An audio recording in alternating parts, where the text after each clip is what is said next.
Ahoy there, mateys. Welcome back to twitch.tv/TrooperBerry, and welcome back to Dredge, where we are officially in the DLC waiting room. Because, unfortunately, I am currently looking at the Steam page for the Pale Reach, the DLC for this here game, and an hour ago it said the game will release in approximately an hour. And now, having refreshed multiple times, it says this game plans to unlock in approximately less than an hour. Oh, goodness. But hey, Goofy, good to see you. Hope the school day isn't being too rough on you. You got your place cleaned up enough for the cleaning folks not to be completely embarrassed. Also, hey, Peach Bee and Ragnarok are good to see you. Welcome everyone, and Ruak, thank you so much for the points for the Cyber Troop 2077 challenge. Let's see, I think we are officially 44% of the way to that particular goal. You're gonna work lurk? All right, well, appreciate your work lurking, Ruak. Yeah, I hope everyone's having a great day. We're just kind of hanging out. I thought it was gonna drop right about at 9 p.m. my time. I could buy it, download it, and then jump straight in. Unfortunately, either Black Salt Games or Team 17 or Steam had other ideas. Natsak, hello, good to see you. Welcome in. You did it. Oh, you went adulting, Goofy. Hey, congratulations. And the man had your packages, nice, and you skipped school. Oh, well, I am not one to. I don't necessarily support that, but if you're doing it for for mental health purposes, or because you're just not, if you're not feeling well, then yes, stay home, get better. Are you gonna try to fish out Cthulhu? Well, am I gonna try to fish out Cthulhu, or is Cthulhu gonna come fishing for us? Who's to say? If you went to school, you would have fallen asleep in class. Yeah, I know that feeling. I do know that feeling.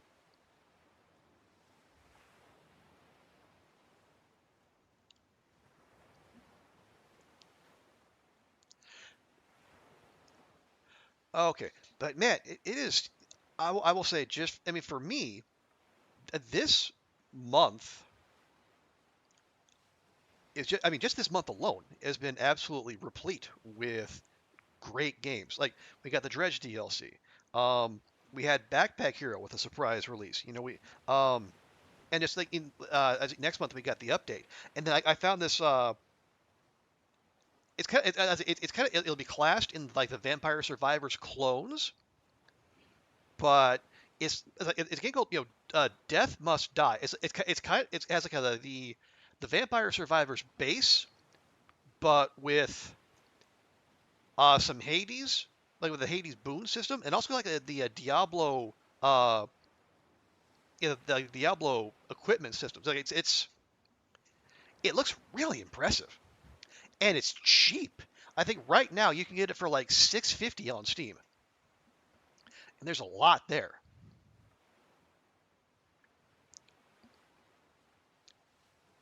Let's see. Oh, B. What is this game? B. Actually, I got you right there. Let me post you a little link. There you go. Yeah, that is Dredge. Yeah, this is Dredge. Yeah, it's a nice, chill fishing and exploration simulator, interspersed with eldritch horror and moments of butt-clenching tension. I have played through it once on stream, and I had fun, but that was like back in what, April or May or what have you. And yeah, now I think I mean, assuming today, the DLC, like the new content, is supposed to come out today. They're adding a new biome and an Arctic biome where we have to go ice breaking and uncover new mysteries. So I am very much looking forward to it. If at some point whoever is in charge of releasing these things will actually let me buy the thing. You've been playing Death Must Die NatSec. Oh, what are you thinking of it? Like I said, I am pretty high on it. I think it looks great. It is early, obviously, but I mean that much content, and it looks like, yeah, they got multiple characters, multiple gods, so you got lots of boons you can set up for different builds, lots of replayability.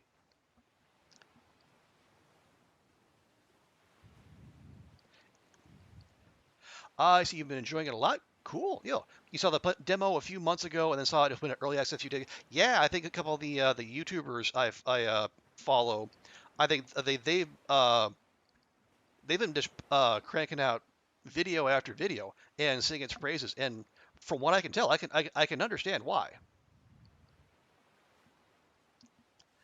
Okay, I'm still refreshing, and it keeps saying less than an hour.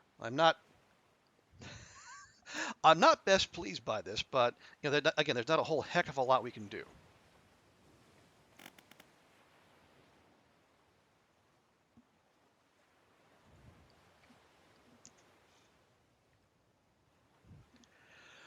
Okay, well, yeah. How is everyone doing? Is everyone hanging in there okay? Yeah, I know, Goofy. Your school's been running you ragged, and I know you had a it's usual, like, end of term, or like the end of the semester kind of stuff. You saw a countdown that said 50 minutes to the DLC. Oh boy. Yeah, I'm hoping that's wrong too, NatSec. That is that is not ideal, at least for my purposes. Thomas Z Dank Engine. Hello, hello. You're sitting here waiting for it to unlock so you can buy it in front of a surprise. Well, I mean, good on you. But yeah. Well, welcome to the waiting room. Actually, I should say that. Hang on, 'cause I can.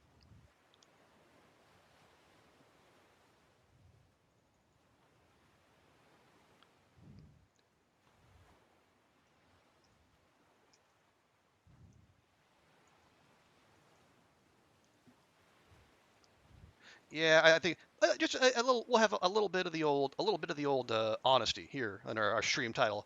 Because yeah, the way I put that out, I wrote that out like I was thinking it was going to be ready to go instantly. Obviously, it is not.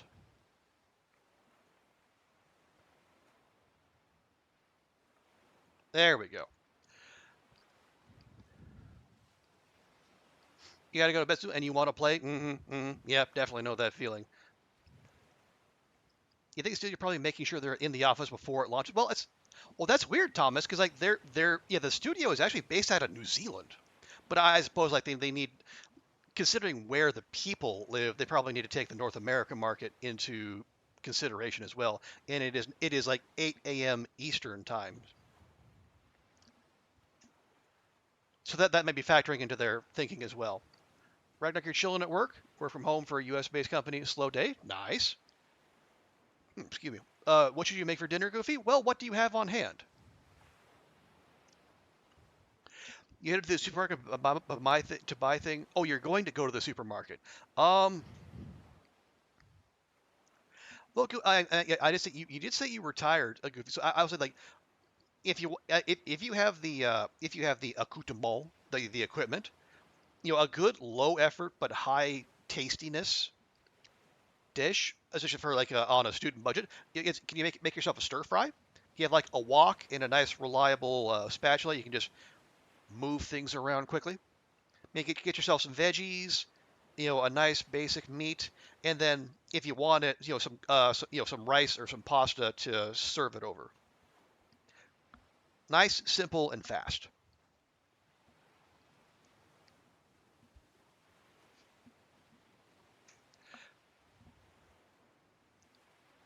Not fancy, I know, but again, I assume like you don't want to do something elaborate if you're tired. Yeah, yeah, goofies. Yeah, yeah. I think, yeah, stir fry might be the way to go.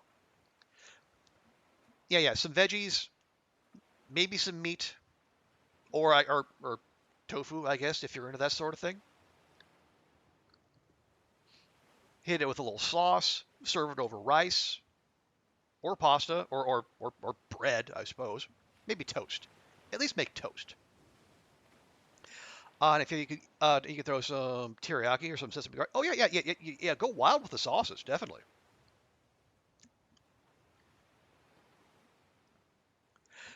And yeah, Goofy's in a fairly good sized city, so I think if she doesn't have what she needs already, she should be able to find it without too much effort. At least I would hope so. I mean, I was going to say you can find that stuff here, but I mean, of course you can find that stuff here. That kind of cuisine is what we do. Goofy, you've always been a meat eater, but you haven't been feeling like meat. You don't know why. Well, I mean, you have.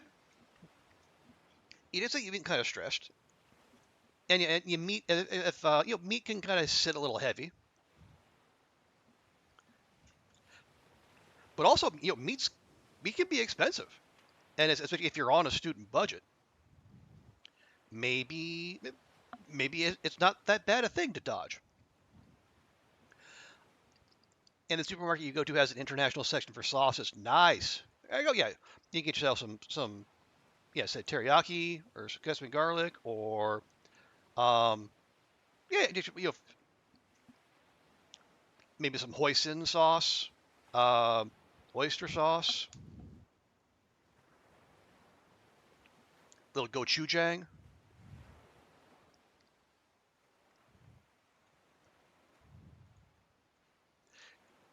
Yeah, go to town. Although I guess go to town within your budget. Let me put it that way. We don't want to peer pressure Goofy into going over oyster. Oh yeah, there's oyster sauce. Actually, there's even vegetarian friendly oyster sauce now. Um, I think who is it that makes the kind like it Lee Kum Ki? They have an oyster sauce that's made out of shiitake mushrooms rather than oysters, and it's pretty good. Autumn, winter, or meat season for you. When it gets cold, you tend to eat meat 2, 3 times a week. That makes sense. Yeah, especially if it's cold where you are and you're gonna you know be staying inside more. Or actually, that would necessarily be you, Ragnarok. I know you are an outdoorsman, but yeah, if you're gonna, it's gonna get cold, be a little bit more sedentary, a little bit more indoors. Yeah, have a little comfort food. Oyster, yeah, Goofy. As far as I know, oyster sauce has oysters.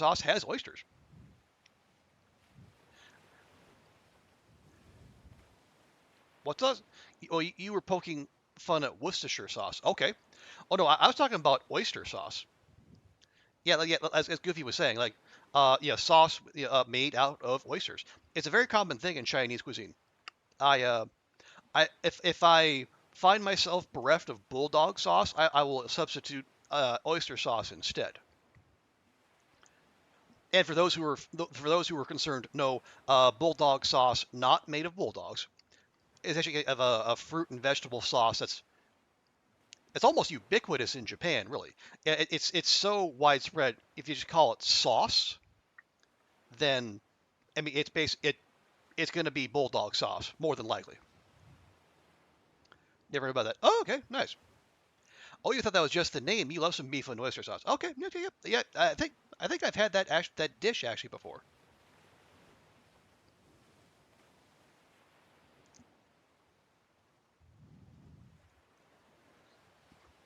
Okay, yeah, it still says less than an hour. So I actually where did who was that? Was that Nats? Yeah, it was Natsack who said they saw a countdown that said 50 minutes till the DLs. I'm kind of curious where that is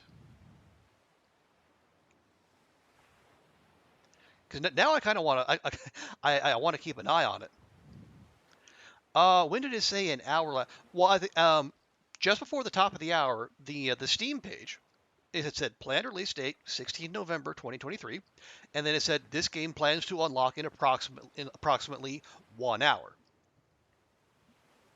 And then at the top of the hour, it rolled over to this game plans to unlock in approximately less than an hour.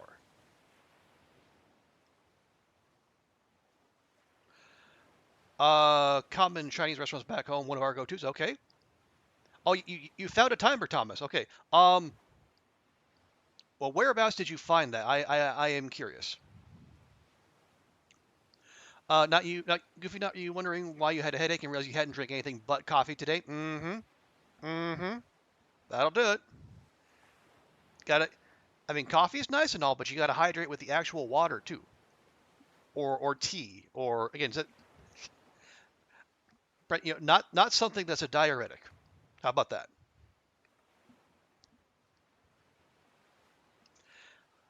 You found a Try Hard Guides article about it. Okay, Try Hard Guides. Hmm. I can't say I ever heard of them. You can't find any announcements. Yeah, Nasdaq, me neither.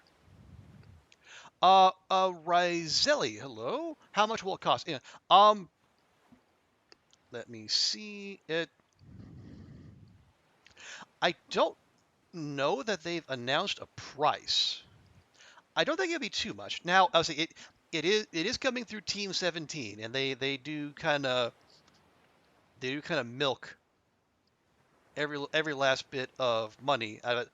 Like their if you remember the initial what was it, on the initial release, they also had the basically a little thing where you could buy, where it would just get you like two pieces of starter equipment that would eventually become outdated anyway.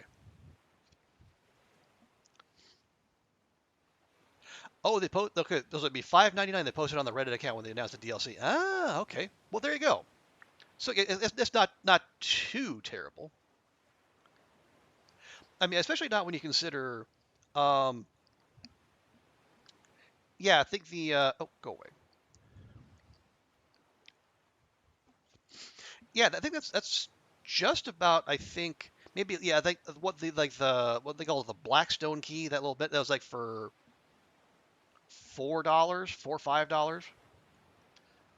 So yeah, $6 for a DLC that's going to be like 1 to 3 hours of content. That's not terrible.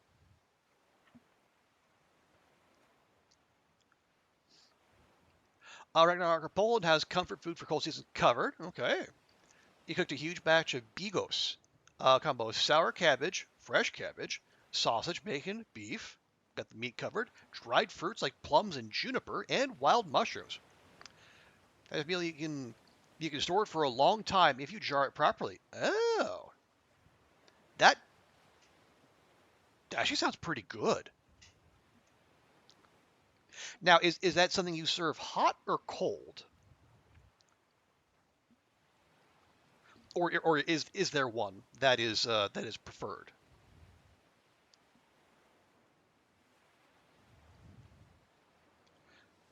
Oh no, you forgot your shopping bag. Yeah, well, yeah, those do tend to be rather important when you are going shopping.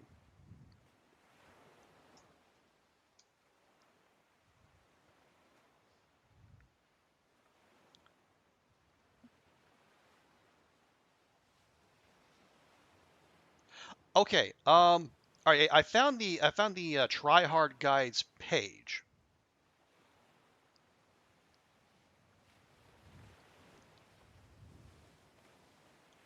and I am hmm.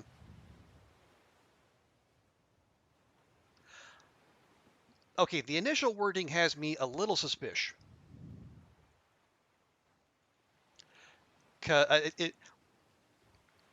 The way it's worded, it sounds like it's written by AI. Here we go. Let me quote them in full. If you're excited for the release of Dredge the Pale Reach DLC, then you will obviously be wondering what date and time the game will be releasing! Exclamation point.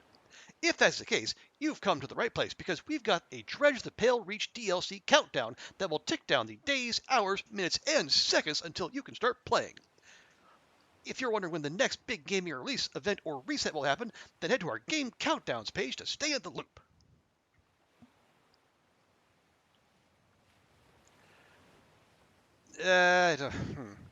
Okay, according to these people, who I don't know from Adam, and for all I know, they're a content farm. They say it's going to release in 33 minutes and 45 seconds.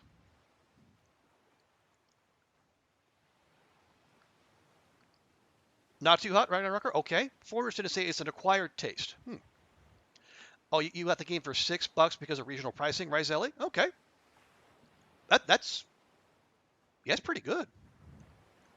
Ruak. Next time try adding star anise. Ooh.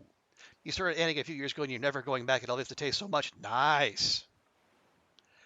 Oh, you don't trust their time. It just reset to 10 hours. Hang on. Let me drop a little refresh there. See what happens. Oh, okay. Okay. Okay. Now their timer just refresh.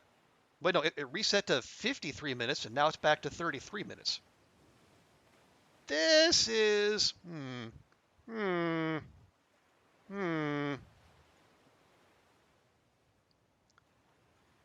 I don't know.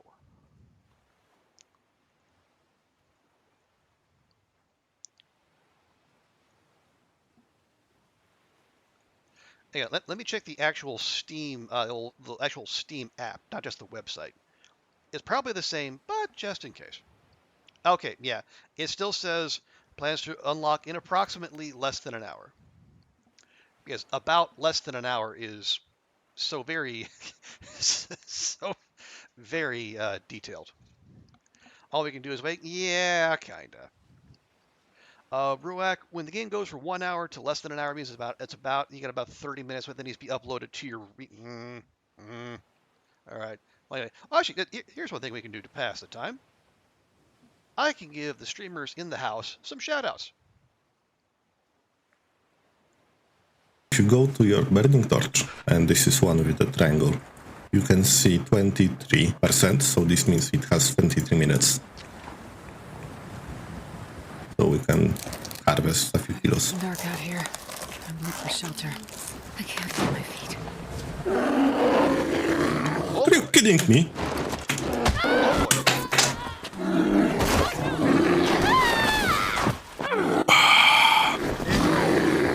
You. How dare you? You try to get in on your harvesting action. That's just rude. Okay, and we also got Peach Bee in the house. Let me throw her a shouty real quick. Like the interloper, I had to be a lot more disciplined. I'm just not a disciplined player. I suppose I can be, but it sort of stresses me out. Like you have to worry about your matches. Yeah, Thomas. The Bears have a habit of doing that, unfortunately. I dropped matches. My match is way too much. Oh my gosh!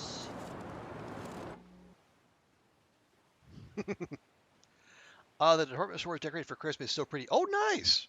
Yeah, I guess they don't have Thanksgiving to distract them. Yeah, so it'd be they would roll right into that. And speaking of streamers in the house, it's Daunt. Hey, Daunt, good to see you. How you doing? Yeah, you've caught us in the DLC waiting room, unfortunately. Yeah, I think Ruak, Ruak has given me a pretty decent idea.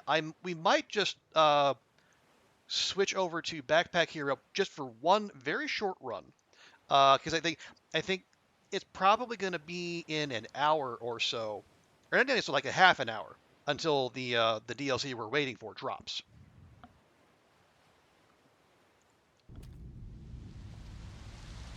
Why is this place so confusing?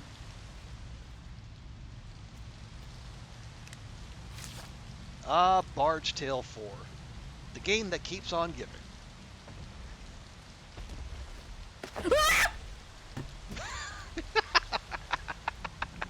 Okay, I got a bit of a fright. I'm sorry.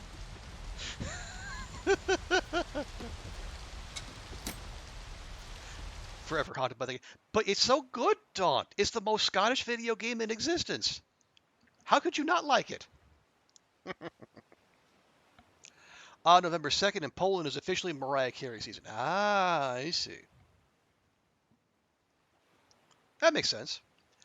Yeah, because you got Halloween, and then you got All Saints Day on November 1st, and then November 2nd is basically you clear the deck for Christmas. Okay. All right, I'm gonna do one more refresh, but I think Ruak is onto something there. Okay, yeah, still saying less than an hour. All right, here's what we're gonna do.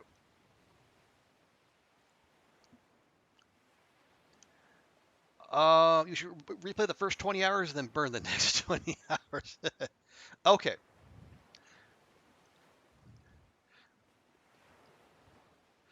Okay, real quick. I'm gonna update our stream title here. Real quick, like, or I guess edit the stream info. I'm not gonna fix the tags because to heck with that. Okay. You finish work up in an hour for 4 days. Ooh. Nice. We love a long weekend around here. Okay, here's what we're gonna do.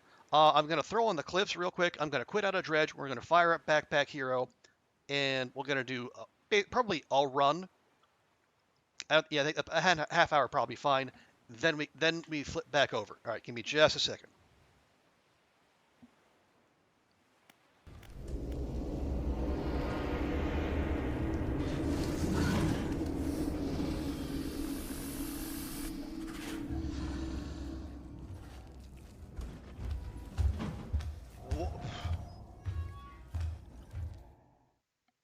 You all saw that, right?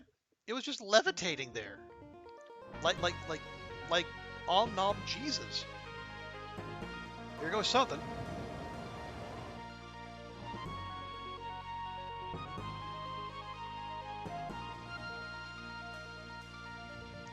There we go.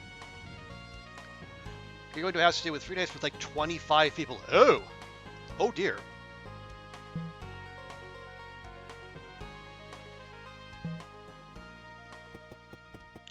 Well, I guess good luck staying sane amid all that.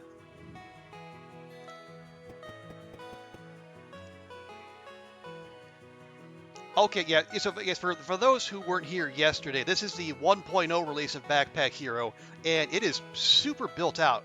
Previously, it was just kind of a dungeon crawling roguelike, but now they've added a whole town management system on top of it, and I really dig it. Now let me check real quick. Is there anything we can build? We can drop another farm. I like the idea of that because we are a little short on food. The food is a little cheese icon up there.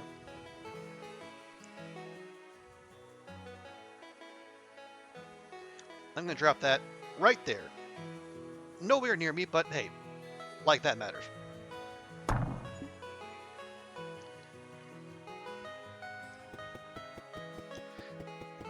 Okay, there we go. Now, oh right. What we should probably do. Let's see. Make sure we don't need to talk to anyone. No. Okay, those two. We got to build each of them a building. Yeah, this is our character. This is Purse, the mouse. Her father is named Louis. Her mother, who is missing and who we're trying to find, is named Prada. Because of course. Okay. Yeah, let's go with a blue outfit. And now I think we're gonna do one of these. Yeah, you can go in a standard run, and that'll actually get you access to new biomes as you open them. We're gonna do one of these runs that are requested by the NPCs because, yeah, it says the run ends after Area 1, so it's only gonna be one biome, so it'll be nice and short. And then we can come back and then check in on our DLC. So we're going to start with a shiv, a blade, and a cap. And then, so we start with a coral. And so when combat ends, you have to select a common item to be duplicated. So it's,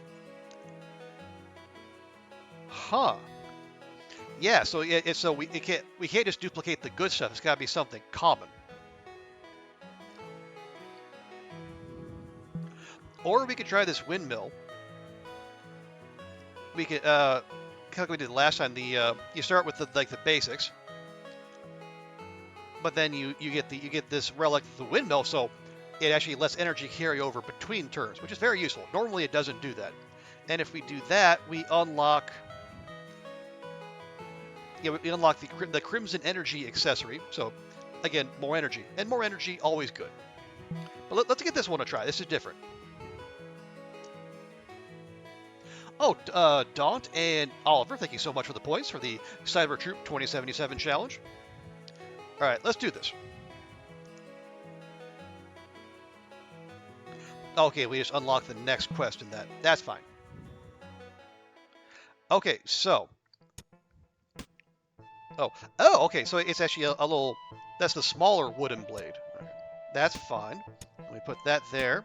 I guess there. So we actually start with a little bit more backpack space, which is good because that's going to force us to replicate something common after every combat. We might just do the shiv. It's tiny damage, but it's also no energy cost to use.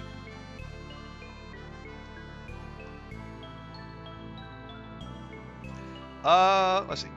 Let's start with the event. Okay, here we go.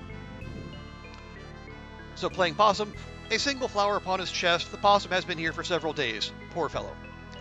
Now the last time this event came up, it turns out he was in fact playing Possum, and because we didn't try to loot his body, we actually got a nice little item. So we'll be classy and we'll pray for him. You need to pray for him. Your good deed strengthens you.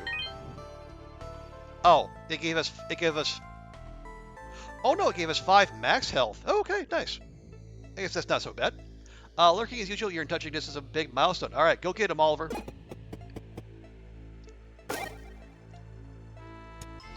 Let's see. We have a moth bomb, a consumable on kill replaced with a new moth bomb. Ooh. Oh, and so if it in each turn it sits in your inventory, it actually gains damage. I like. We'll take that. And we'll take the thorns. Yeah, the keys haven't really. It might just be a thing with the first biome, but yeah, the keys have. I have yet to use a key, and we've been. I think this is probably our 6th run, so we'll see how that changes. Okay. So the bee is Angie, and the Lucky Wraith, is not going to do anything this round. It's going to run away next round. So if we're going to kill it, we need to do that now.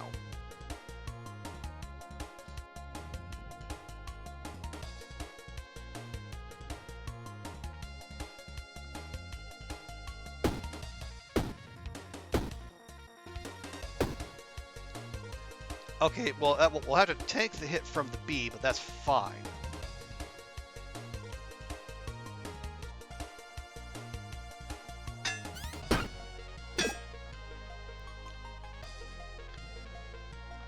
Okay, that does. Okay, perfect. So we'll boop the wraith once, and we'll get apparently a big injection of luck? Question mark. Now the bee's going to try to mess with our backpack by putting a bunch of sticky honey in it, so that needs to go next.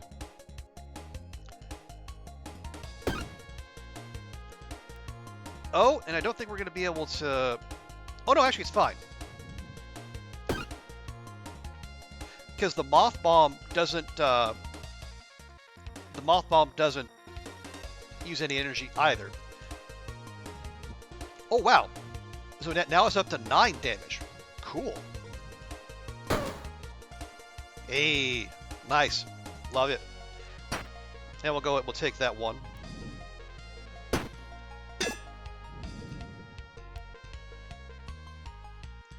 Let's go 1, 2, 3. Okay, no, that'll do 5 damage. That's not what we. Well, no, it's fine though. So after the next turn, it'll be bad. It'll be juiced up enough to use.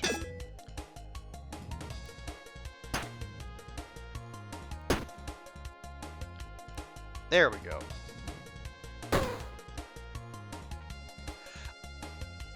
Okay. Oh, we can say never mind too. All right, that's good.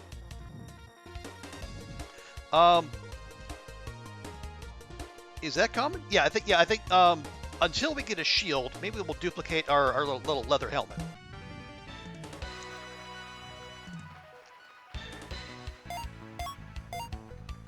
There we go. And every time you level, this is our magic backpack. This is yeah, there's a Slay the Spire influence, but I guess in lieu of cards, you basically put all your stuff in your backpack, and then they all have energy cost to use per turn.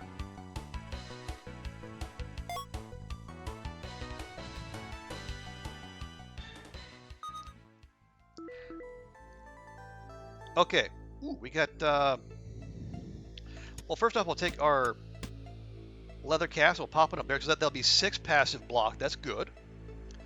We got a third one. We might as well. We have the Frozen Hammer, which is huge, but it only does 2 damage, but it does add freeze, which is it's just like it adds extra damage. I don't know that that's for us, at least not now.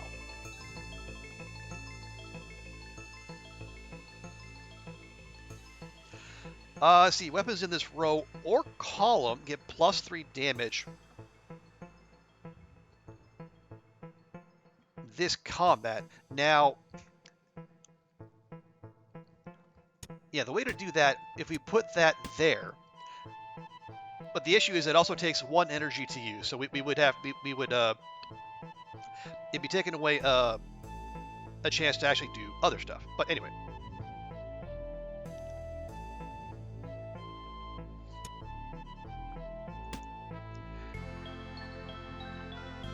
Okay, there we go. That'll do. Yeah, we don't have the space for that right now, so we'll move on.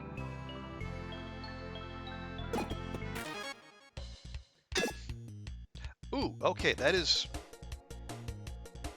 a good bit of damage coming in, which we don't want.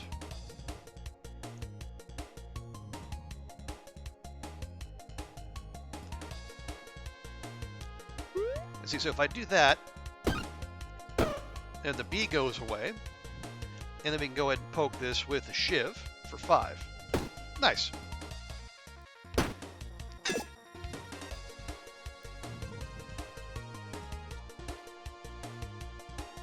Oh yeah, we're getting +10 or 10 damage. That's easy peasy. 1 and 2 and 3.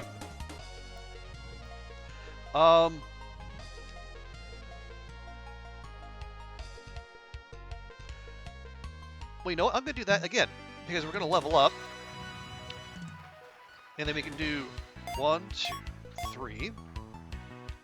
And 4. Now we'll just pop that in there. So now we have 12 passive block. And we got a buttload of keys, which we don't necessarily need.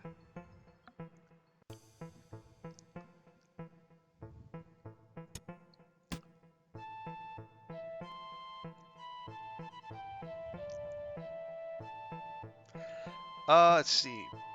Yeah, bandages, that's passive healing. We could use that. We've taken some hits. Yeah, we can take the sapphire. The problem with that is it floats, so it insists on being right up the top.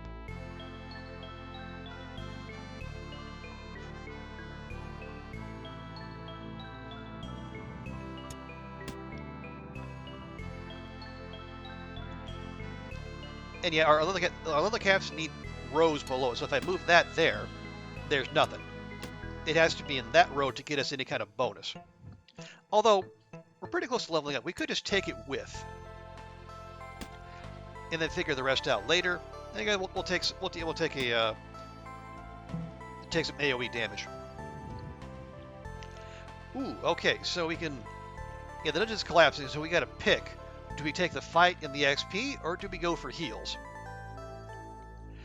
That's gonna be like a 5 HP heal though, which is not necessarily all that great.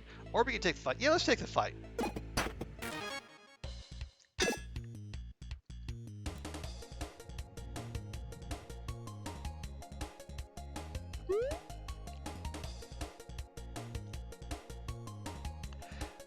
Okay, that one's gonna, yeah, the multiple shield there means it's gonna add block to everyone, which we don't want. So we'll go 1 and 2 and finish. There we go. And yeah, it's gonna try to, again, gonna mess with our backpack, and the last thing we want is people messing with our loot, because we are not just loot goblins here, we are protective loot goblins.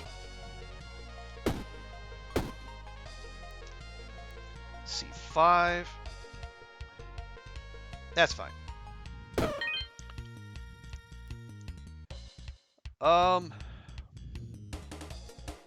Okay, we're not leveling up here.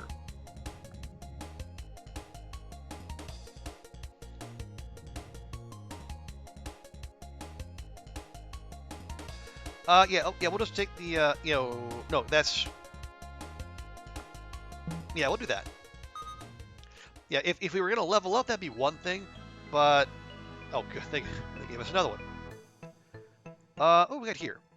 A mysterious letter. There's a little picture of a bird on it. He looks super cool, but you can't read the writing. Someone in Haversack Hill may know more. Yeah, if the flavor text ever mentions Haversack Hill, that's a sign that is lore, and we should probably grab it.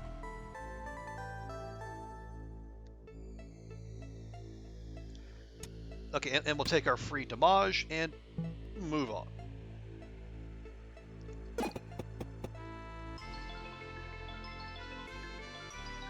There we go, and there's our passive income from the buildings we've put up.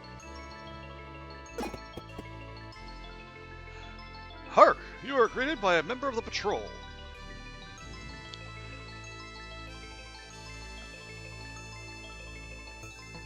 Okay, well, yeah, we're going without a shield, which is a little awkward. I mean, our weapon is not great. We're getting 12 block a turn, which is probably going to be enough for this first biome, so maybe we see if we can upgrade the weapon. Get a little more Daka in our lives.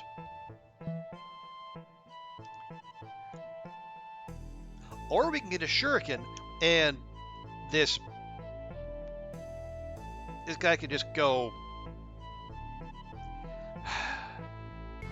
Anyway.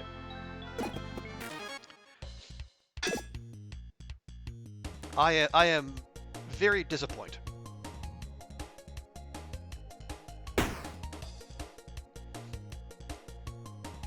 Okay, can we get 23 off of him? Yes, if we use the whetstone. We're going to focus on him because he's going to goop up our backpack, which again we are not in favor of. There we go.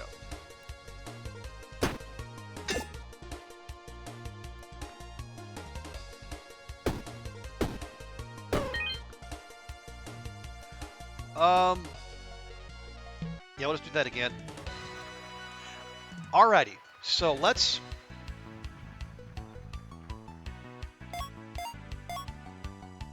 Oh, that'll be fine there. Yeah, we can just move that over. We can move that over. Yeah, I like that. What the heck?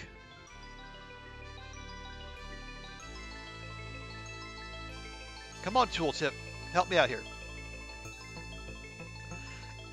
An unlucky horseshoe. When combat ends, create a curse. Why would I want that?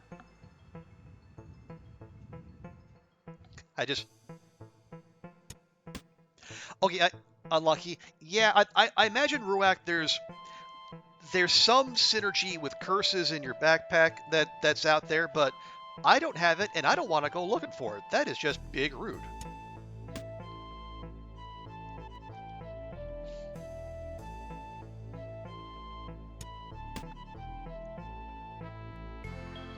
Maybe you're gonna... No, it says it's an accessory, so it's got to stay in our pack, unfortunately. I'd love to throw it at an enemy.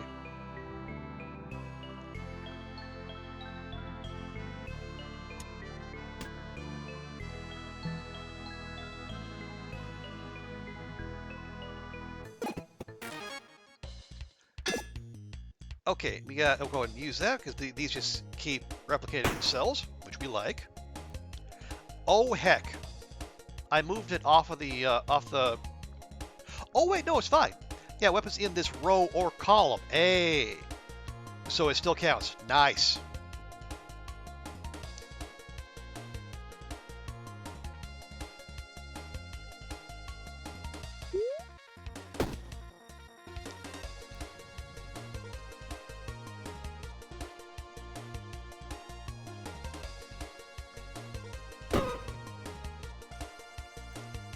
Okay, we'll do that. Okay, that'll set us up good for the next turn. Time to find some dinner. Nice. And yet, let us know what you get, Ruak. Okay, and yeah, you're going away.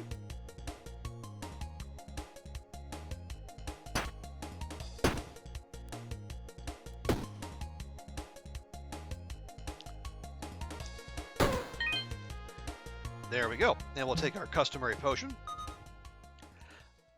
I don't.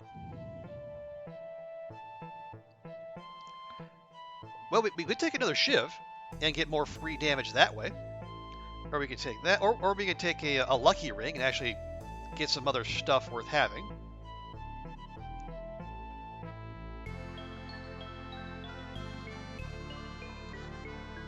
Yeah, okay, I'm going to swap that out. We're going to put that in there. I am actually going to take that lucky ring because we could use some better armor or some better gear in period, and we got to get that the little luck boost from the ring. Should do the job.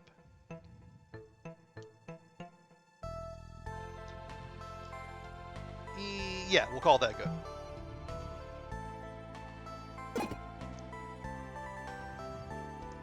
Okay, 5 HP. Let's take this fight and then we'll go see about that.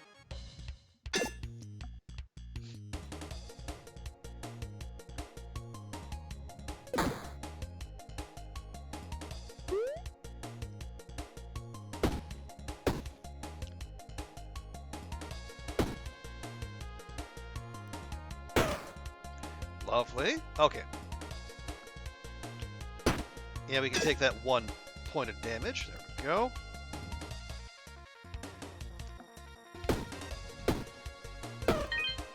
Cool.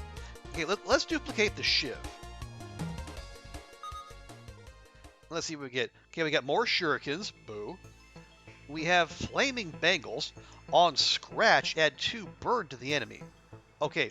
Oh, right, yeah, scratches are a little basic attack you can do if you don't have any other weapons. But not having a weapon doesn't strike me as a good plan. So we'll just skip that. There we go. So now those all count when we use the whetstone. That's good. Like it.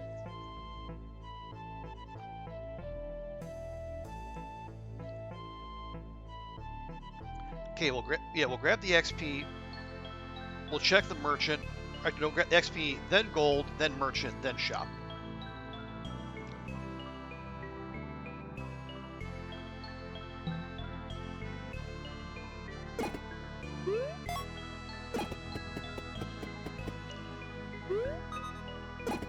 Okay, and there's our frog merchant friend.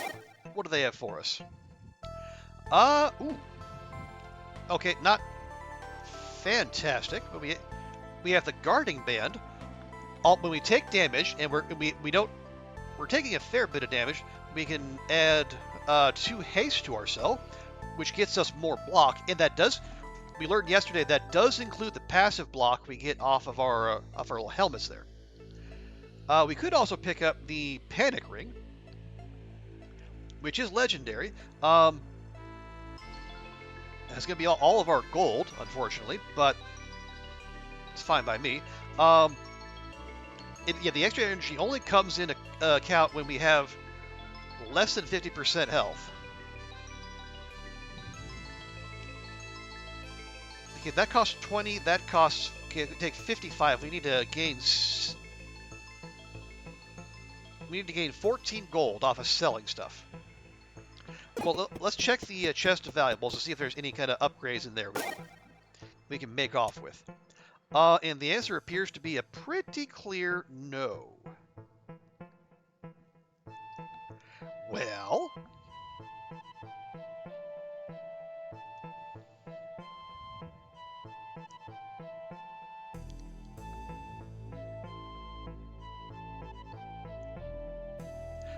all right. Well, we already have footwear. Don't need to worry about that. I will swap out that for that, just because that's more AOE, and I think the poison overall is going to do more damage than the than the there's that flat 12.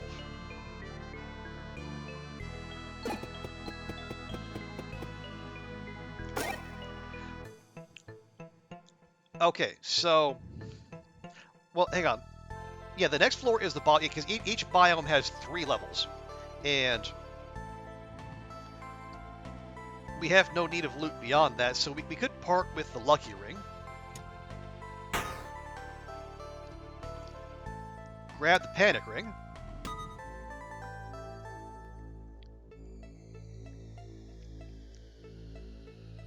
And if you grab the guarding band, it'd be pretty much for for selling purposes after the run is over.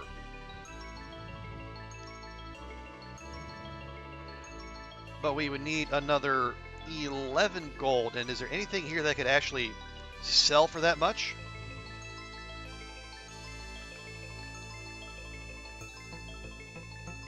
The moth bomb would get us 6, that get us to 15, and we need something that sells for 4. Because the merchant will only take a limited number of items, and I don't. Now, we already have a rare item there. That's fine. It's fine. It's fine. Everything's fine.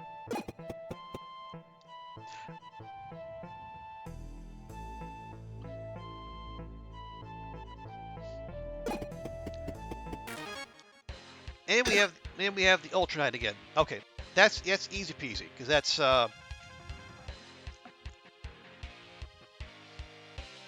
we fought them plenty. Okay, well, so we will do that. And oh, nice! It also applies to the toxic kunai, which is really handy.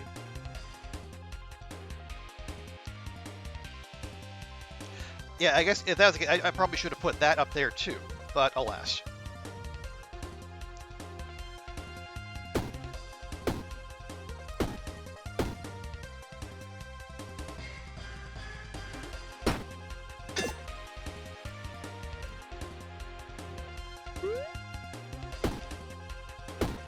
There we go. And stabby stab. And we'll go ahead and use our consumables here.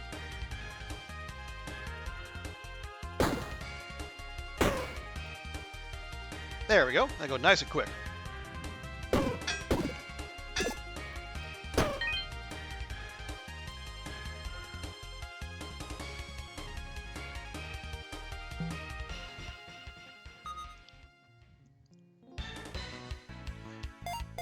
There we go. And we are leveling up at a time when we can actually not do anything about it, but that's fine. So we'll go ahead and take that. There's just one more thing to sell. All right, and then we go to the end of the biome, and we get so we get unlock the Coral 2, where we start with the same stuff, and we can get another Lost Spark. The Lost Sparks are important because those are the things you use to actually unlock new biomes.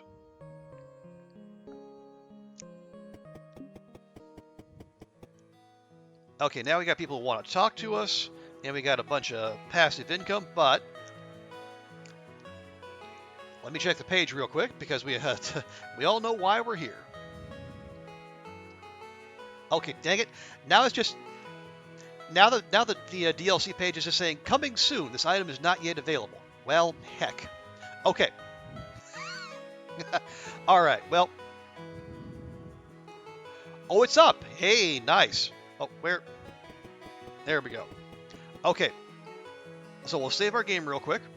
And I'm going to get a reminder to myself that we need to, sell all of our goodies before we go. Okay, so that was a little taste of Backpack Hero.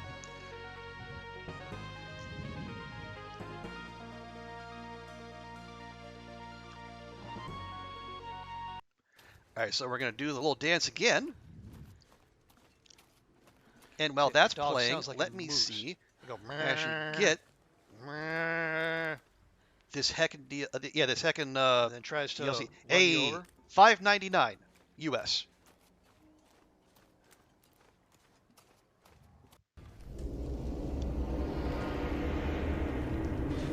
And yes, I agree to all the things, please and thank you.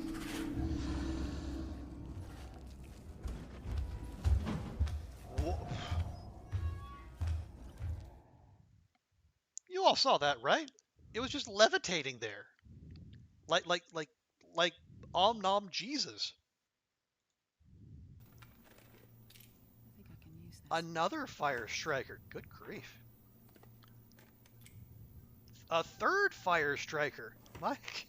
I mean, a crappy fire striker, but still.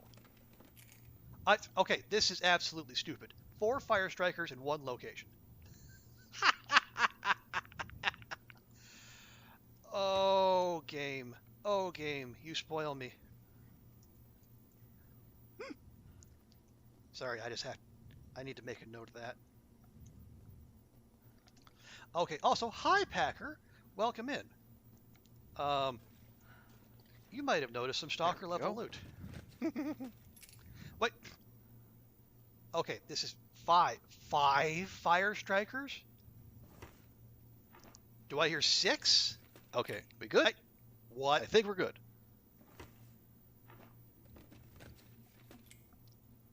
Okay. I wondered who was making all that. Wait, no. You're not a Timby. You're just a basic ass wolf.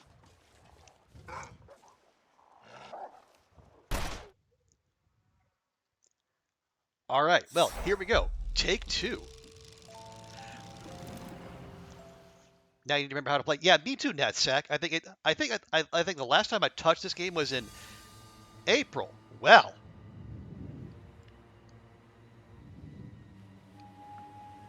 Now there's a welcome. So yeah, like I was saying. Friends, welcome back to Dredge, and welcome to the Pale Reach. The DLC that was released, as according to my clock, all of 3 minutes ago.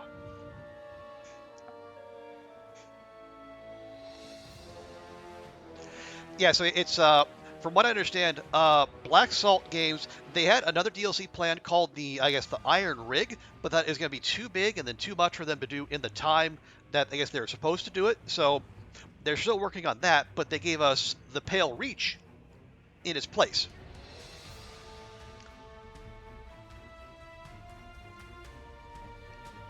So it says, the Pale Reach is the first official expansion for Dredge.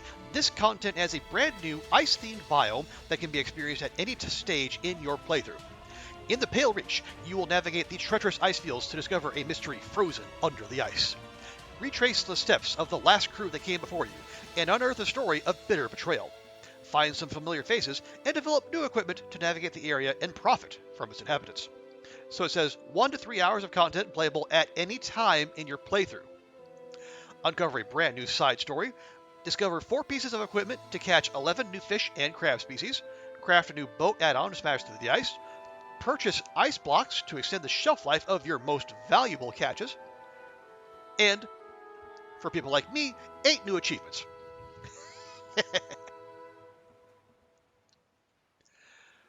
You get yourself that supermarket, but you just missed the tram? Oh no!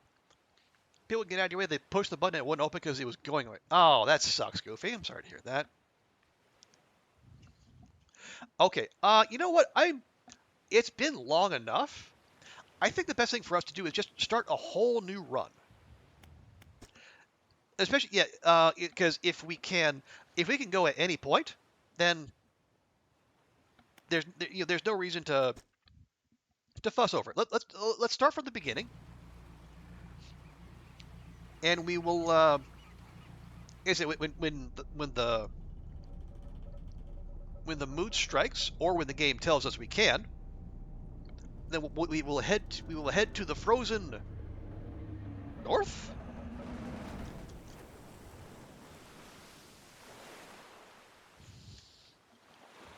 Oh, now who put that rock there?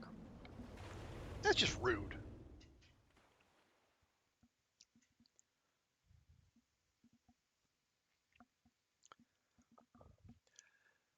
Okay, and we're loading. Hey, there we go. Ah, this all feels very familiar. The morning light fills your eyes and you try to sit upright. You're lying on the cold, wet dock where you collapsed the night before. A short man is shouting orders at a handful of workers disembarking from a boat nearby. He notices you. Welcome to Greater Merrill. I must say, quite the dramatic first impression. I see you've already introduced yourself to the jagged rocks along the bay. Did you not see the lighthouse? It was shining right at you. Ah, well, I'm glad to see our new fisherman upright and breathing. Your boat was hopelessly damaged, but I've had a few of our locals move your things to one of our old vessels. We'll catch up later to discuss more details. I'll let you out there to catch some fish. See if you can fill your cargo while you get your bearings in the light. Finally, I don't suppose I need to say this, but get back by sundown before the fog rolls in. Keep a close eye on the time. It can really creep up on you. Okay, so they're just sending us straight out there. You got empanadas as well? Of course you did, Goofy. Okay, so we move with WASD. And then we rotate, we adjust the height with, we just scroll the mouse. Yeah, the camera's going to take some getting used to. I had some early struggles with that. Okay.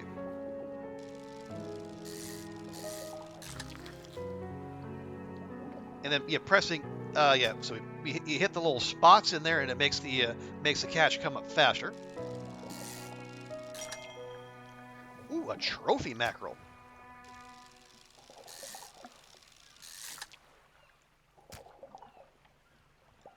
Okay, now we do. Oh, hang on, we got a little shiny over here.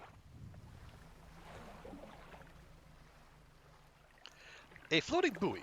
It serves to mark safe passage past dangerous rocks and obscured hazards. Its dim light also provides a brief respite in the gloom of the night.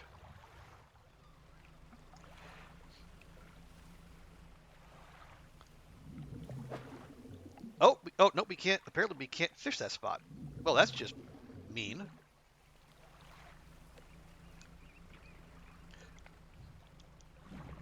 There we go.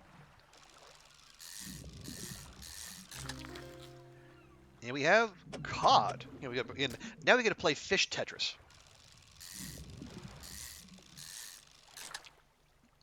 Okay. Yeah, and we don't. One thing I would, I'm going to try to avoid this. I don't. I'm not sure if there's any.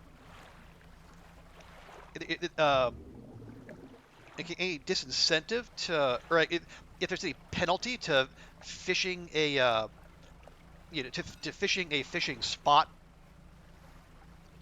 completely dry. But I think they replenish faster if you don't. Okay, no, that's yeah, we need the ability to dredge, and we don't have that yet, so we gotta let that go. We will be going for the upgrade materials because I do want to have our boat at least a little upgraded before we go to the new biome. I feel like that's gonna be important. Ooh, I see more shinies out there. No, can't get you either. Okay, well, let's...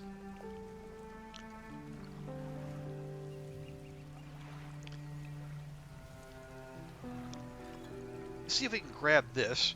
The day the day is getting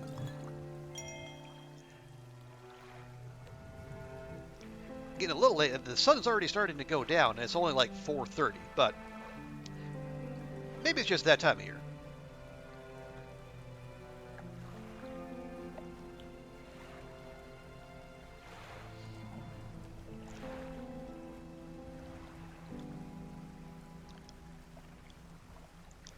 Okay, selecting like by holding E, and then and then toggle them. Ah, I see. Gotcha.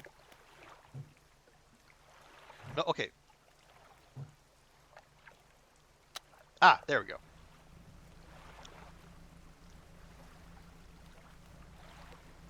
Yeah, the mechanics are going to take a little bit extra to get used to. Ooh, what do we have here? Little squiddy boys. Yeah, I got arrow squid.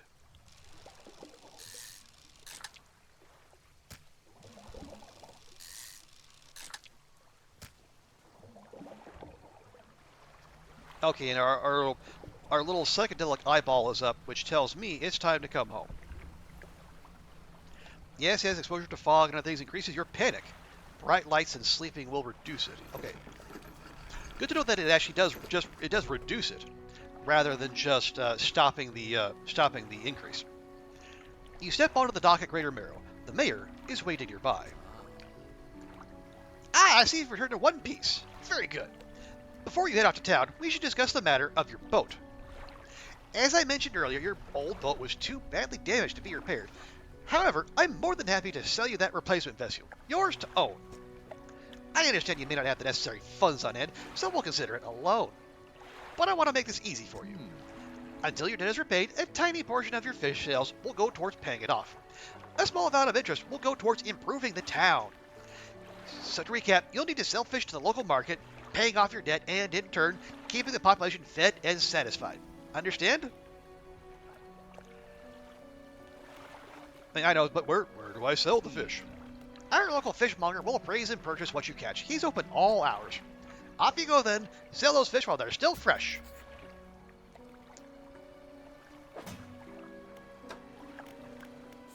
Okay, we did grab a couple messages in a bottle here. 20 August, 1927. Morning of the second day of the honeymoon, and our first day proper. Today we're sailing around the islands and inlets of the back of Greater Marrow. I love the rocks here. The layers and colors are so striking. Furthermore, the fishing is relatively poor in these shallows, so I know he'll keep his hands on the wheel instead of the rods. He renamed the boat last night Julie. Ooh, you don't rename a boat, that's bad luck. He did a fancy renaming ceremony and everything. I think he took that more seriously than the wedding. Supposedly it's very important to perform it correctly, lest you want ill fortune to follow the vessel. He wanted to throw away everything with the old name on it, but I kept the keychain. Ocean's Riches was a good name. I think he has prepared a surprise picnic lunch. I can see that basket half hidden, stuffed under a blanket at the front of the cabin. I love it when he tries to be romantic. And now the 21st. We had a slight accident yesterday around the shallows at the back of Greater Marrow. A rock seemingly appeared out of nowhere and struck the front of the boat. It did not penetrate the hull, but it jostled us around, and a few items fell overboard into the water. We didn't see what they were, which is of some concern, but we believe all important articles are accounted for. He has been checking over some notes from the boat renaming ceremony. He's paranoid that he performed the steps incorrectly. I've never known him to be so superstitious. Okay, and this is our Fishopedia. Eventually, I would like to fully build that out, but I think for now, for now, I think we'll just leave that be. And we'll focus on getting ready to go to the new biome. Even you knew that one, Goofy? No? You're not supposed to rename a horse either. Oh, now that I did not know. You enter a squalid shack on the fringe of the marketplace. The familiar smell of fish fills the air. Flies buzz haphazardly around a downcast man behind the counter. You're the new fisherman, eh? Surprised they found a new one so fast. What happened to the other one? It takes a certain type of person to last out here. It's not a life for everyone. Anyway, to business. I'll pay you for fish. Bigger and fresher means more money. Some species are just worth more, too. Other towns and other islands might pay you different. Well, while you still got a debt outstanding here, I suggest you work on paying it off first. So, let's see what you got. Okay, well, we have no reason to hold on to them, so let's just sell all the fish. Okay, and so they took $14 off of that, but still a pretty decent amount.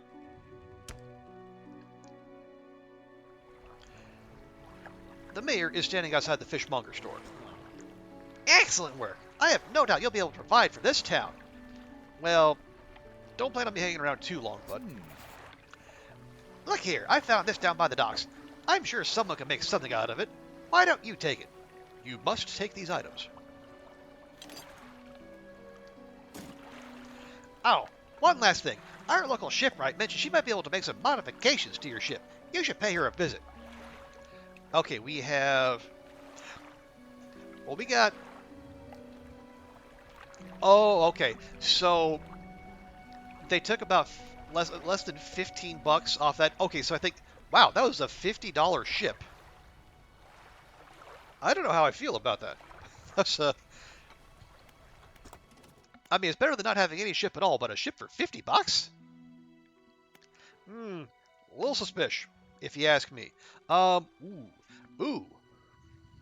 Okay, we can unlock the oceanic rod, and I think we're going to need that here for too long. Or we could improve the outboard engine.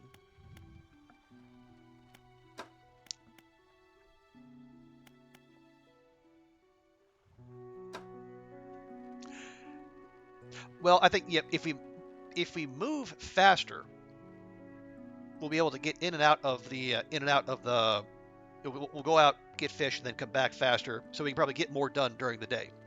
Or if we, I don't know, need to outrun anything at any point, just hypothetically speaking.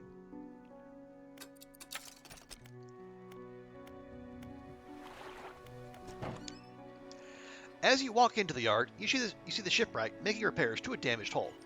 She looks up at you briefly before returning back to her work. You must be the new fisherman. I can make improvements to your vessel in the yard. Mind you, I'm not in the business of doing favors around here. Payment is up front, and everything takes some time to install. Also, if you take on any damage from the rocks, or any damage at all, I can patch it up. Mostly. That is that's a very menacing looking ellipsis there. She shrugs and gestures towards the hole she is currently attempting to repair. A number of wooden boards, all well above the waterline, are splintered and scratched. Take a look around. Just remember, the bigger the equipment, the longer it takes to install, so plan ahead. Okay, yeah, so we have space for one more engine. We have space for rods and a space for a light. Once again, so our custom rod lets us operate in coastal waters. The simple skimmer will let us operate in shallow, and that's 10% fishing speed. That's 40% fishing speed.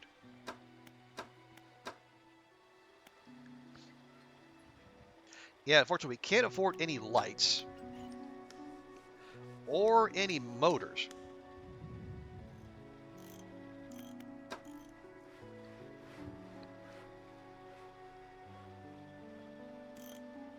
Okay, we could afford the simple skimmer.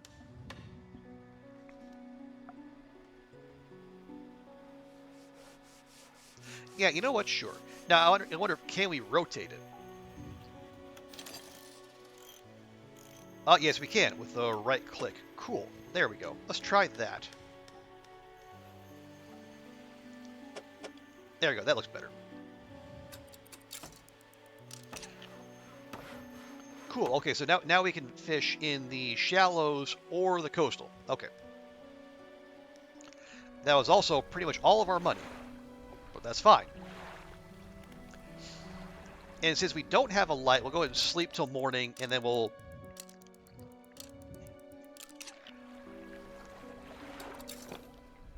get back to the business of trying to pay off our less than voluntary debt.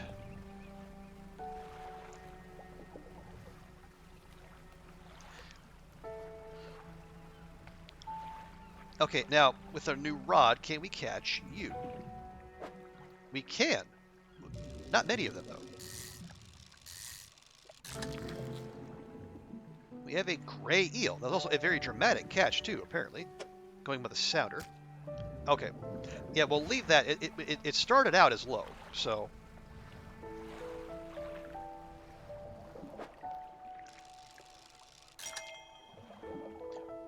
Okay, more mackerel. Cool.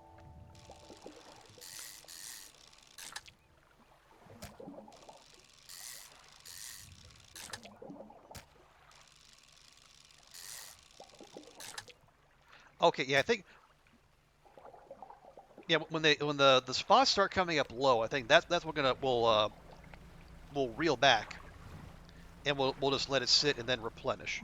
Oh, no, we apparently cannot do that. So whatever sharks are down there are safe for now. And yeah, that's more stuff that needs dredging. That's fine.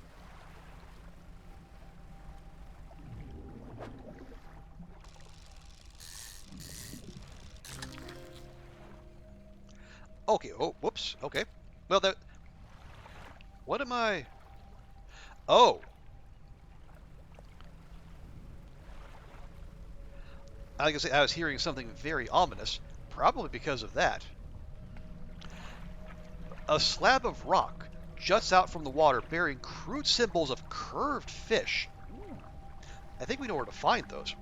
At its base, a rough shape has been chiseled away. Okay, that is cool and yet slightly disturbing.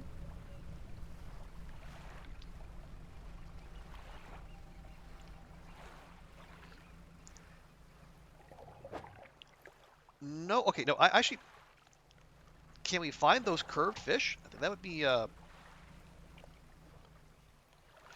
okay, we got here. All that's left of this boat is an old husk. You pull a little closer. We'll look inside. Ooh, wow. Okay, we return for this stuff later. That's good. I'm gonna put that there, that there. We got a ring, an old iron chain, and a research part. Nice.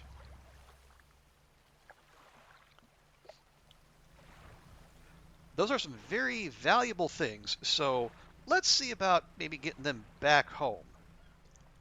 Hang on. What's our hold look like? I might be able to grab... Yeah, I'll grab one more eel, and then we'll move on. Yes, mysterious fish statue, I hear you. I hear you loud and clear.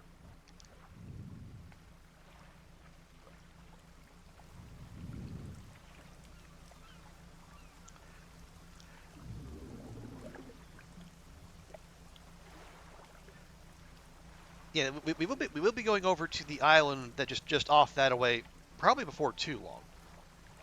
Because I'll say this up front. Unlike my first playthrough, I did get those little extra items. Oh, I've had a special order come from a customer. If you can fulfill it, I'll pay you above normal prices. Well, tell me about it. They asked for one gold flounder and one gray eel. Just bring them in when you have them. Well, you know what, pal? It just so happens you need a rod that can handle shallow water. Oh, you need really shallow water. The shipwreck should be able to sort that for you. You got any fish for that order? Well, as it happens, I just might. Apparently, I got the only Gulf flounder available for the time being. Ooh, 2 fish for 53 bucks. Nice. The fishmonger wraps up the fish and hands you some money. Good, good. They should be pleased with these. I've got another order here. This one's a little more curious. They want a couple of squid and a whole black grouper. Don't see many people fishing squid these days. They only feed at night. And well, you know what nights are like around here. Good luck. Hope seagulls didn't get to your cash. Blasted pests. Okay, so we need a grouper and a couple squid. Well, clearly we don't need the rest of these, so I'll go ahead and sell that for... And they took an extra $9 off our debt. Now, do we have the upgrade option here yet? No, we don't. Right? No. Okay, so we'll take... Yeah, we'll take the lumber here, and we'll just pop that in storage for now.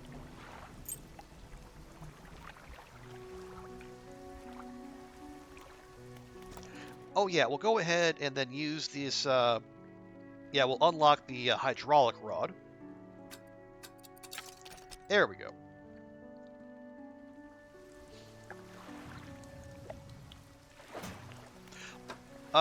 Okay, yeah, we got more of that. Lovely. We're looking for 2 squid and 1 grouper. Oh, okay, I think the grouper also only bites at night. Okay, well, here we go.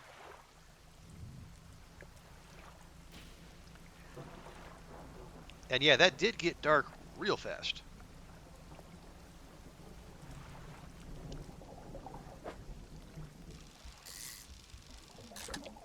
Oh, dang it. All right, well.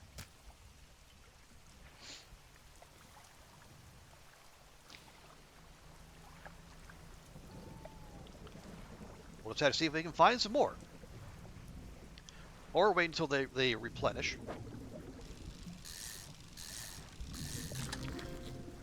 Okay, there's our black grouper. Big honking thing. But also apparently only one for the whole dang island.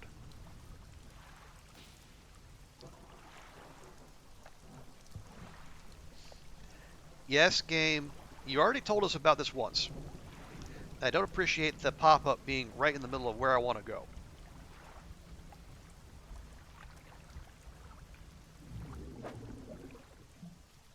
Okay, no, hang on, okay. Yeah, it's trying to spawn a Rockian just to our right. Again, big rude. Big, big rude. I don't mind saying.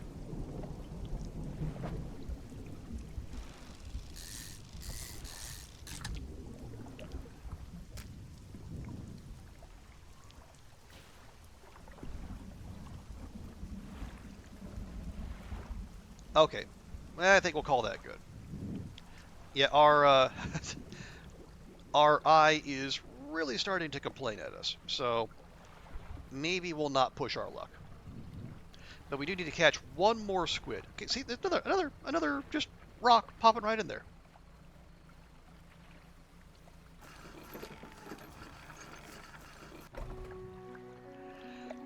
Oh, a hunched woman approaches you from the steps to the lighthouse.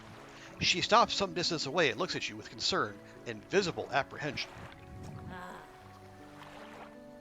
Why are you here? I've come to fish? There's nothing here for someone like you anymore. Do yourself a favor and move on. She turns and shuffles back along the path that leads to the light. Well, that was charming. Just the person I was hoping to see. We'll be setting out east towards Little Marrow. Would you get this package to the dock worker there, please? Sure. The mayor hands you a small, damp package bound in string. It's dripping slightly. The dock worker will pay you on delivery. Please be quick about it. I don't want it to spoil. Don't forget to check your compass and map if you get lost. Okay. And then, yes, we have fish for that order. We'll get the smaller of the two grouper and our one and only squid.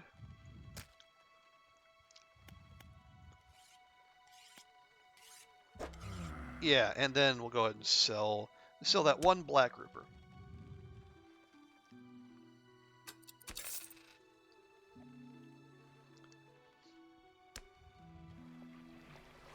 Okay, so yeah, we have, what can you be wanting us to deliver at 2 a.m.? But it's, honestly, Goofy, in this town, it's best not to ask questions.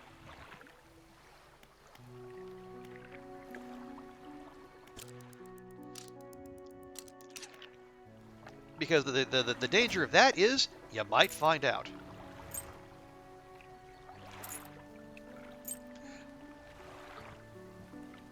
Oh, Goofy, thank you so much for the points for the Cyber Troop 2077 challenge. And yeah, we have officially hit 40,000 points. So I think we are, yeah, we're more, I think, what, 60% of the way there? I don't know.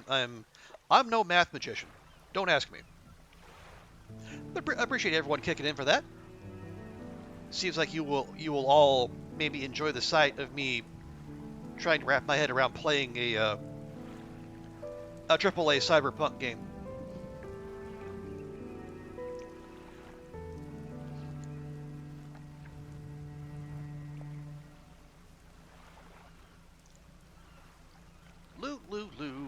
Loo. Taking a couple hours just to cross this little spit of ocean, but here we are.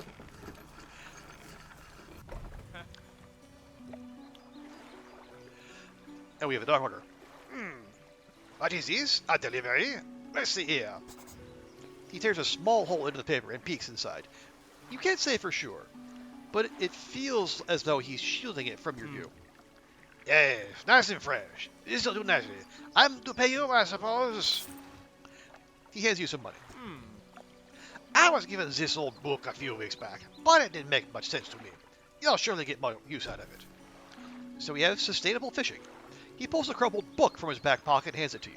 A number of the pages are folded over. Keep it in your cabin. Perhaps read it while you're on the water. Stop by for a chat anytime. I know how lonely it can be.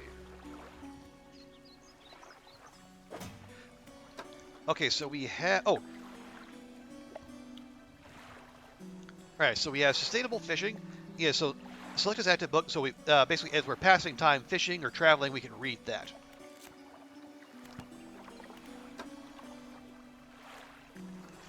Now, we can also visit the trader here. I think this is the guy who's going to buy our little trinkets and baubles. Why is he French/Italian/German? Because I only have so many voices, Goofy, and otherwise it's going to get old fast. You enter a brightly lit shop. It's packed with antiques, the shelves full of jewelry and other baubles. An old man peers at you over silver spectacles. Hello. Is that? No, I don't believe we've met. Forgive me, my eyes aren't what they used to be. I specialize in antiques and jewelry. I'll purchase any special trinkets you happen to have. Have you got anything nice with you today, perhaps? Yeah, so we can sell the citrine ring and the old iron chain. We'll get $32.50 out of it.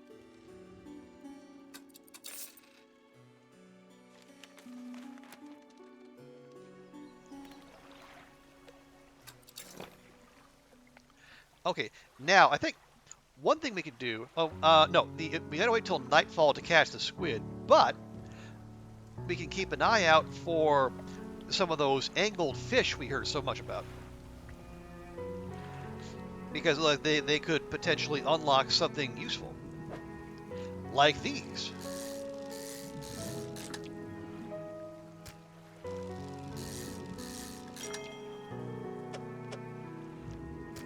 There we go.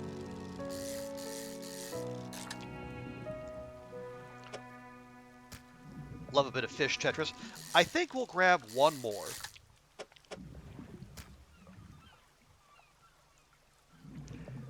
Okay, and then we'll see if that's enough for whatever that is.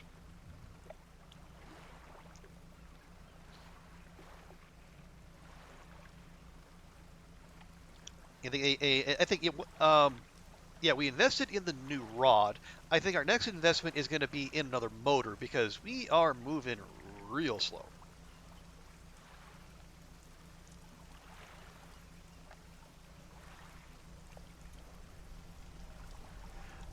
All right, there's that very familiar eerie sound, I suppose you call it. Okay, curved fish. Well, it just so happens I got curved fish to spare.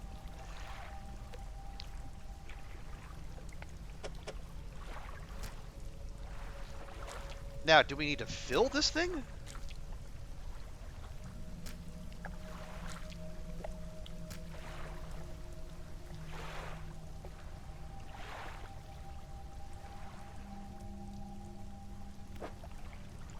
Oh. You know what? Maybe we do. Okay, we need one more. All right, well, I know we can get one more. You're hungry, but you're not? Well, that's gotta be frustrating. You're not doing well? No, sorry to hear that, Goofy. But yeah, when in doubt, an empanada might clear things up. I think that's a good plan.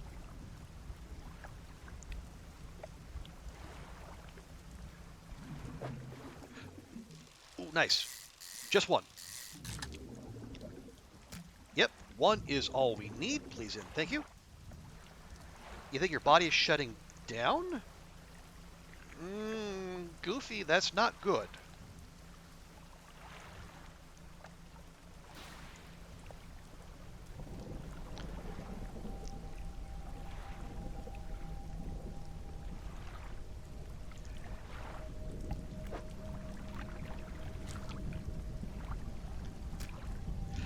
Okay, there we go.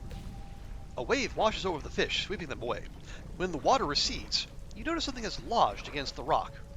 We have the sinew spindle. A handline reel wrapped in a length of stretchy sinew. One end is crafted to a crude bone hook, so it'll allow us to fish in coastal and shallow. And it has a 5% fishing speed and a 1.5% aberration bonus.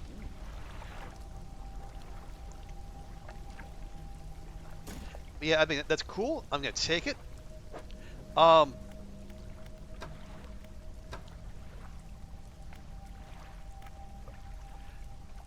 But I think we should also, like, get home, because it is late.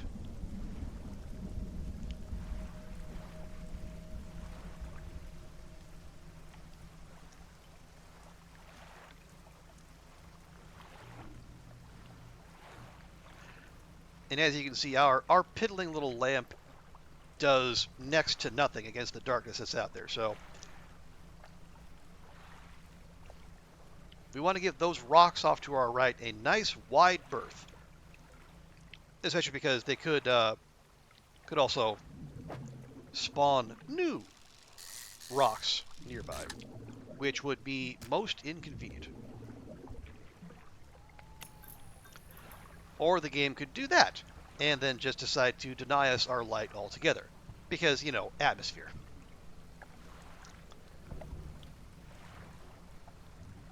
Need to put away groceries? Yes, definitely put away the groceries. Nope.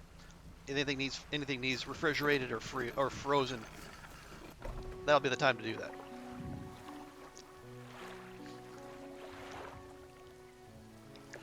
I need to make a mushroom asparagus chicken teriyaki. Sounds good.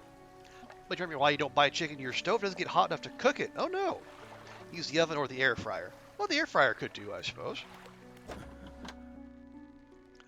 I don't know how you do it every day. These bones wouldn't cut it on the high seas.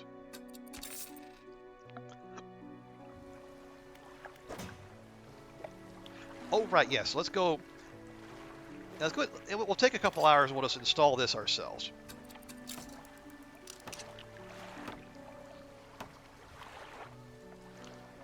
There we go. And yeah, we really do need some sleep now.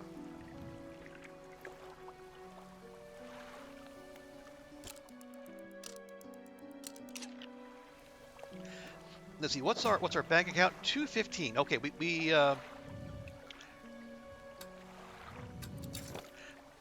well, okay.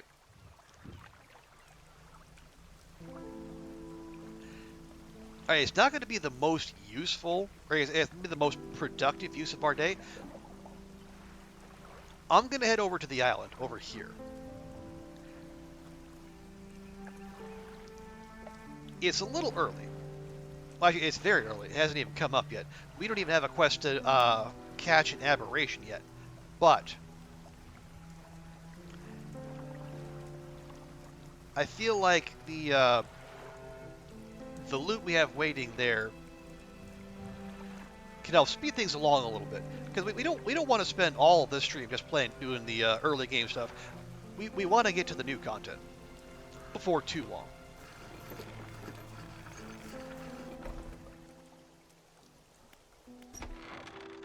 All right, the workshop looks as though it hasn't been used in decades.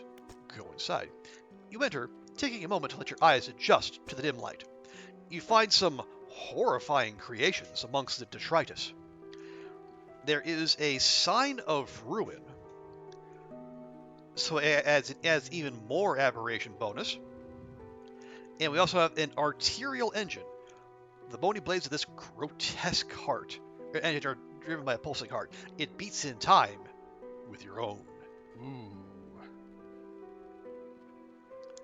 Well, add an extra 7 knots.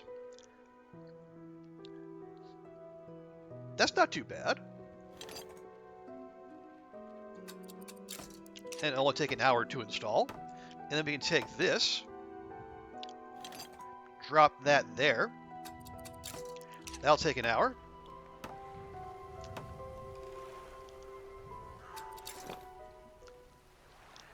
And let's see how much more zip we have. Yeah, that kind of feels like a 50% speed bonus. Okay, we'll go ahead and load up on mackerel here again.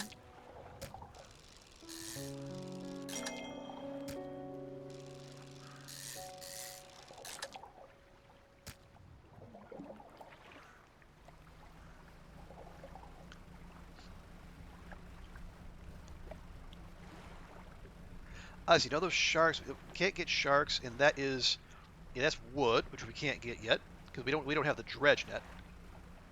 Or I guess the dredge tech, I suppose.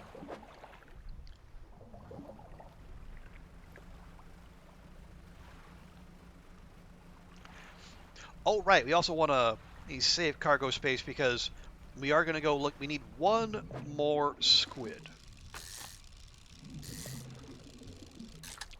Oh, we've completed sustainable fishing. Nice. What does that do for us? 10% chance to not reduce fish stocks when catching a fish with a rod. Nice. Who says this game doesn't have an environmental message?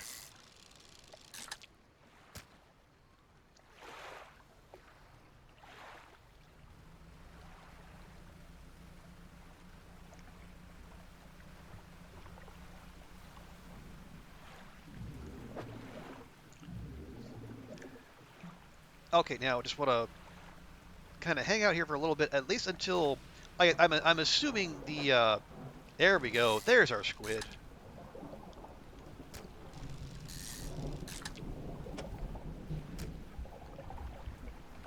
Oh, hang on.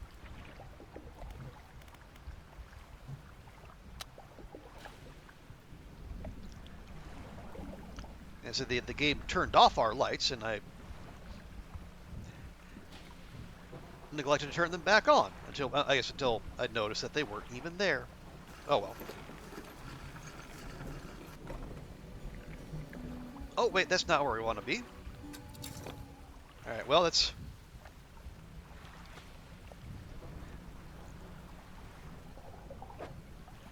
shows you about the limits of my orientation skills. Okay, yeah, I think we're pretty well full up there. All right, we'll go ahead and complete the trip home. Ah, see?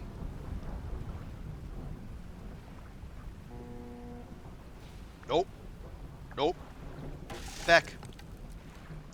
No, go away. Go away, go away, go away. Don't like the rocks. Don't like whoever or whatever that is. Don't like anyone who's out this time of night.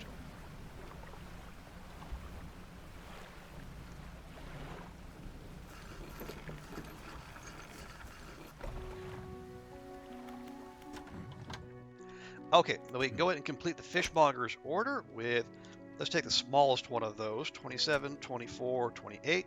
Okay. Ooh, big money. I didn't think you had it in you. Night fishing is a tall order.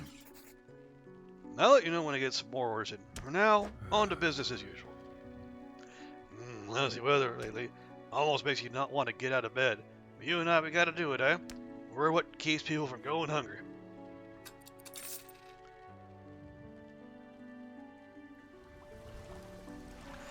Oh, we are so close to paying off that debt, too.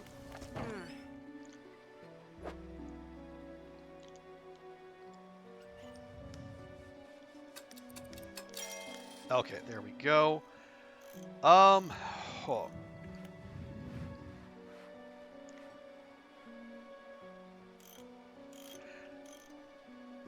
Well, let's see. We got, oh yeah, the sign's just there for the extra aberration bonus.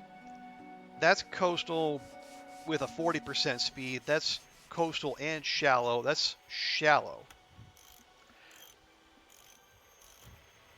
What would we need? We could, yeah, the weighted line is like a little a little 3 drop there though, and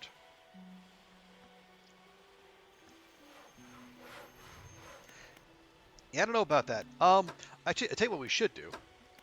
We should go ahead and get ourselves a decent light.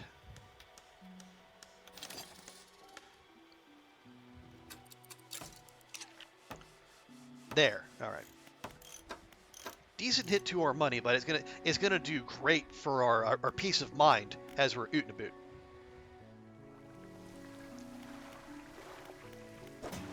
Okay, no, that's fine.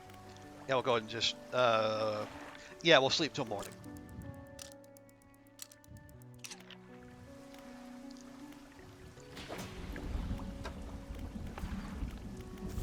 Oh, wait for more orders. Okay, well, thank you. I mean, you could have just not said anything, but I suppose that's not an option now, is it?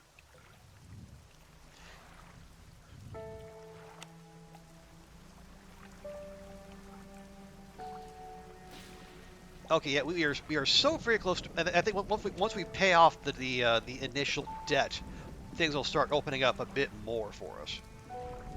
I think.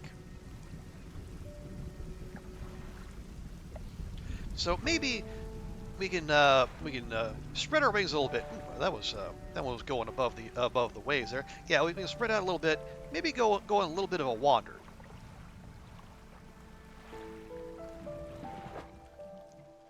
Okay, no, yeah, those are still low. We gotta leave that.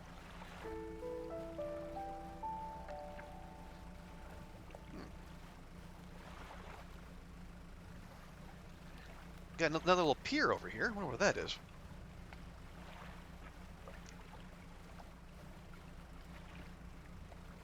See, can we get these? We can. Oh, no, that's a low stock of those too. All right.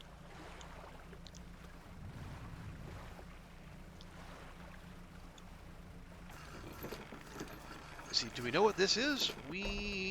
Steel Point. Okay. Well, it doesn't look like there's anything to do here for now. We'll have to just commit that to memory.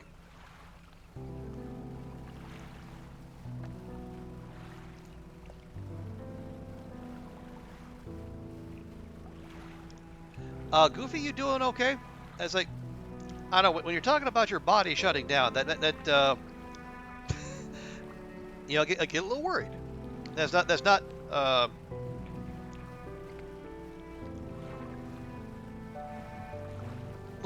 sounds a little unsettling, especially, with knowing how much, stress you've been under within the past couple of weeks. Here, can I catch something here? Nope, that's also low. Dang it.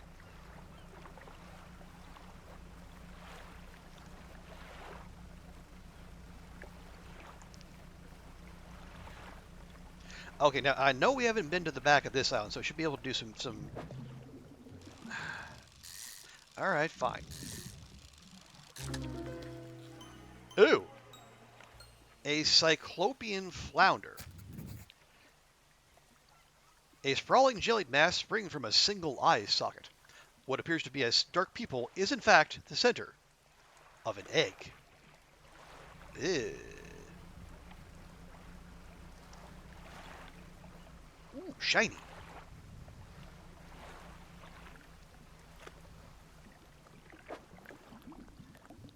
Nope, apparently no can. That is a shiny that is out of our reach. That's my least favorite kind of shiny.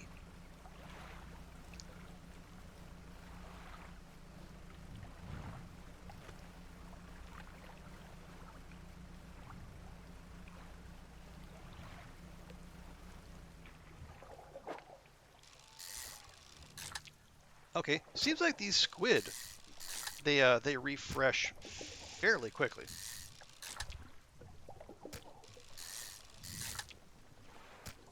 Okay, and now it's on low, so we'll just leave that be.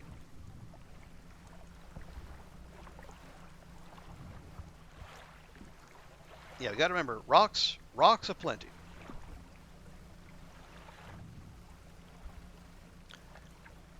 And then both rocks that were there when we left, and rocks that'll just kind of pop into existence because, screw you.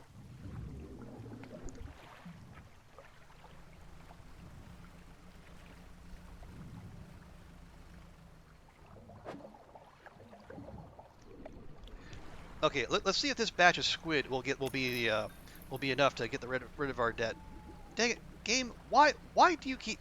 I just paid good money for that light. How dare you?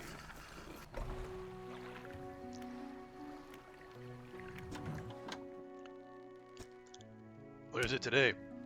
You hand the grotesque fish over to the fishmonger. He grins, raising the fish up to his face before inhaling a deep, stuttering breath. Now, this is a sort of specimen to liven up my day. I wonder. He runs his fingers firmly along the length of the fish, as though feeling for something. He pushes from one side of his stomach, and a small shape can be seen against the bulging scales. He slices the fish open. From its stomach, he pulls a small piece of fabric and spreads it on the counter. It's a delicately patterned handkerchief. Well, I've never seen that before in all my days. I'll give you this thing, and I'll pay for the fish too, of course. It's not the first corrupted fish I've seen in these parts, so I'm sure you'll find more before too long. I'll pay you well if you find more. Okay. I'll go ahead and sell our squid. And that should be the last of our debt. A man is looking at you through your cabin window. His face is mostly in shadow. I know what you took to the fishmonger. And I'll be clear, I know he extracted an artifact from it. I need to inspect it, but not here. Meet me on Blackstone Isle. Head out of this bay and cut south. I have a business proposition that you'll want to hear. I'll be waiting. Well, that's not creepy at all.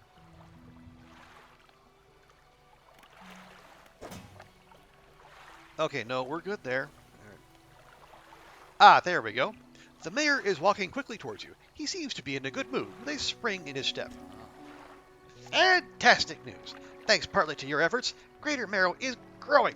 Our town is sure to be swarming with visitors any day now.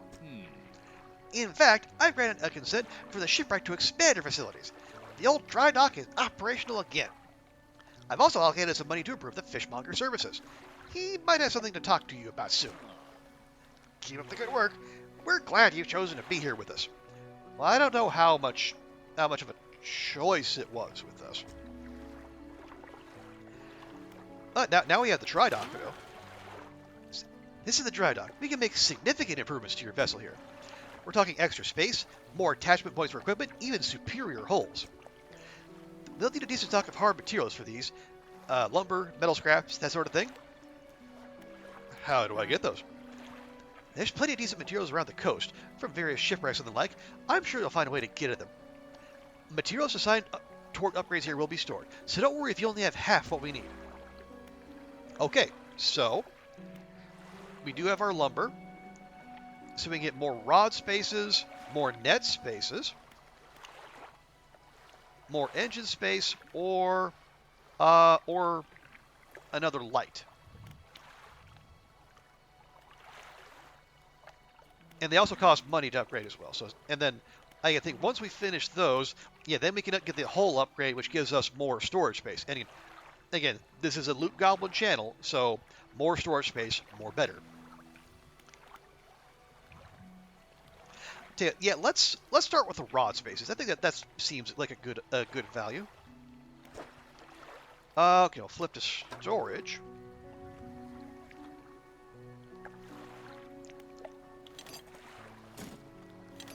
There we go. And yeah, so if let's say if we changed our mind, we could come back and just grab those out of there. That's fine. So we need one metal and a bolt of cloth. Oh yeah, we got that. Yeah, so there we are. There's Blackstone Isle. I don't see any reference to the new zone, but that's fine. I'm sure it'll pop up here before too long. And yeah, meet the guy at Blackstone Isle. So yeah, and as I was thinking, oh, I guess, and then we paid off our debt. That can open things up. What's this? Fisherman, have you run into a photographer on your travels? She docked here a few days ago for supplies. I suggested that she take some pictures of the town for promotional purposes, but she didn't seem too interested. She mentioned she was heading south. Perhaps you should introduce yourself. South. Well, there's a lot of south out there.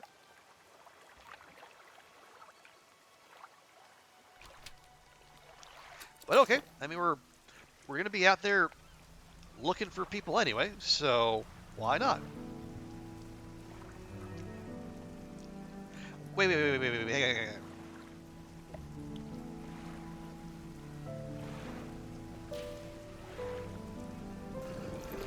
I just want to check our, okay. I need to remind myself, do we need...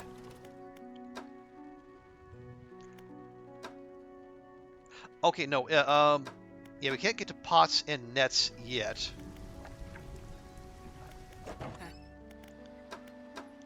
Okay, no, we still don't have access to... Yeah, we don't have access to the net to dredge for our upgrade materials. Well, that's going to make that pretty difficult, I suppose, but all right. Yeah, we'll start by, we'll continuing to progress the plot, go to Blackstone Isle.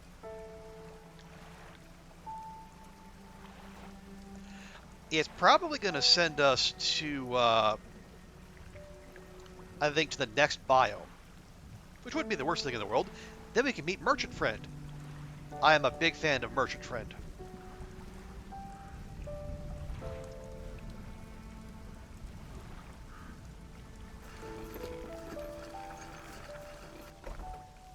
Okay, there we go. And we head to the ruined mansion. The man is standing in a doorway, watching you approach. He's holding an old book in one hand. It's bound in crimson with silver ribbons. You came. Good. Allow me to introduce myself. I am a collector of many things. Art and artifacts, truth and treasures, and curios that occupy the periphery of desire. And you have something for me. You give the handkerchief to the collector. He holds it up to the flickering light and studies it. These patterns are unmistakable, even after all this time.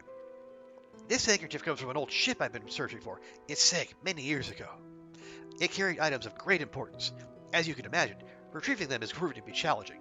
That's where you come in. My proposition is this. I will outfit your vessel with equipment that lets you dredge the wrecks and dark depths. Ah, here we go. Here's our dredging equipment. Find me these lost relics, and I will reward you in ways beyond all imagining. And this is where Han Solo goes, I don't know, I can imagine quite a bit.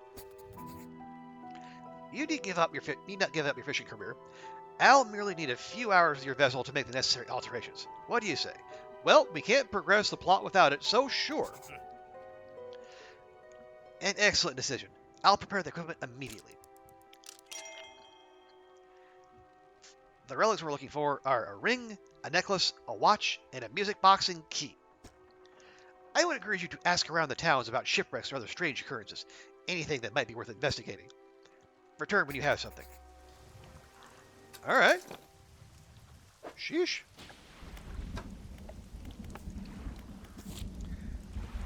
Okay, so there is a key somewhere in the Marrows.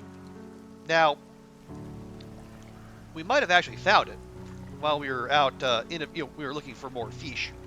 I think that might have been the shiny that we couldn't get earlier.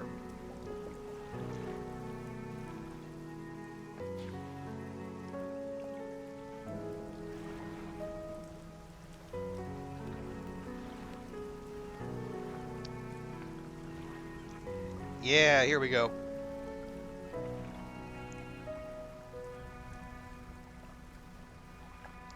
There's also whatever is in here. It looks to be treasure.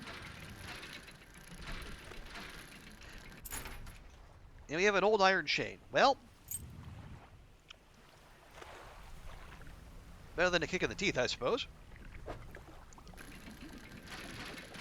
Oh, that is jump in difficulty there. We have a bronze belt buckle. Okay, also not quite what I was expecting.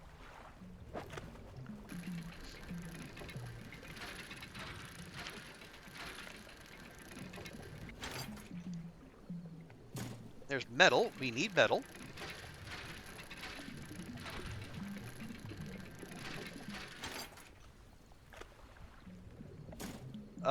Ooh, the hour does get late. But you know what? We're here for loot, and loot we shall. Okay. Oh, okay. We don't like whatever that is.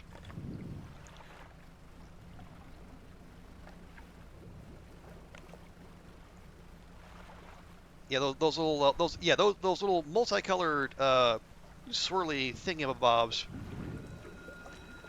are not our friend.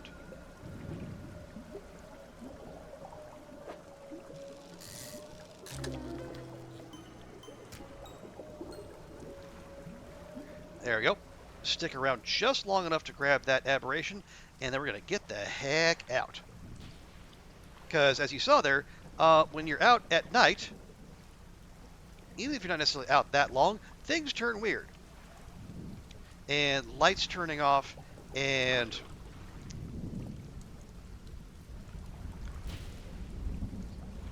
rocks popping up in your path might be the least of your worries.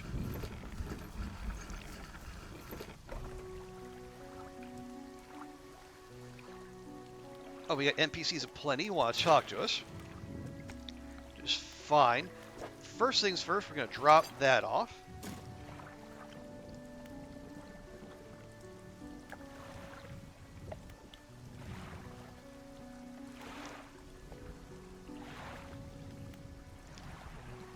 Let's see, do we want extra engine space or extra light space? Probably engine space. There we go. We'll just pop those in there for safekeeping.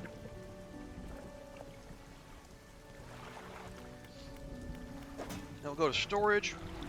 Yeah, the buckle and the... No, I guess the buckle, just the buckle. And then we'll pop over to the old fishmonger. Oh. I've been meaning to talk to you about a new business venture I've been considering. Crab pots. I've got one here for you, in fact. It's a bit banged up, but you could get it fixed up at the ship, right? Sure. I'll always take free stuff. Should be pretty straightforward. Just drop it out at sea anywhere, and come back after a day or two to check on it. I've got a customer after a fiddler crab and a common crab. Both species can be found around here. Ooh, those cost $100 each. I'll take one.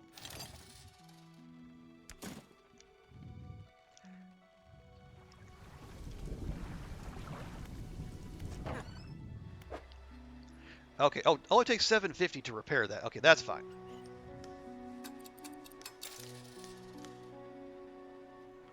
Oh yeah, we wanted to, Oh, and now we're back. I found this book out back. Could be useful to you. The fishmonger reaches under the counter and hands you a damp, battered book. A few shimmering fish scales are stuck to the cover. Well, better that than other stuff that could be stuck there, I suppose. Yeah, we'll sell these snag squid. Tasting tongues writhe wildly around sets of yellowed, crooked teeth. The top row are flattened, like human molars.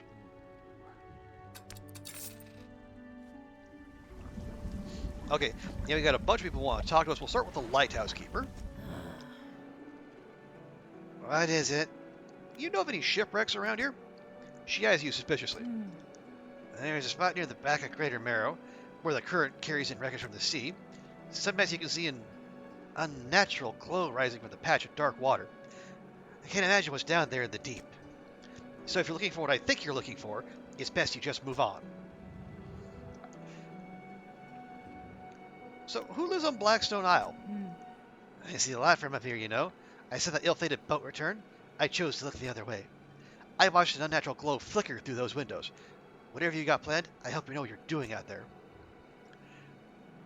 And this seems like a very silly question to ask, but you heard any strange things happening? I see plenty of strange things from atop the lighthouse.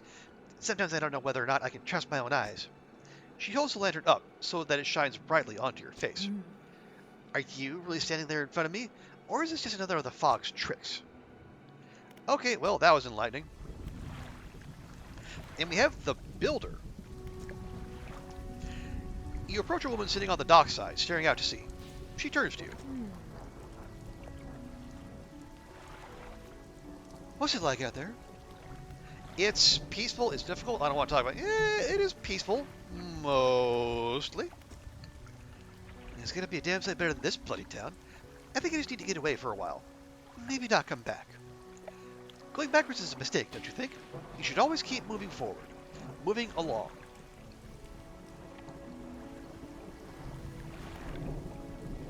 I can't go back.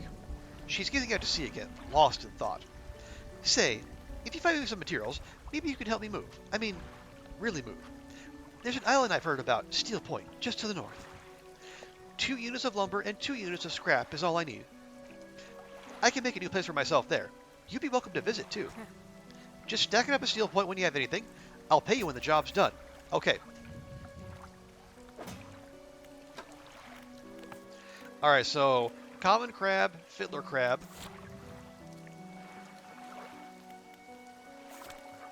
And then 2 lumber and 2 scrap, and then take that to Steel Point, which we saw earlier. And we got rods, reels, and rigs from our fishmonger fella. Yeah, that's Steel Point out there. Okay, so our to-do list only grows. Yeah, that glow in the back there, that's the one that the lighthouse keeper was talking about, but I don't think we're in any shape to go out there now.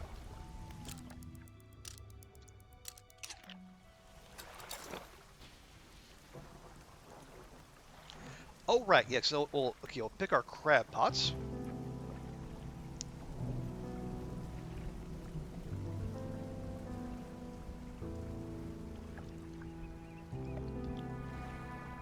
And we'll pop one there. And move a little further along. And pop one there. Let's go to our light. Turn that off. Now, we needed 2 lumber and 2 metal for Steel Island. Now, yeah, I remember this quest particularly from my first playthrough, because I finished this part of it, but then you're supposed to transport the builder there, and for some reason I decided to do that in the middle of the night. And well, I got I encountered someone out there, and they did not appreciate me being out and about, and well, one thing led to another, and I lost the builder overboard and failed the entire quest. Pearl earrings, okay. Lovely, but not what we're after. So yes, this time around, we're going to make sure the builder gets to her destination. Yes, correct. Dredge is very much back on the menu. Your instincts were correct. It turns out it released at an hour later than I thought it would.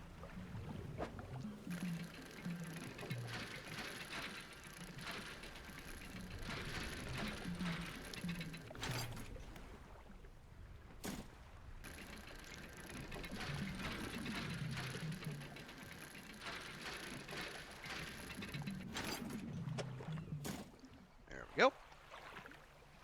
There's our starter cloth. Okay, where is... Okay, yeah, the little port is back there. That's fine. I say we just grab as much of this stuff as we can.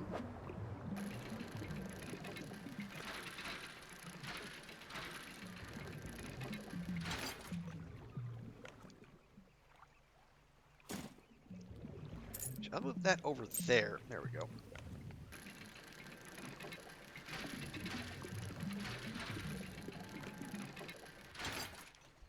There we go. Okay. We also need 2 pieces of lumber. 1, 2, 3. Yeah, I think we'll strategically pull off of that early. We'll grab 2, and we can loot up the rest later. But if we can get the stuff stashed away in the little project here, then we can we can get that out of the way, and then we can commit the rest to our own purposes.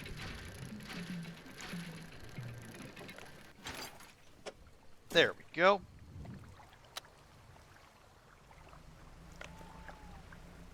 And the nice thing is that even if we haven't actually built anything here yet, we can still go ahead and spend the night at the pier and not put ourselves in any kind of danger.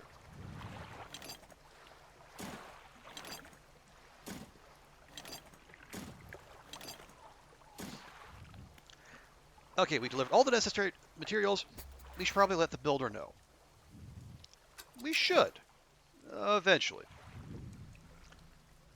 Okay, it's not... Like I say, as long as it's relatively safe, maybe we keep... Basically, we can do one more looting run. Save ourselves a little time tomorrow.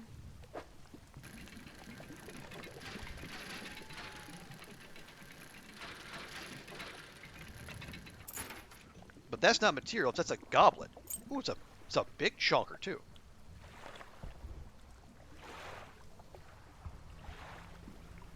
Okay, well, maybe not.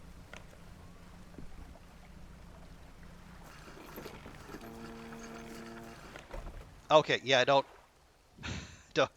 trust. Okay, whoever is behind that horn, they're the ones who cost us the builder last time.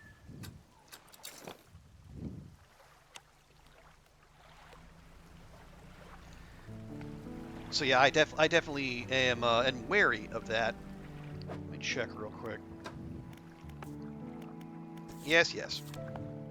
Oh, and then our book is almost done. Lovely.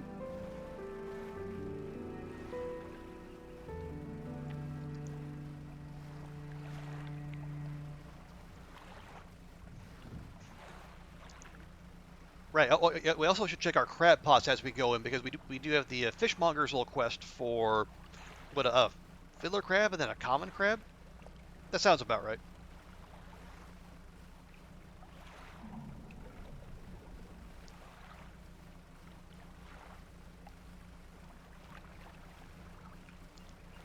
Oh, nice. Okay, I think we have. I think at the very least we have a catch here. Okay, we do have a common crab. Apparently that one is just slacking.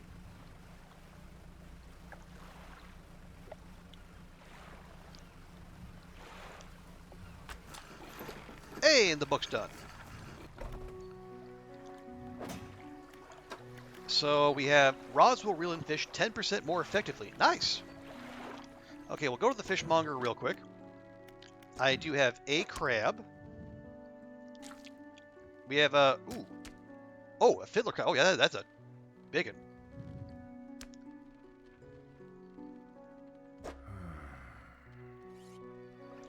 Okay, now let's go check in with the builder. You done it? Well, no sense wasting time. Let's get moving. Right, and the thing is, you can't have her in the little compartment with you. She has to ride in the in the cargo. Yeah, not apparently she can't afford the cabin. She has to travel cargo class, which is rough.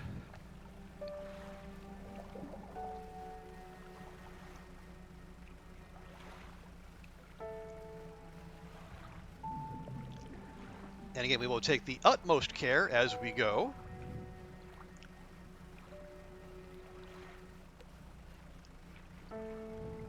So, this time around, I will not fail this quest. Other ones, well, we'll see. Yeah, that is one potentially distressing part. Like there are quests that require you to move people and animals, live animals, and if you take a hit, if you like crash into something or something crashes into you, and if the wrong part of your ship gets damaged, well, overboard they go. Yes, this'll do. Thank you, fella. Give me a short while to get things built here. You're welcome back anytime.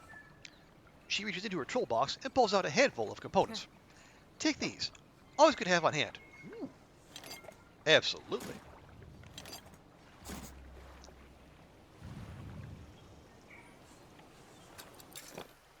Okay, yeah, so we should we did get some loot.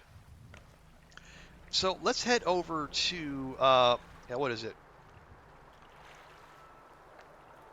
Yeah, Lesser Marrow, Lower Marrow, I forget which. Yeah, let's go pawn off our loot. How about that?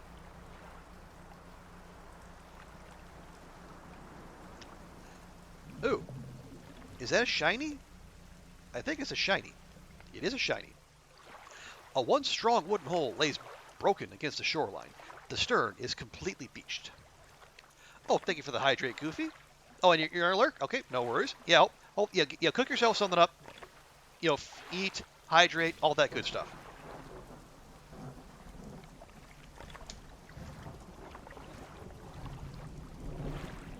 Let's see, can we get inside? You pull a bit closer and manage to clamber into the back of the wreck. You look around. Ooh, stuff and things.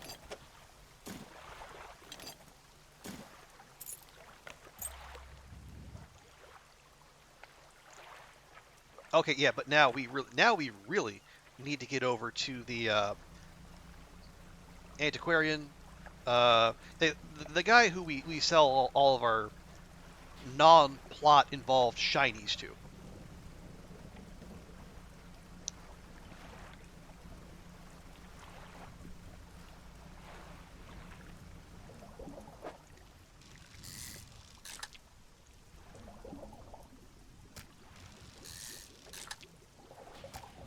Mm.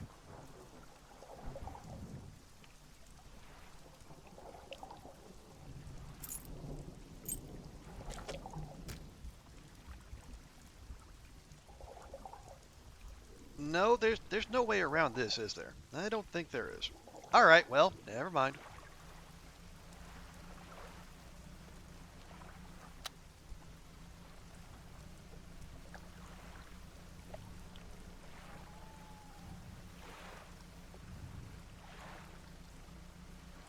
Okay, there we go. Unfortunately, like the fishmonger, everyone else is open late. Okay, the trader. Okay, I'm gonna make sure we only sell the things we want to sell. Okay.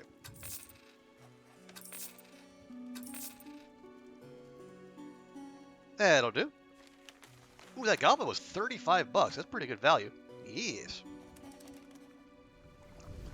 We have a grieving father. Hello. Is everything okay?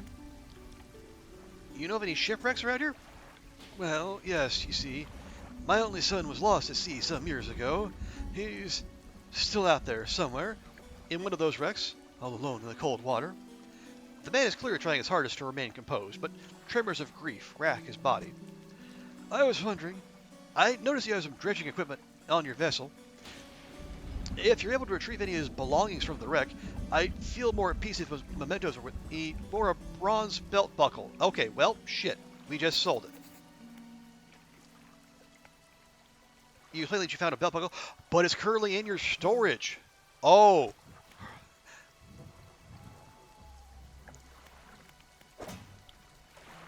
Ah. Ha ha ha. Got away with that one. So, about that belt buckle. Yes, give it. Give. You give the belt buckle to the man. This is his. Oh, thank you, bless you. You've returned him to me. Please, take this. I've not any money to pay you, but this might hold some value for you. Absolutely it does. Have you seen any strange occurrences? Weird as that is to ask around here. I don't get out a lot anymore, so I don't see much of what goes on. But I do remember the old mayor in his final days. What an awful sight it was. Screaming and throwing things into the sea. Throw it back, he would cry, over and over, begging anyone who would listen, howling it to the wind. These days I almost feel like I understand. Okay, well that's good for me, thank you.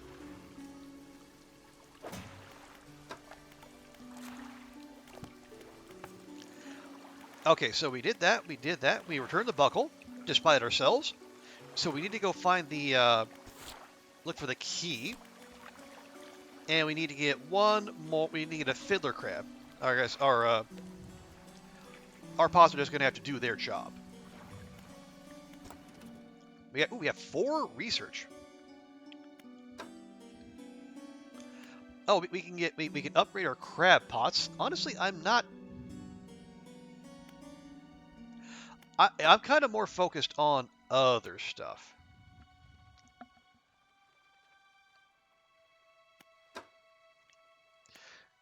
So you have volcanic and shallow. We have mangrove and coastal.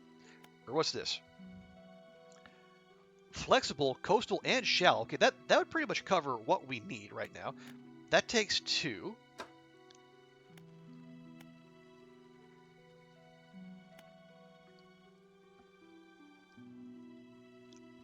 And that takes 2. So we got a refined outboard engine, and then we're going to unlock the flexible fishing pole.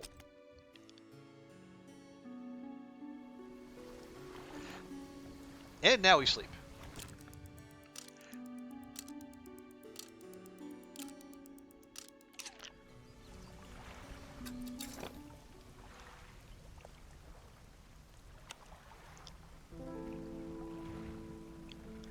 Okay, yeah, let's grab some more materials. Then we'll head back to town and see if we can finish off some of those upgrades.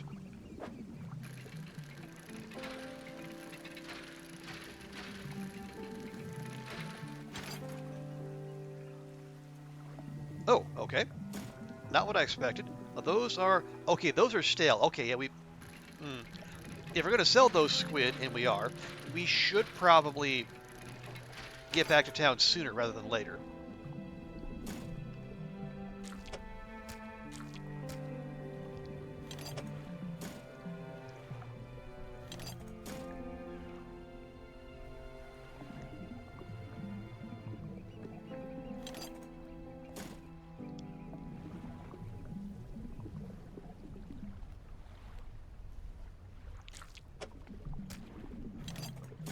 There we go. There's our fish Tetris.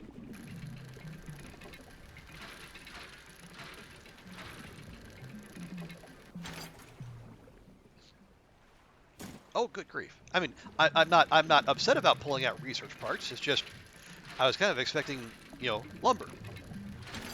Okay, there we go.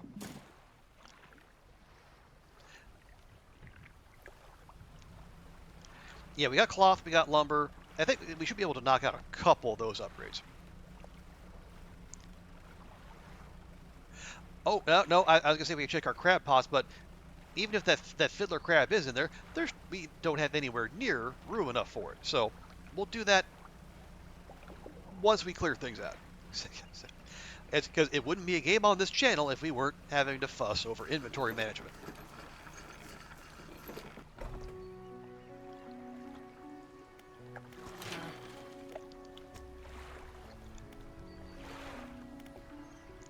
Okay, we need 1 cloth to finish that out. There we go. Okay, hold on. Hold that thought. We need 1 lumber and 2 cloth for the net spaces. Or we need 1 lumber for engine spaces.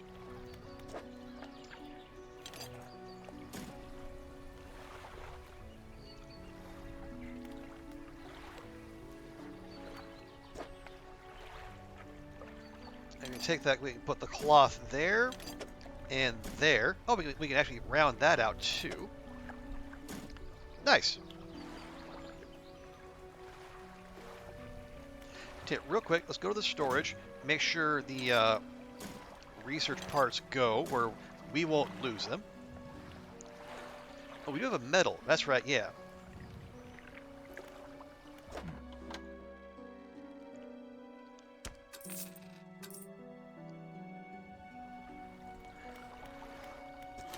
Okay. So we got 1 metal. Yeah, 1 metal, all we need there. So we need 2 more lumber, and then a large chunk of cash to do some upgrades there. Well, let's see. We want net space. Do we want rod space?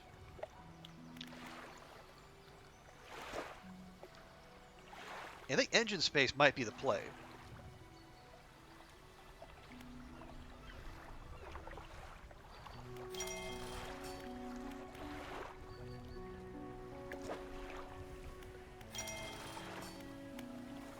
Yeah, we can't afford the net space, but that's fine.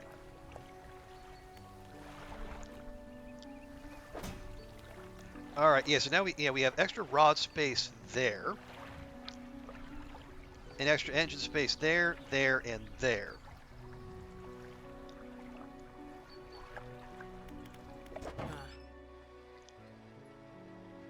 we cannot anywhere near afford that. The hydraulic, that's for oceanic. See, the weighted line, we could just, if we, yeah, that's for shallow.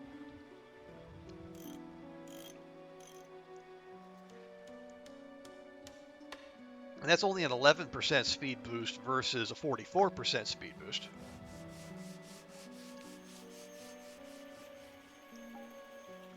Or we save our money for the flexible fishing pole. We could also get our the refined outboard motor needs. It also takes a fair bit more cash, but it's more affordable. What we can do there, I think we can put that there, there, and there. We just take that over there.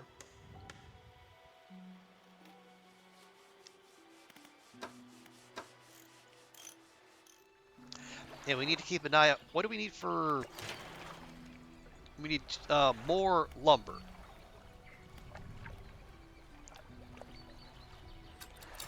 Okay, yeah, we did. Now we check the crab pots.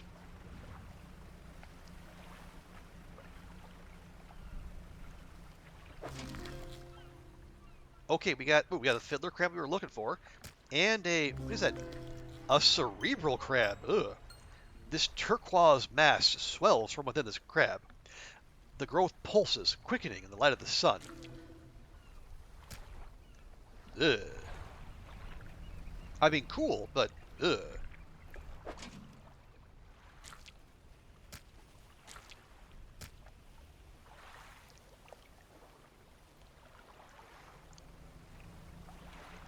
All right, well, those fiddler crabs are going to take up most of our inventory, so we'll go ahead and turn those in now.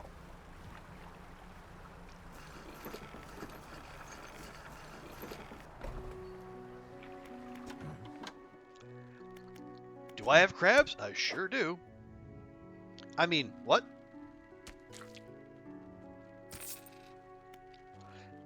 Okay, we got $62 off of that. Cool. This'll do. Glad you got some use out of that old pot. You can always buy more here or repair damaged ones at the shipyard. I have one final request for you. As you've seen, some fish around here can develop odd deformities. What do you think happens to a person that eats the flesh of one of these mutants? I'm going to cross my fingers and say nothing? Well, perhaps. But I want to know for sure. Bring me a mutant fish, any will do. Just keep this between the two of us. Any mutants? Not right now. I want to sell my other fish first.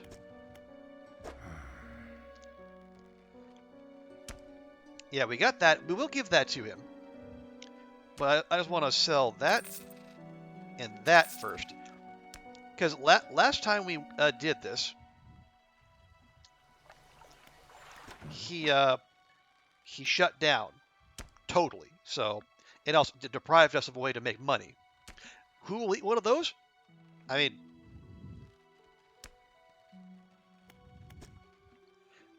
remember, any effort will suffice. I suspect they're all the same underneath. You think so, huh, pal? Well, here, have a brainy crab. The fishmonger takes the aberrated fish from you. He clutches it close to his chest, wringing his hands around its slimy body. Yes, this should do nicely.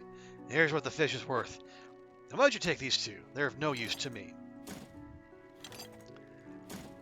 Do you hear that? It sounds like the faintest whispering. You listen. Silence. In the stillness of the room, the fishmonger's hands begin to tremble. His face grows anguished. Please, sell what you need, then leave. I must deal with this creature. Quickly now. Okay, well, there we go. The fishmonger's door slams behind you. You hear the heavy scraping of metal bar sliding across it. That's why I wanted to get that done. Wait, no. No, we want these to go here. Because the last thing we want is to have these in our storage while we're out and about and then run into something.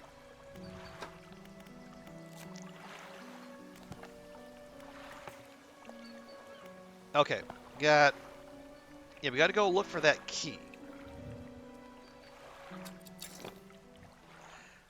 I mean, we could also go try to make a little bit more money, and then so we can afford, say, a motor so we can zip about more.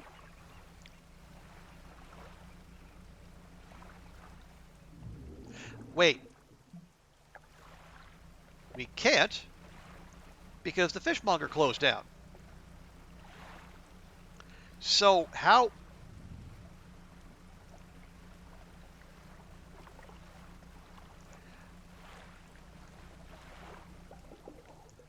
Well, yeah. Now going out and about and searching for stuff seems kind of superfluous. Although maybe maybe we need to go where the little our big little spotlight thingy is. So yeah, rather than worry about fishing, maybe we just know. Dang it.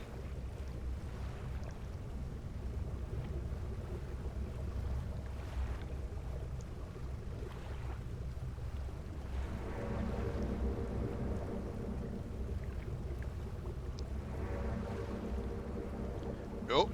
Nope. Nope. Don't like you. Go away. You're mean.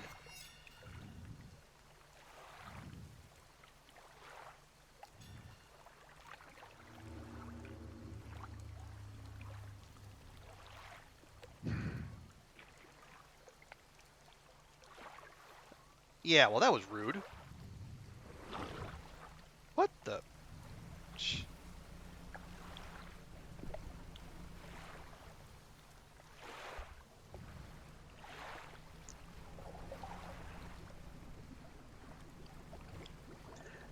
Yeah, we already lost a good chunk. Okay, and it's still out there. Yeah, I don't know if that it's worth it to go out tonight. Okay, let's do this. Let's pick up our crab pots. Yeah, they're just about to give up the ghost, so this would be a good time to grab those anyway.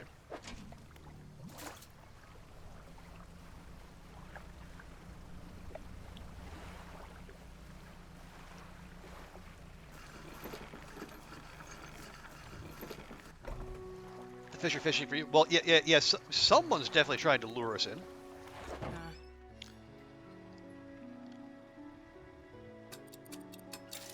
Okay, there we go. All fixed up.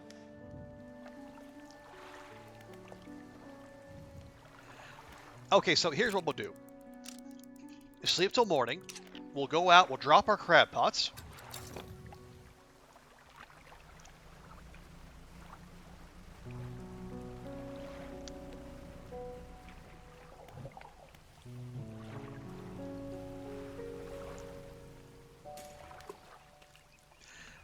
And we'll try to be all strategic about this. What we'll do, I think we'll head to the backside of the island now. We'll head to the backside of the island early. We'll wait for darkness to fall, and then we'll be right there when it happens. You like how time passes only when you move? Oh yeah, that's actually a really handy thing.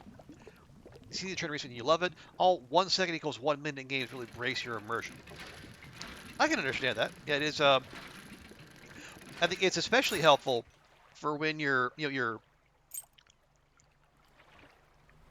think one of the things you can do, a telescope where you can look out and you can actually scan the area for. You can scan each of these little spots and they'll tell you what's in there. But thankfully, like it doesn't. Yeah, if time was moving as you did that, obviously that would be a big disincentive. But the way these things work, you can just, as long as the long as the boat isn't moving, you're just fine.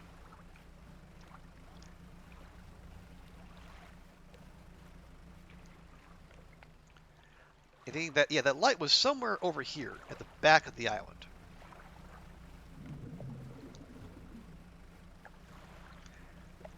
Now, I don't remember. Ooh, shiny. Yeah, kind of shiny? Can we even get that? We can. Ah! Never mind. Wow, that is huge.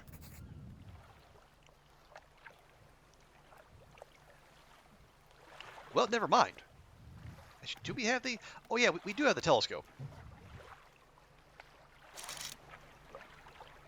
Yeah, so you can bust out the telescope and then do a just quick or any quick little search. As long as you can see the spot from where you are, it'll tell you what's in there, or it'll tell you the kind of spot.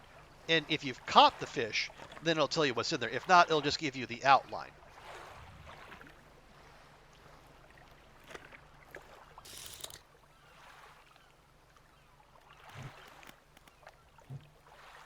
Okay, now remind myself where we. Okay, we need to go east. That's should be easy enough. Yes. Well, kind of. As long as we can get past this big old honking rock in our way, we'll be fine. Yeah, I think we actually. Yeah, we found the key that we were looking for before dark. So I guess that maybe that wasn't linked to the big red spot.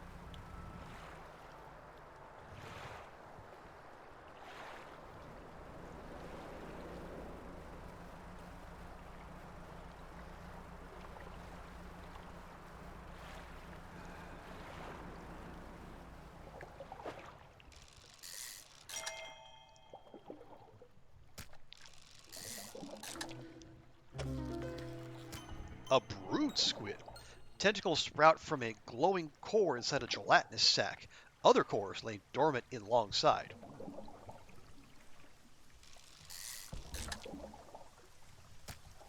Okay, we need to get moving because I was gonna say I know who hangs out around here, and I'm not losing a quest item overboard. I don't actually know that we can do that, but I'm not gonna chance it.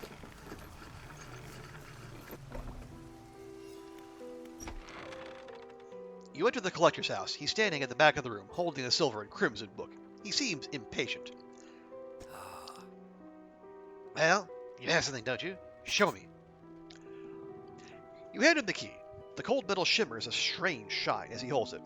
The shape of the key, the teeth, the head, now somehow seem changed, smaller. Has it always been this way? Well, it looked heckin' huge in our inventory. Is this all? Where's the lock? The collector grows agitated. It seems the pieces we're looking for have traveled much further than I anticipated. Much further, I suspect. In that case, allow me to aid your travels.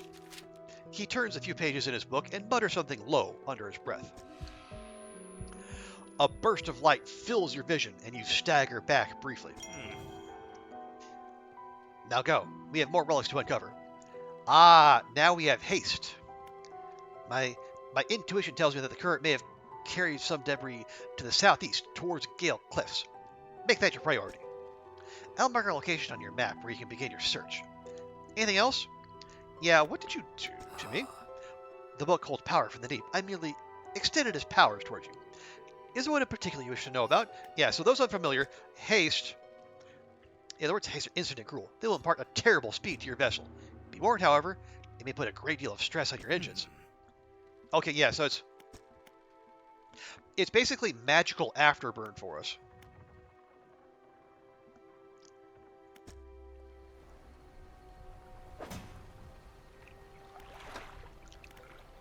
Okay, yeah, so now we're meant to go to Gale Cliffs. And I think here, yeah, we'll be able to go here and start selling fish again, I'm pretty sure.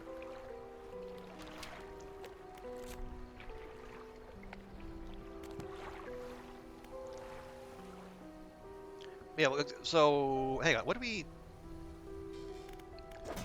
We have 4 research, we have 4 research parts in our stores, so we could start moving toward other stuff.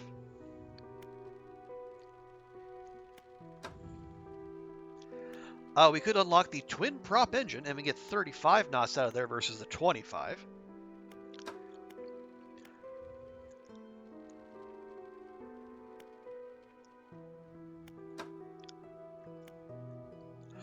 Or we can start addressing these fancy crab pots. Again, I don't know. I don't know how useful that might be. Yeah, honestly, as far as I'm concerned, like more faster, more better.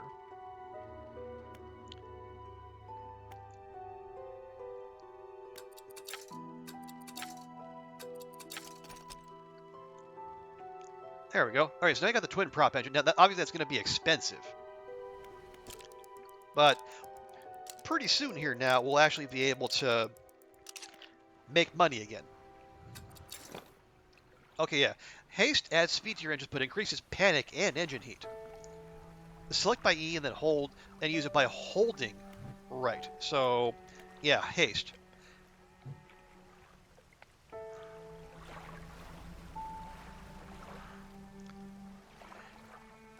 So, yeah, we want to go southeast towards the Gale Cliffs.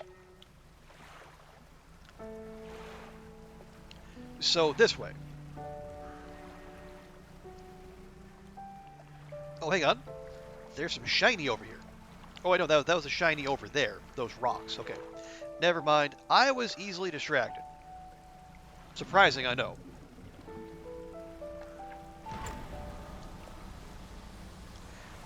And you can see, yeah, the faster we go, the redder the world gets, and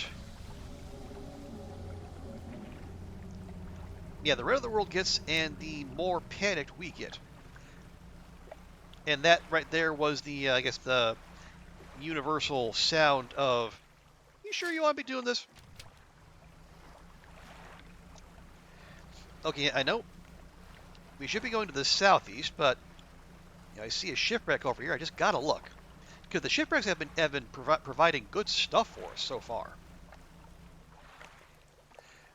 A rotten mast lays down on this island, half hidden by the foliage. At its base, an old boat is cracked in two. Well, look inside.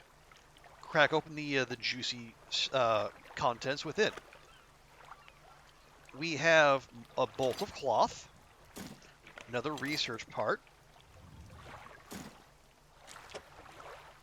some metal, and a bag of doubloons. Doubloons! Okay. Anywho's will be. Yeah, at the rate we're going, this trip that looks close on the map is going to take most of the day.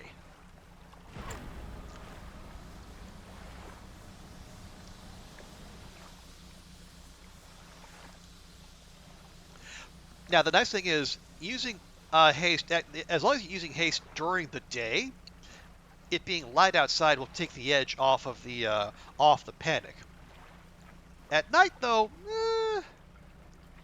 not so much.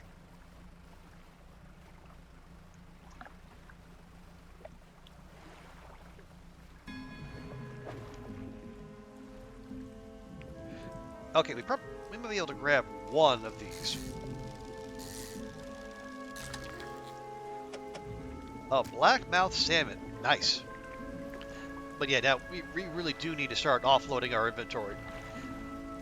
And where better to do it than with our best friend in the world, Merchant Friend.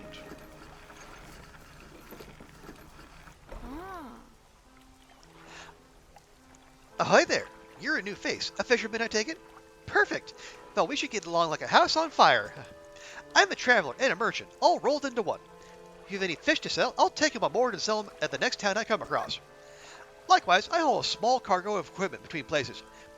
You're welcome to peruse the stock and see if there's anything that takes your fancy. Come and see me when you're ready to trade. Okay, well, first things first, let's go to our storage. Move anything we don't want to let go overboard, which honestly is, well, it's most things, but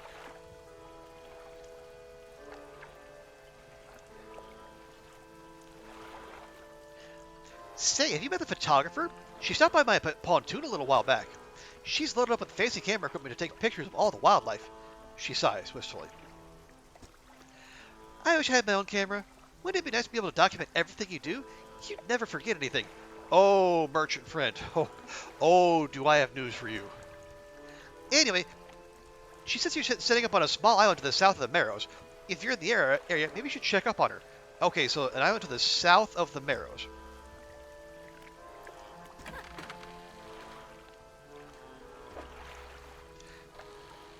Okay, yeah, we'll go ahead and... Yeah, I'll go and sell all the fish.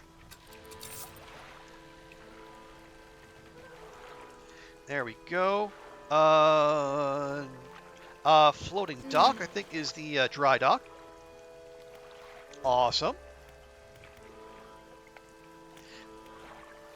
Oh, we still don't have lumber, do we? We do not. Alright, well that's fine. But we can't access that until we pay for all these. We can actually do that. Oh, wait, no, we don't wanna. We don't wanna. Yeah, because we need to save our money for the engine upgrade. Yeah, so we'll just take this stuff and pop it in storage for now. We also have to talk to the traveling merchant, one-on-one. Hey again, come by for a chat. Yeah, do you need help with anything? Assistance from an angler? Absolutely. I've been trying to collect records of where each species of fish is located. I figured out most of them on my travels so far, but there are a few I haven't been able to figure out. Reckon you can share your info with me? Sure. Great. The fish I have left to track down are the oarfish, gulper eel, Goliath tigerfish, and coelacanth. I know a little about each species already, so maybe I can point you in the right direction. Well, let's start with the oarfish. Given that the oarfish has a long and fragile body, I imagine that they'll live in reasonably deep but calm water. Maybe the shelter of Gale Cliffs would suit them. Well, it just so happens we're in Gale Cliffs right now.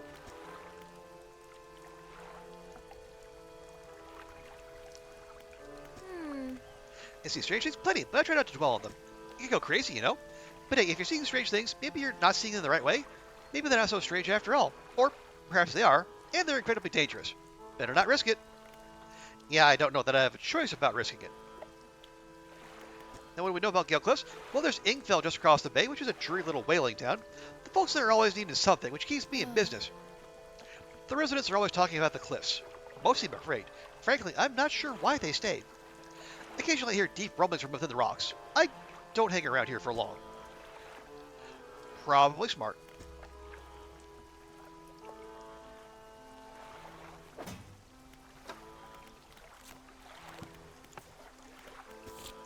Okay, yeah, so we got that, right.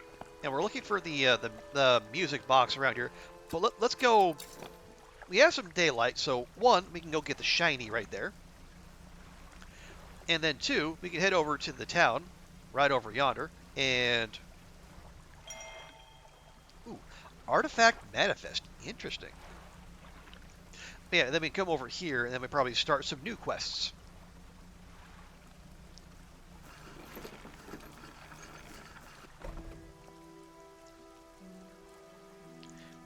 So we have an Ingfell resident. What is it? Well, do you need help with anything? You and your cute little doggo there. I've been trying to prepare a special meal for my partner, but I've been having some issues. Around here, we consider aged conger eels to be a particular delicacy. You may say they're rotting, but they're delicious if prepared correctly. Normally, we bury them in the ground and allow them to mature, but our dog keeps digging them up and eating them. Oh, doggo, you scamp.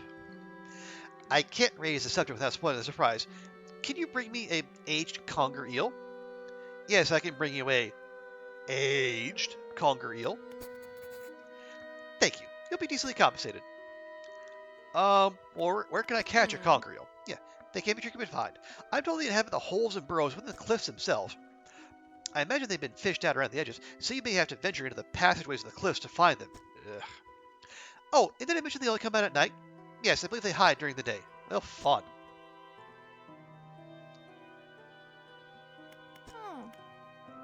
Okay, cliffs. Okay. There's a huge battle down the south side of the cliffs. The treasure hoards were left abandoned and unclaimed. Okay, so south side of the cliffs, there might be stuff.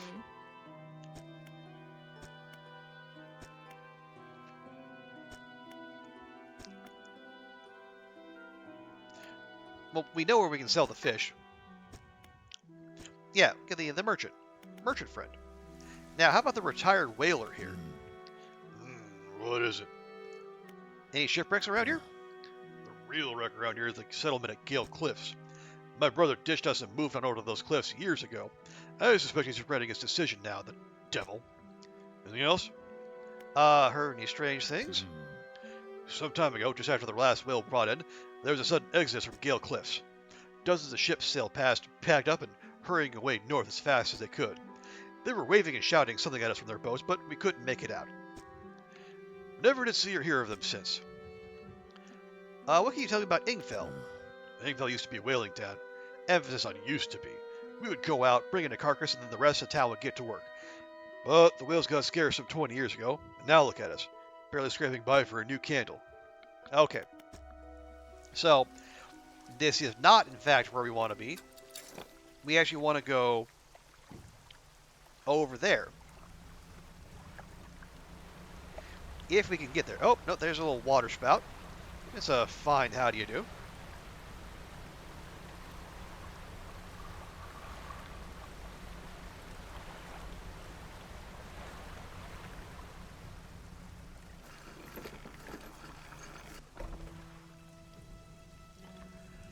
An old man emerges from one of the nearby broken buildings and hobbles towards you. Oh, greetings. Don't get many visitors around here. What is it you need? This place doesn't seem safe. Why do you live here exactly? I've been stubbornly holding out here for quite some time. Truth be told, I've been reconsidering my position lately. I have been happy here for so long. My wife and I had such a beautiful life until the collapse. Now I'm all alone and cut off by land and sea, left only with these trembling rocks on all sides. I could help you move. It's not that simple. My brother would never. You see, I used to live in Ingfell with my brother. He was a whaler back in the day. Things were bad. We fought a lot, mostly about how our parents' inheritance should be divided. See, money will do that to you. We were in the prime foolishness of our youth. When my wife and I decided to move here, I took the family crest. I stole it from him. Now, after all this time, I can't return without it. Well, where is it? That's where the problem lies. After the collapse, that creature, it dragged debris from the houses down into its wretched burrows. The crest went down with it. It's a lost cause, I know, but if you were to find it, it's a large whalebone crest. It would mean the world to me. Well, I'll look for it. The plot demands it. Thank you, but please be careful.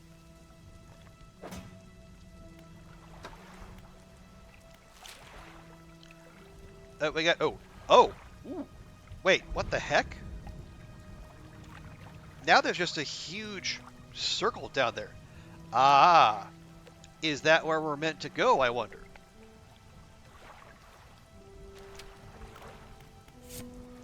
Oh, we got artifact manifest. We got vessel owner report, oaken music box, purchased from the antiquarian at Little Marrow for a bargain price. Previously salvaged from an undisclosed shipwreck, has the letter J carved on the underside, otherwise in reasonable condition. Has not been opened for fear of damaging the mechanism, pending inspection by locksmith. Wooden mask. Carved wooden tribal mask said to bring good luck, fertility, good health, fortune, rain, and protection from evil spirits. Traded for a pair of socks and a pocket watch chain. 12-piece tea set. Bone china, 6 cups, 6 saucers. Acquired from an eastern dealer. Do not use. Jar of earth. A jar containing earth from a meteor impact site. Allegedly. Okay, hermitage. Find the family crest and deliver a rotting conger eel, as well as the rare fish and the relics. And I suppose if we really wanted to be completionist about it, we could go get the we can go find the photographer, because everyone seems to be a big fan of hers. Oh, hang on. Nope, that's not what we want. We want the lights.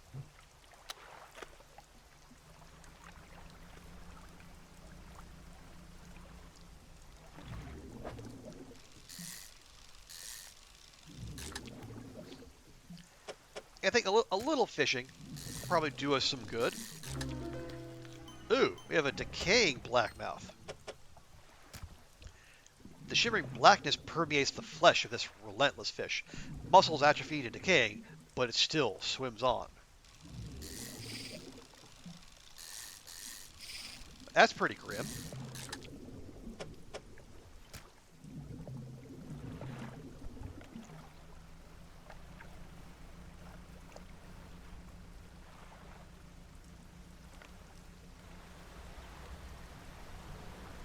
Nope, nope.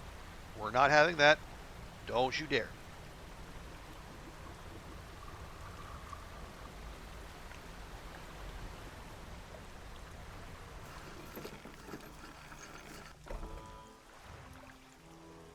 Okay, let's see. Fish market, good.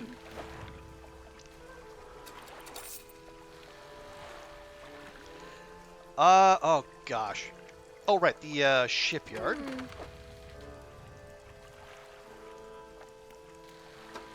Yeah, we did unlock, ooh, 450. We can't afford this, though.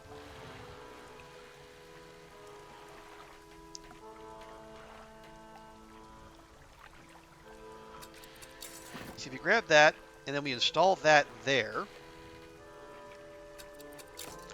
Fortunately, it only takes an hour. And then we grab this.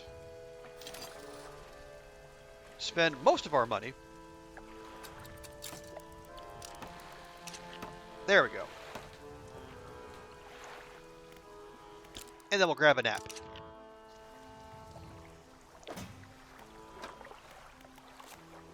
Oh, right, that. Okay. Right, so now what?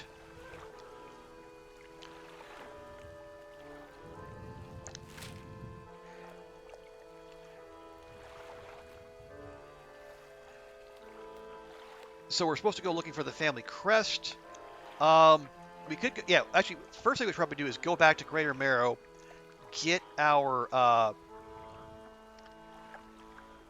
get our crab pots, and then bring them over here. Because I fear the fishmonger is going to be, I guess, occupied in perpetuity.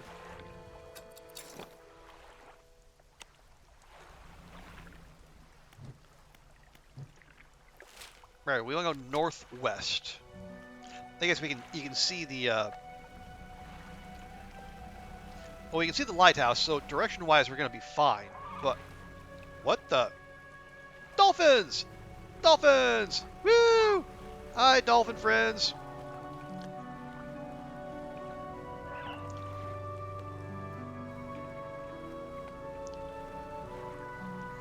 Alright. Anyway, yeah, what was I saying about being easily distracted?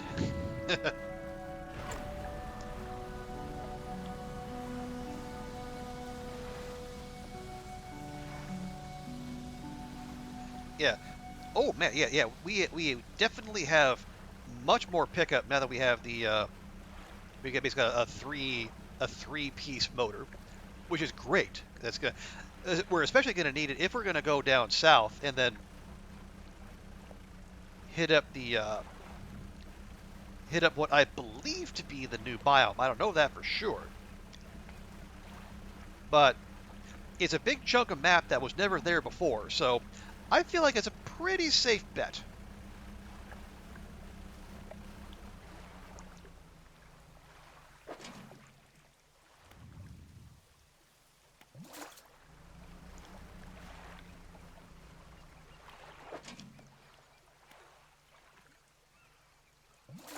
Okay, there we go.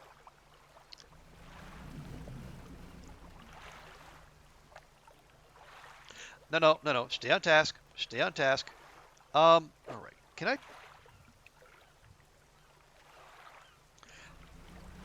Yeah, we are a little broke. Good aberration.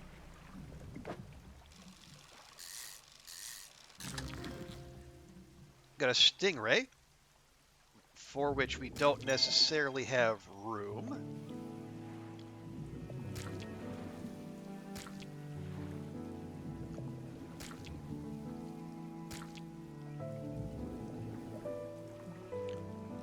Can I just... No, I just...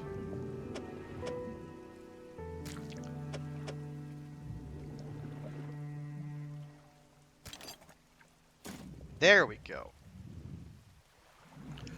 Yeah, we didn't even get the aberration. Yeah, because the stingrays are heckin' huge.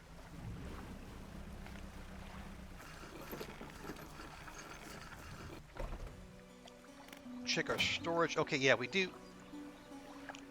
I think we can go and we can go to the trader, and we can pull from our storage. Oh, a returning customer. Please take this symbol as my appreciation. I'm sure you'll find it useful. Ah, a relaxed mind. So he pulls a book from the stack sitting on his desk and hands it to you. It's covered in dust, but otherwise seems in good condition. Okay. Yeah, I would like to sell you that and that.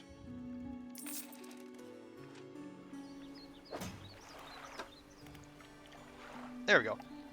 So yeah, a relaxed mind. Okay, hopefully that helps keep us from getting stressed as we go about our business. Wait. Oh, hang on. I didn't know this before. There's a painter here. The fisherman. I thought you might stop by. Welcome to my humble studio. If you're wanting to experiment with some decorations, yes, I am the person to talk to. What sort of decorations? I can attach flags and bunting to add some style to your boat. I have a design right here already that you might like. If you find any others on your travels, bring them to me and I can rig them up for you. Of course, I can also add a splash of color to your hull. I'm sorry to say that my selection of pigments is limited at the moment. Can I help you find more? He thinks for a short while. The other day down by the shoreline, I saw a strange crab with the most strikingly vibrant coloration. My knees aren't suited to clambering over rocks and chasing crustaceans, you see. But if you caught such a creature... He clears scraps of cloth and paper from his workbench, revealing a large pestle and mortar. With the right binding agent, we can grind them together with a new mixture. He turns back to you, a cunning plan formed in his mind. Fisherman, bring me some of those strange crabs. We'll turn your vessel into a work of art. But for now, what can I help you with? Deliver flag, paint boat. No, I'm good, thanks. Okay, yeah, the painter was not there before.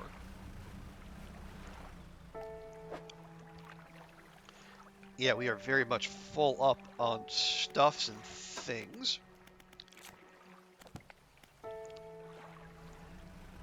But yeah, let's get back at it.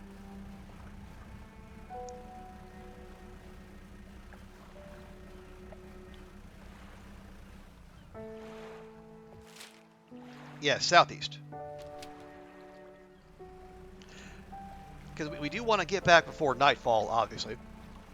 Because we have a load of stuff, and I would prefer not to lose any of it. And shocking, I know.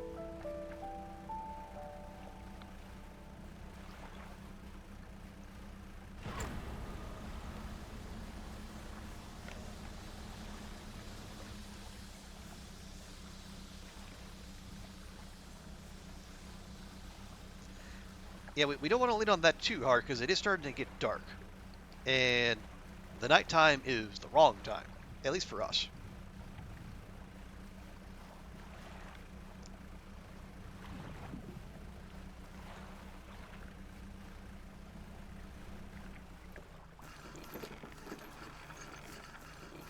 And there we go.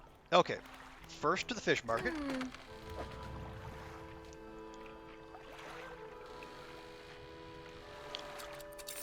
Yeah, we don't have any conger eels, so we don't have to worry about that.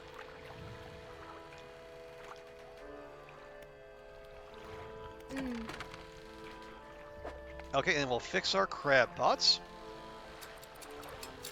Lovely.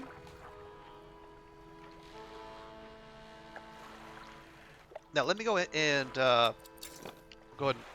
drop those now.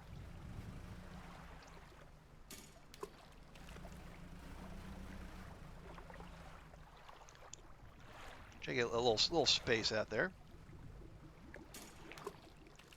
There we go.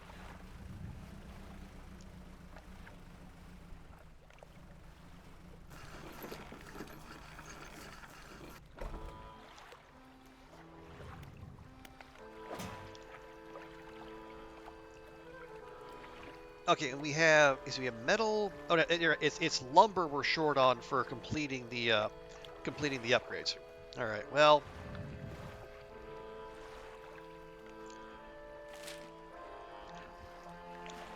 Okay, so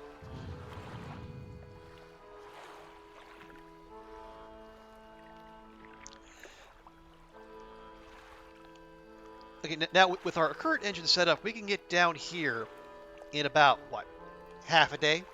How long do you think it would take us to get to whatever's down here?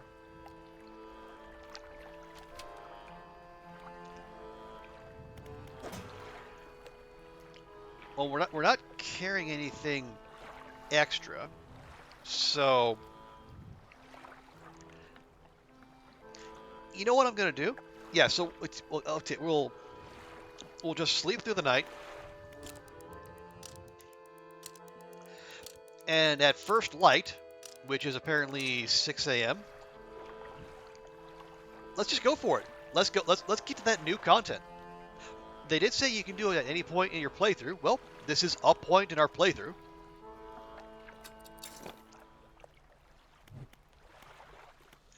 And now we have haste to help us on our way. So we want to go,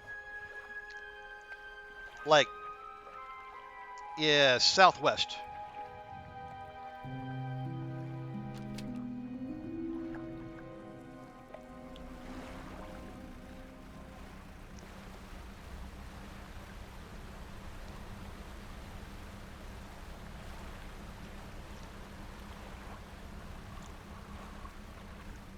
That about right? Yeah, we might need to, veer off this way just a touch more. But yeah, I think that's pretty much what we're looking for. Okay, there's the lumber we need. Mm.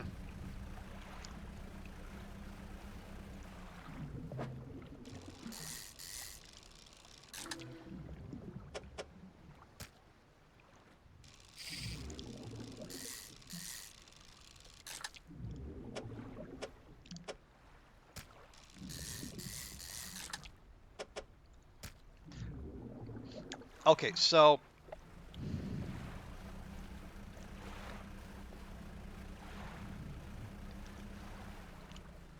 all right, my loot goblin instincts are getting the better of me. But it's fine, 'cause it's not like we're on a timer. I think there are some quests in the game that are timed, but we haven't run into any of those yet.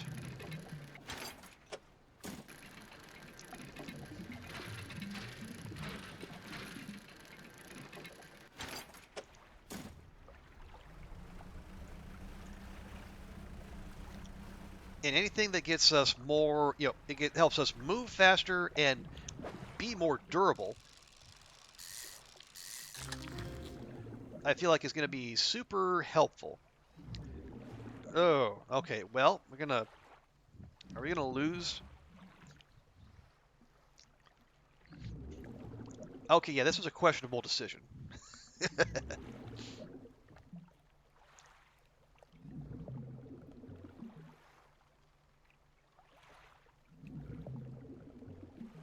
Well, hang on.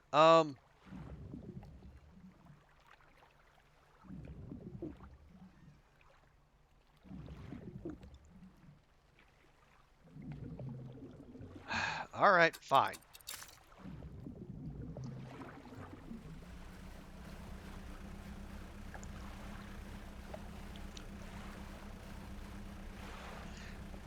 All right, well, we'll sell our little catch.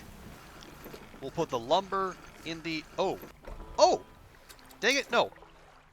Okay, all right, orcas. They're already... Too much to see, too much to do.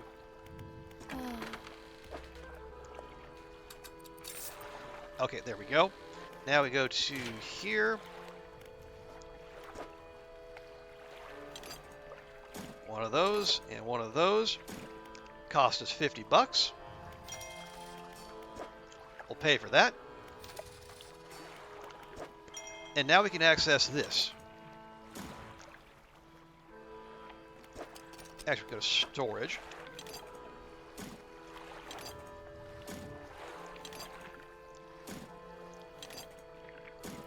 So we need 3 more lumber, 1 metal, and then 1 refined metal, which I think... Can't remember if we find that or if we need to... Yeah, do we find that, or do we get that from, or we just buy that from the trader?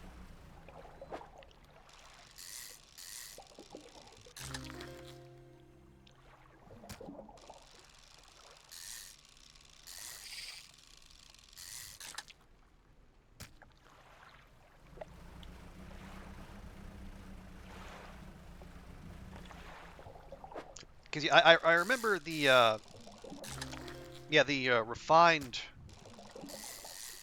metal being stupidly expensive. Ugh! The scouring bass. Shapes swirl inside bulging, clouded eyes, blinded by the light of the surface, but perfectly suited to searching the depths. Ugh. They gotta.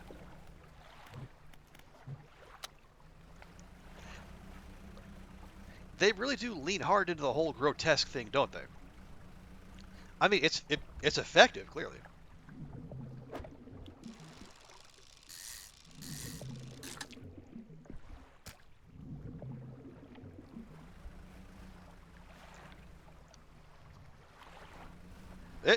It. Okay, that's probably not actually a rock. That's probably just, a little high up, but also like still underwater. But again, I'd rather not take the chance. What do we have? We have a rock crab. Nice.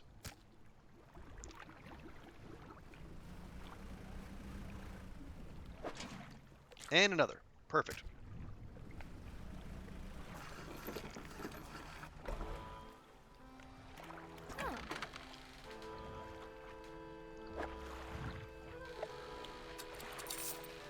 There we go. There's our savings topped up. Oh, yeah, shipyard. Ah, there it is. How about 500? Yikes.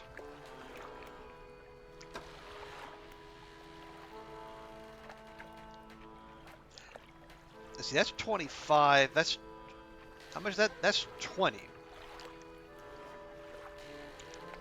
That'll be most of our money, though. We got, ooh. Oh, a trawl net. Hey. That could be useful, but not just now, I don't think.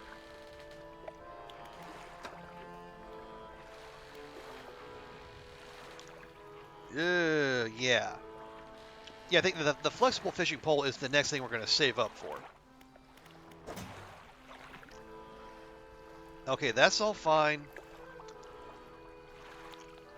Yeah, one light's good for now. All right, we're gonna do the thing I said we were gonna do last time, but I got distracted. Shocking, I know.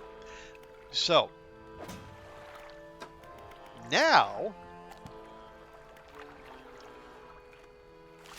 yeah. So just head like southwest.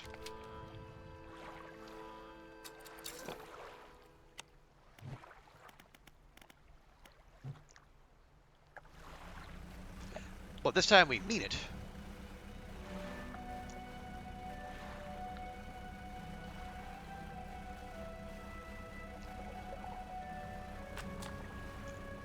Ooh, nice. What did that do for us?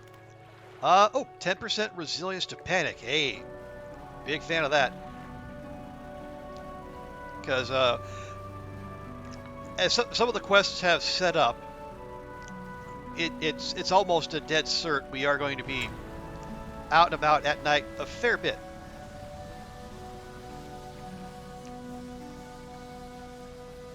So anything that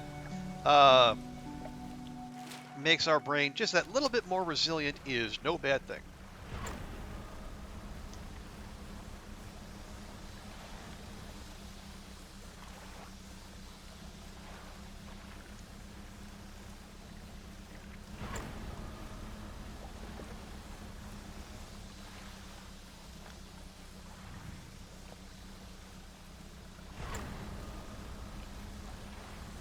Ho! Hi there, friend. Ooh. Oh, I see lights ahead. That's got to be a good sign.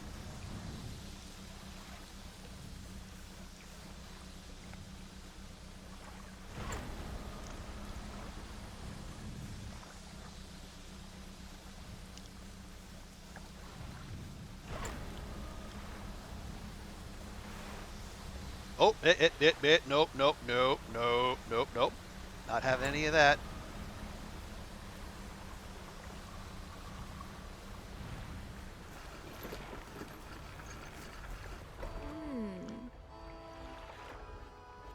Hey, wow, merchant friend travels fast. Down here to investigate the ice field too? It seems to have appeared out of nowhere. My best guess is that it drifted up from the south. Either way, I thought I should set up a pontoon here. But when I went to stake my claim, I noticed some old equipment on the ice. Come and check it out when you get a second. In the meantime, I got some new rods for sale. They'll be perfect for fishing in the ice around here. Ah, let's see. So what kind of equipment are we going to need to make that happen? Oh. So we got this ice and oceanic, a glacial lance. Or we have a barbed ice rod, which is just for ice.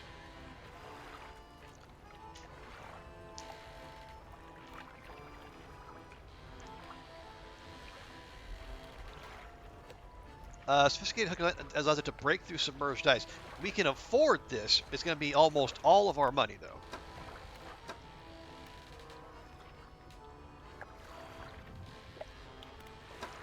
But then again, what else are we going to be spending it on? Now, what we'll probably need to do, I think we can. Oh yeah, we have coastal set up here.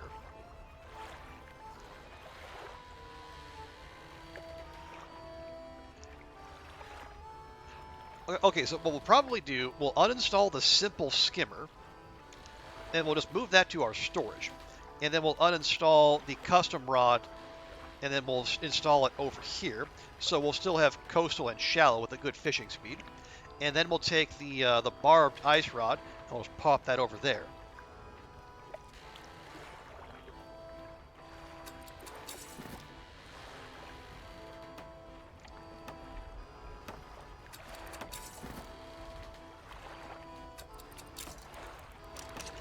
There we go.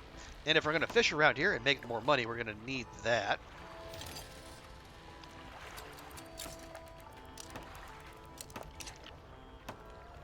There we go.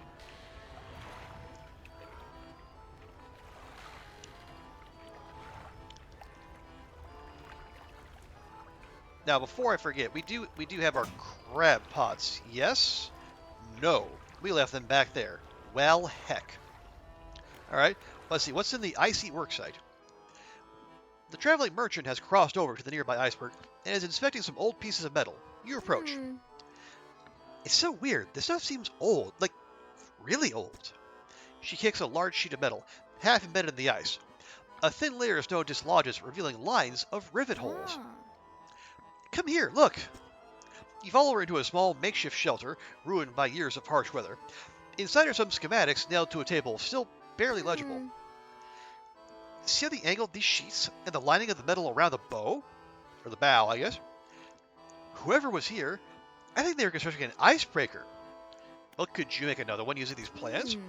Probably, but let me see. She turns outside again and paces out the length of the metal scraps on the ice. We've got most of the basic materials here already, but of course we're missing the most crucial pieces. Metal. An icebreaker needs specially tempered, angled metal, as well as components designed to minimize the impact to your hull. I can't see any of those here, but whoever left all this stuff here, maybe left other pieces elsewhere? Or maybe you'll be able to find their old ship and salvage the icebreaker they already built. That would be convenient. Anyway, to build a new icebreaker, these are the parts we'll need. Okay, we need plow half, bracing. Yeah, plow half and bracing. Well, obviously I don't have any of those.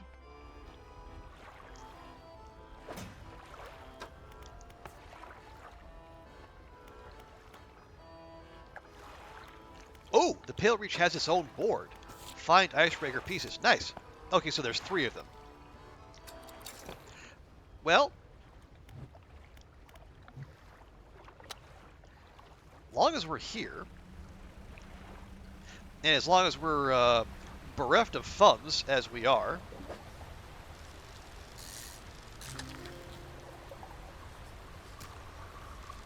we should probably see about fishing. We should also see about getting the heck out of the little whatever the hell that is, because it is clearly freaking us out something fierce.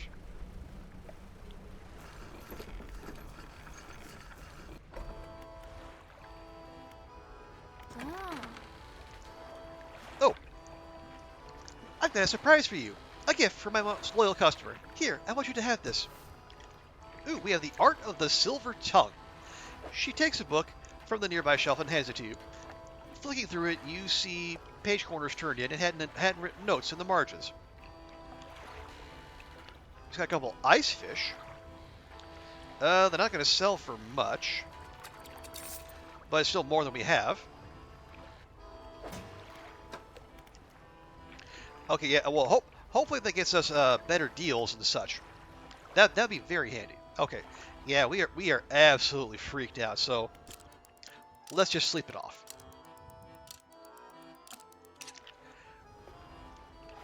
Okay, now time to explore.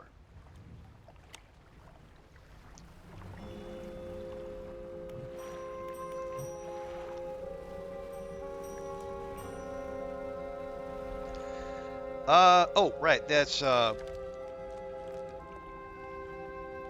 that's probably the ice we're meant to break at some point.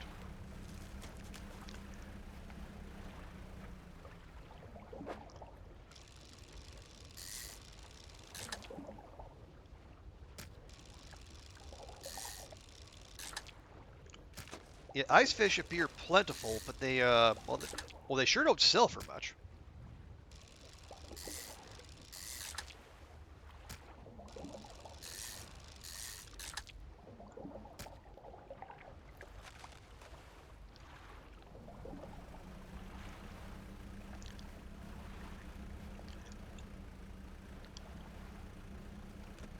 I was gonna say, I almost kind of wonder if they're just there to clog up your inventory, but no, I think the game's not that malevolent.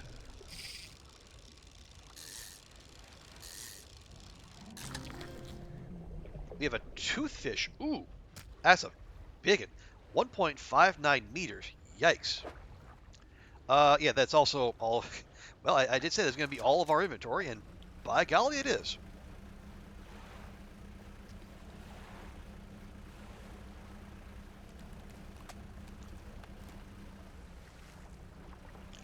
Okay, so maybe we'll take the long way around rather than trying to cut in between all the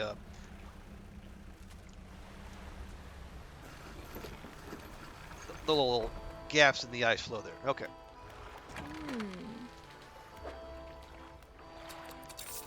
There we go. There's some money. All right. Well, let's see if we go around the outside, around the outside, around the outside.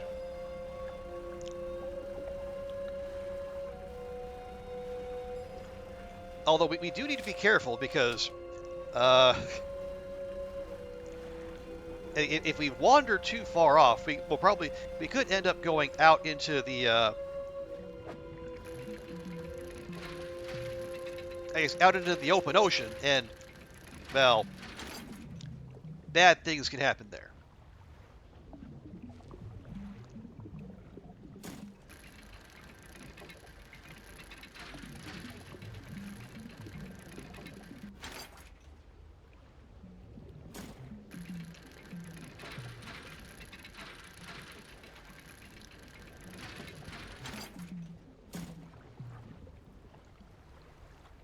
Oh boy.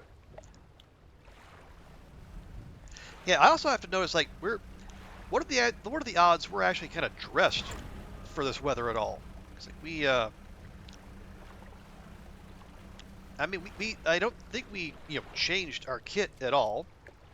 Coming from the temperate climes.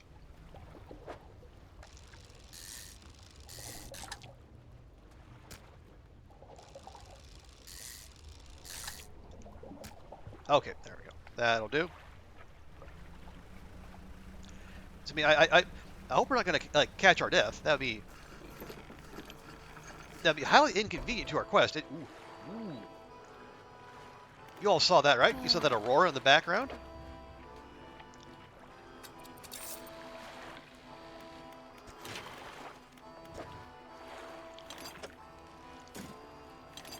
Excellent.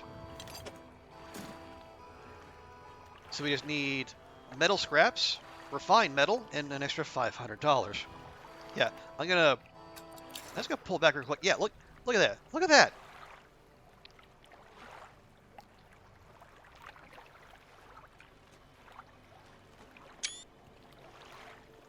That is just okay. It's not a long, dark aurora, but dang, is that pretty.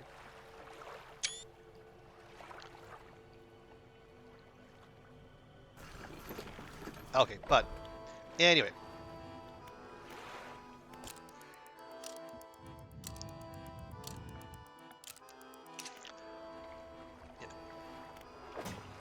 Yeah, interesting how like you see the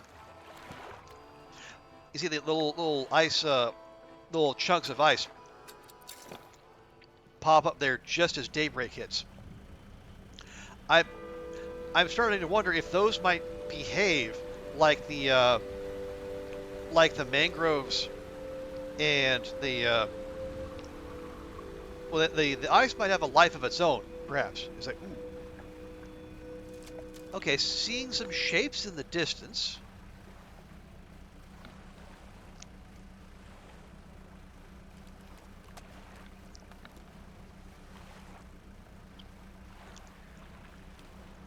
Okay, the little you see the little triangle thing on the other side.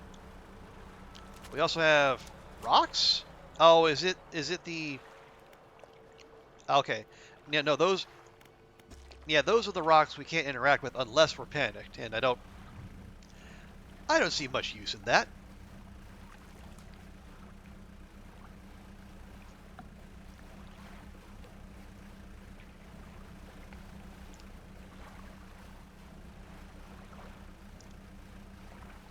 Okay, I want.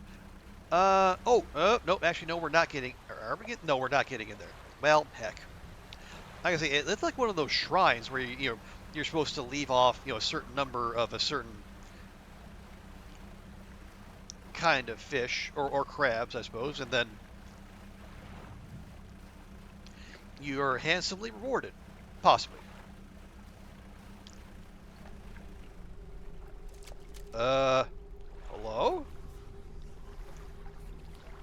You approach a hooded figure. They seem to be frozen to the spot, pale robes frosted over with a heavy rime. Oh, this is not good. Fishermen, the ice. You hear their jaws snap shut again from the cold. The ice takes form. They want a fractal ice fish. Oh, they want an aberrated ice fish. Okay, well, I don't have one on me at the moment.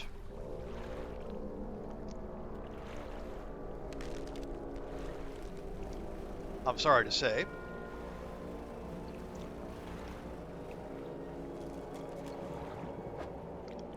That's not an ice fish. Rather, it's a lizard fish. And wow, look at that! Look at that shape. All right, I'm just gonna leave that the heck alone. Now we have like a 6% bonus to our aberration catch chance, so we could try our luck, see if we can get some ice fish. That's not ice fish though.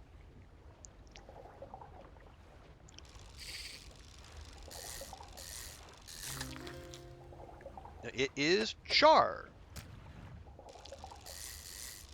It just char, not charo, not to be confused.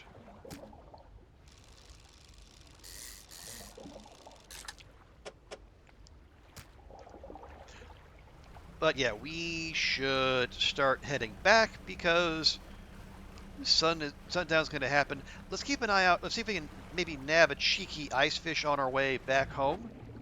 That's not an ice fish. And neither is that. That's just rude, frankly.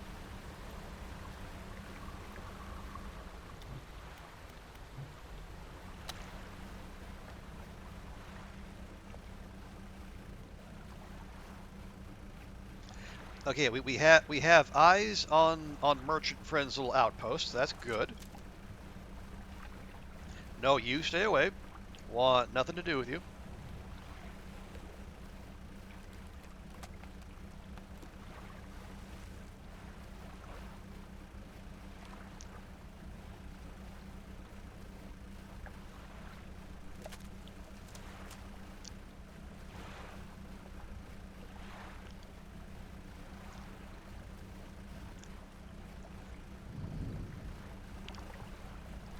I don't.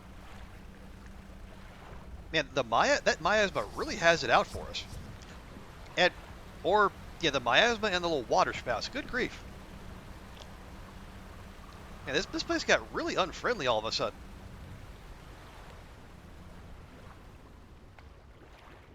All right, never mind. We'll try for the ice fish in the morning, like when we have more inventory space. Man, that escalated quickly. Ah. Yes, yes, enough about the crab pots, my dear.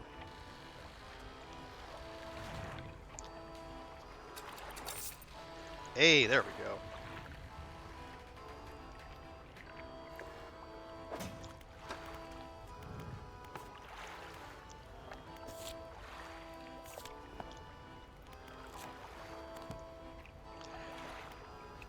Okay.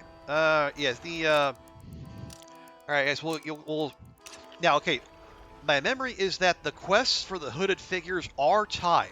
So if we're gonna do that, we should probably see about parking ourselves on some ice fish spots.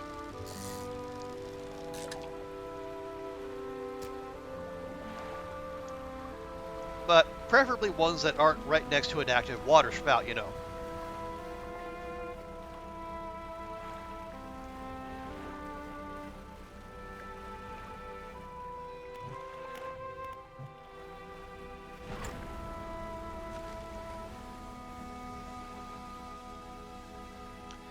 Oh, okay, I see shiny in there, but it's shiny that is locked behind a bunch of ice that we need to break.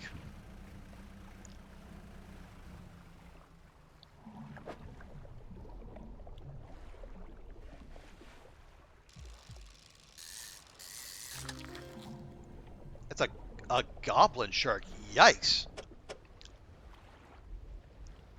Look at that beautiful boy.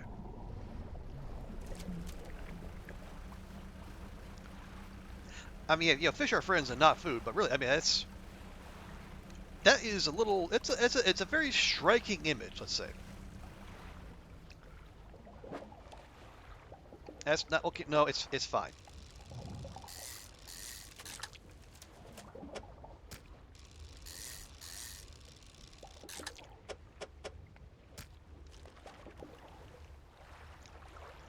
Now come on, ice fish, ice fish. We're here for ice fish. I mean, we're here for many things, but ice fish is among them. Is that metal? It is. Okay, that's not.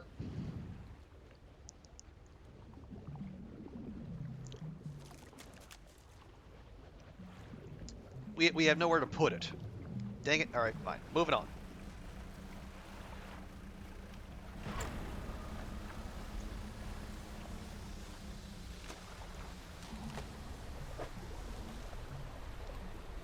Not ice fish. We probably won't have room for whatever it is. We are getting very far afield, too.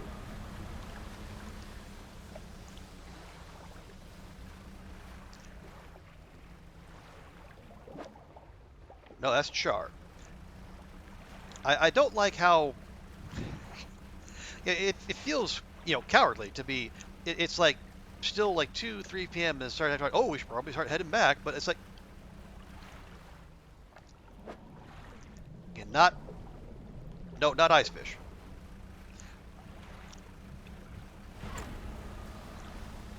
Okay.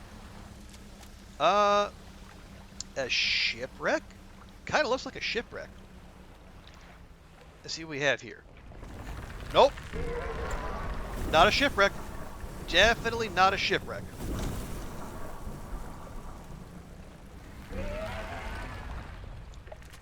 Oh, hush.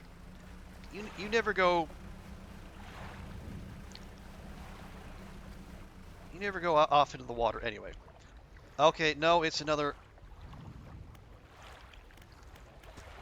It's another one of those.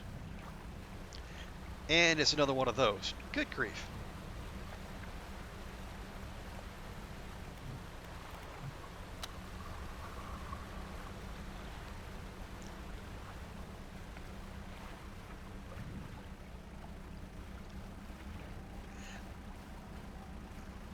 Man, I think we basically spent an entire day just doing a circuit around this place, and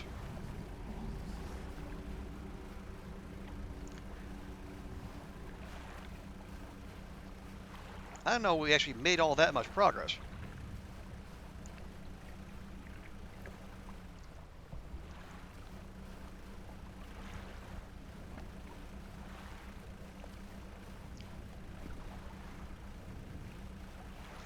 Okay, we got an aberration spot here.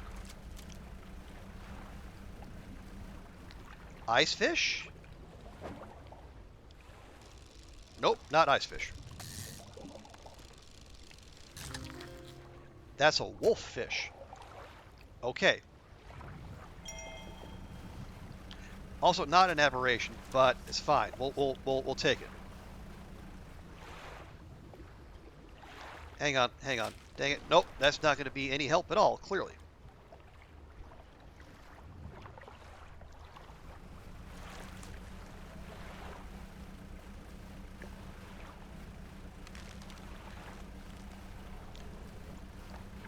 Yeah, the lack of a map is a it's a bit of a pain. I mean, we know if we stick to the outside of the glacier, or I guess this whole little thing, you know, we'll get back around to our forward operating base eventually. But man, it takes a long time, long enough to where it might actually be sun up before we actually get get tucked into bed. Something slithers into your cargo hold. Bad. Do not want.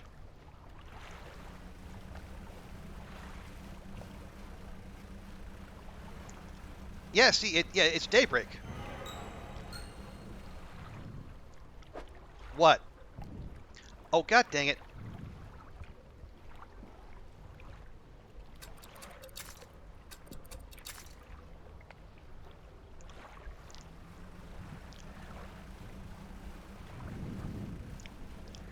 Okay, well, that's all bad.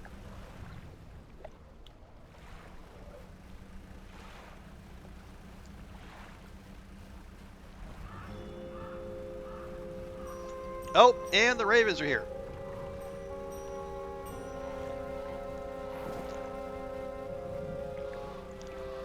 I just... God dang it. Dang. Did I overshoot? I overshot. Dang it, dang it, dang it, dang it.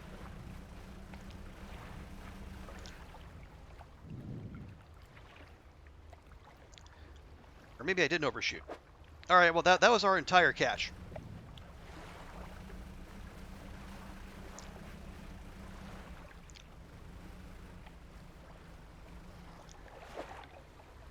That was worthwhile.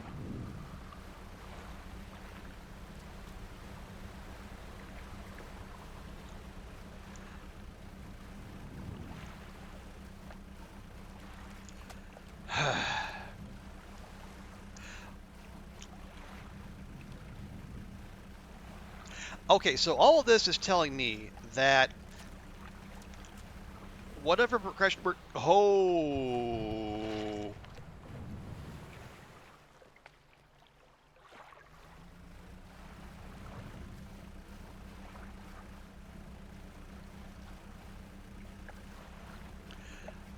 I don't know if that was actually a thing or if it was a figment of our imagination, and I don't care. We're going to sit the heck down and have ourselves a nap. Holy cats.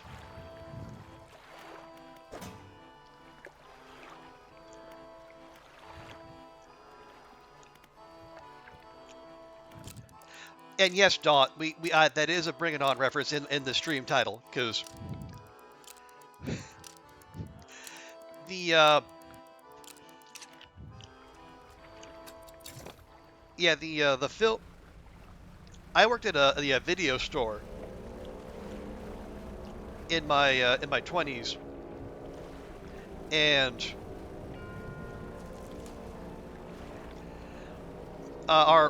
one of our managers had a big thing for Kirsten Dunst. Is that the astral ice fish? Is that what we need? I don't think that's what we need. Yeah, but yeah, so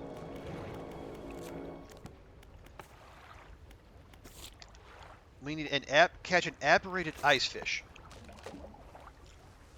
I think that's what we need. I'm not 100% sure though. We'll keep fishing. But yeah, so he had a huge thing for Kirsten Dunst. So Bring It On was on in the store constantly because we would always have movies going. And so yeah, I don't know that I have the movie completely committed to memory, but I have a lot of it committed to memory.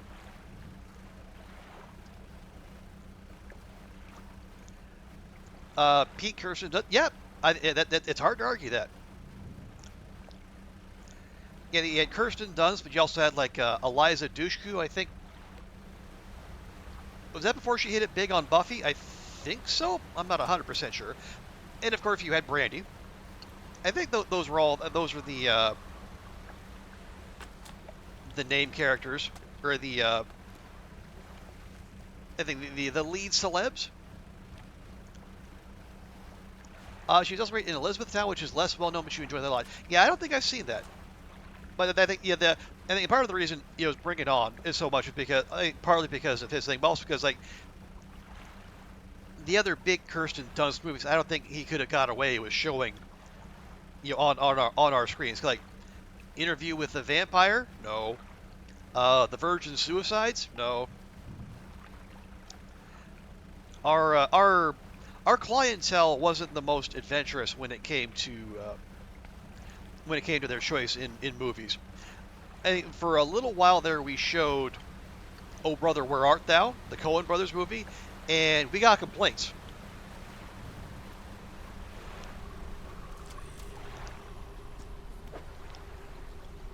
Well, bud, how about this?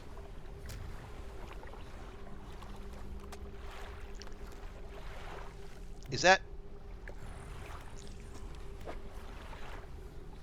Oh, dang it. No, he wants a fractalan ice fish. Well...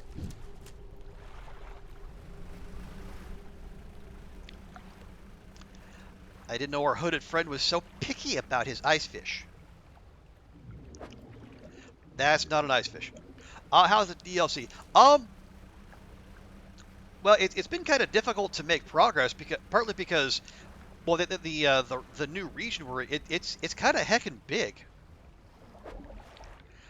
Oh, dang it! There is an aberration spot there too. But yeah, just trying to take the long way or to go around the outside of this this big ice flow that we're on.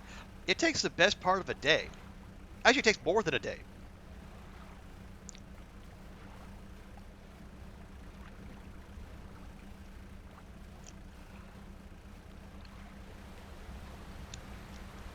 Again, that might be because I think the way they talked about this is like it's an addition that you can do at any point in your playthrough.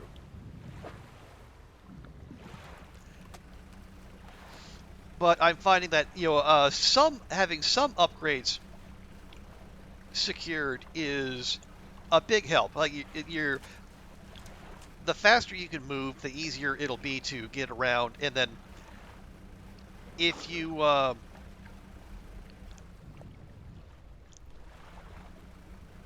if your hull is upgraded, you can afford to bump a few more things without losing some important parts of your catch, let's say. Okay.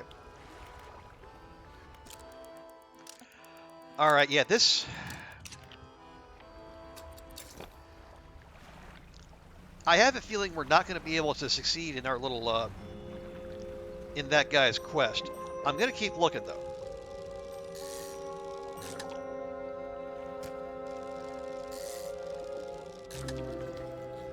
There! Okay. But no, I think it's a neat zone. I will say that much. And I say is something that'll appeal to the long dark crowd. They do have auroras.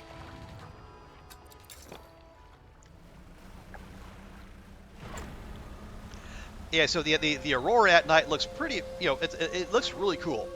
But yeah, it's branded as like 1 to 3 hours, so I don't know how much is going to be here, but it looks really cool. I guess there's more treasure and like there's another mystery to unlock, but I think actually doing it is going to require getting the 3 pieces that we need for the icebreaker. And right now, I haven't been able to find it, but that's mostly because I've been going around the outside, um, trying to see if there are any other ways to do it other than plowing through the middle of all the ice. And it is my considered opinion that no, there is not.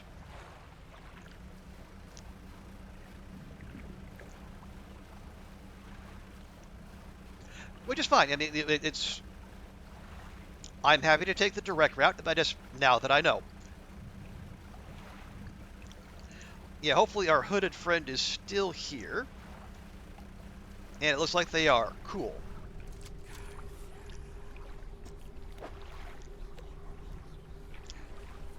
There. A fractaline icefish. There. The hooded figure places the fish on the ice at their feet, kicking loose snow over to cover it. The stars leave the sky. Another scroll, another twisted shape. Images of aberrated sea stars? Oh, we need a crab pot now. It's just a needy little so-and-so, isn't he? Okay, well, we're going to have to buy a crab pot from Merchant Friend.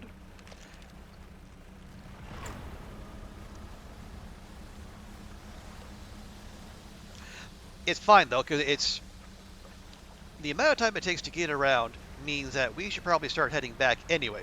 So what we'll do, we'll go back, we'll buy a crab pot, and we'll just put it down immediately.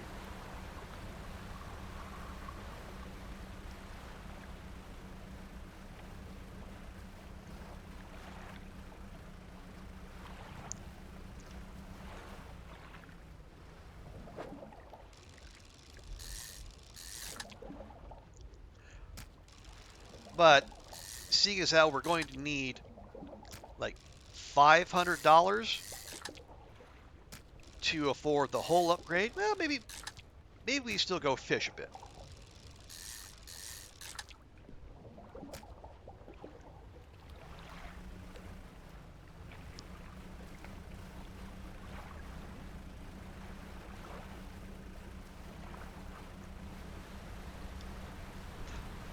Oh, jeez. Okay. Yeah, yeah, those water spouts cannot be random. They have to be planned to pop up in our path. It's just happening too often to be any kind of a coincidence. Now, maybe that's the thing that happens at night or when our panic is up, but yeah, I'm not a fan. Much like I'm not a fan of the game just randomly turning off our lights.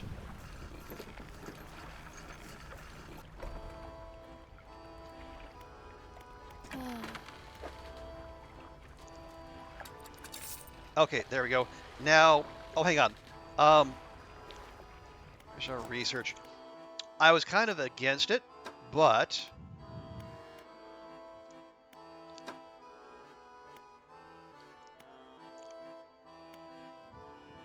let's see, it's got 3 days.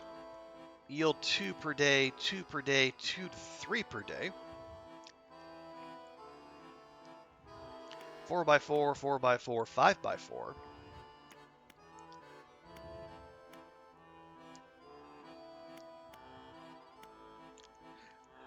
Okay, yeah, we'll get the efficient crab pot.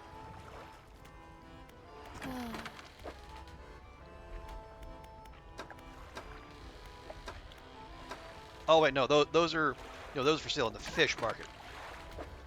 There we go. That's going to be $135. Good grief. Oh, those are 90.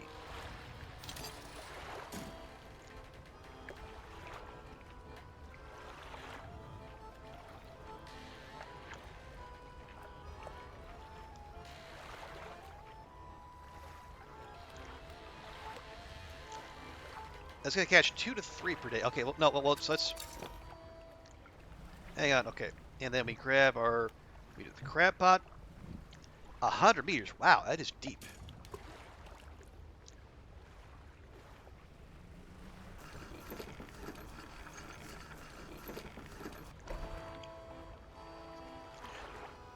Okay, actually, I talked myself into it. All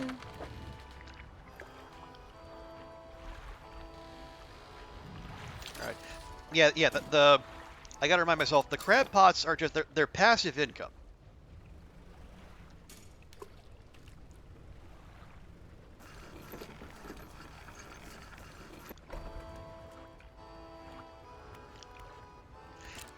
Okay, so we got that. We're gonna let the crab pots do their thing, and then as they do,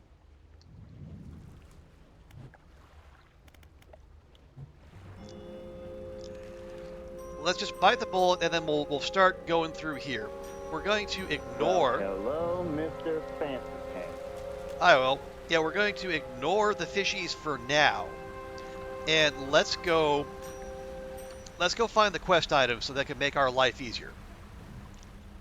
Good to see you, Will. How you doing? How's your Thursday going? And thank you for the contribution to the Cyber Troop 2077 challenge. Okay, we got a boat. Oh, we found the photographer. Everyone's saying she was in an island to the south of the south of the Barrows. I didn't think it was gonna be this far south. I'm doing okay. Slightly frustrated by this new zone, but that's mostly because my lack of orienteering skills. You're doing great. You have 0 emails in your inbox and nothing to do. Nice. That's the way to live. Okay. Photographer. Hello. I don't believe we've met. A fisherman, I presume? Please, try to keep your engine noise to a minimum. It tends to frighten the wildlife. There's a narwhal somewhere in this ice field. I couldn't get any further in, so I've been trying to take a picture from here with no luck. I tried placing some scraps of fish on that ice sheet over there to entice it, but I didn't have enough to hold its attention for long enough. I only caught a glimpse. I don't suppose you have any fish you'd be prepared to donate to the pursuit of wildlife photography? Fill the space with any fish you like. I can imagine the narwhal is too picky. Okay.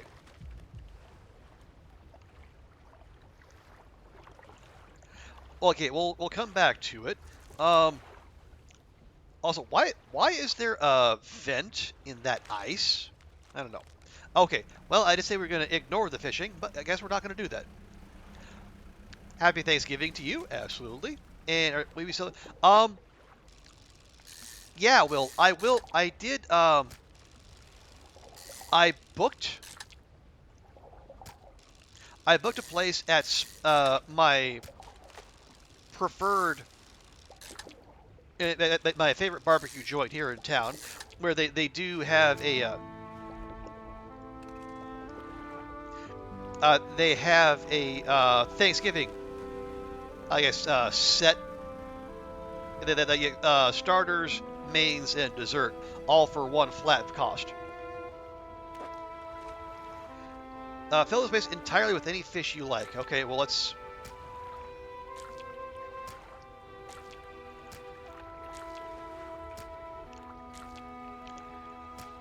Okay, we have 1, 2, 3, 4, 5, 6 more. I'll show you. Well, first, Chinese barbecue is good. But it's located in China, obviously, but this is not a Chinese barbecue. This is very much an American-style barbecue joint, like a smokehouse, where they do all the smoking of their own meat. Yeah, they're gonna add like a brisket and prime rib, and they got chicken drumsticks, as well as all the usual stuff. Cornbread, stuffing, cranberry sauce, etc.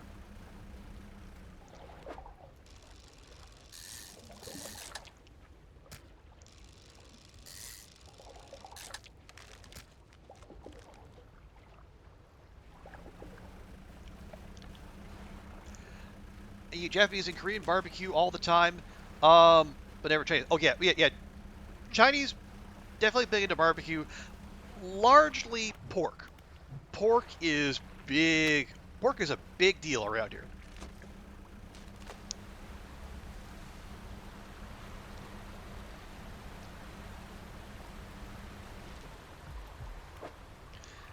Yes, I heard you the last time. That's perfect. Now, cut your engines. We need to wait in complete silence. Waiting in silence and freaking the hell out. Shh. I think I hear something under the ice.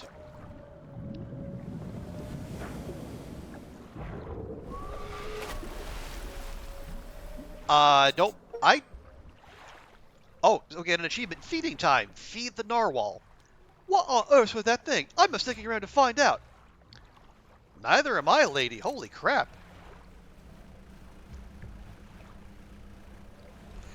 Yeah, apparently that was the narwhal.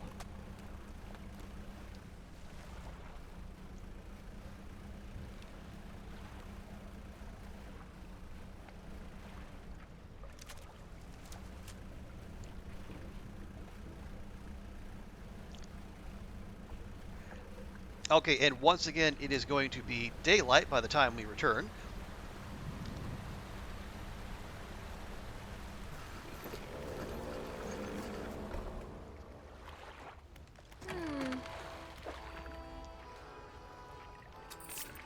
There we go. It mentioned video games were real life. We never do stupid. Well, I mean, you say never will, but then I look at the world.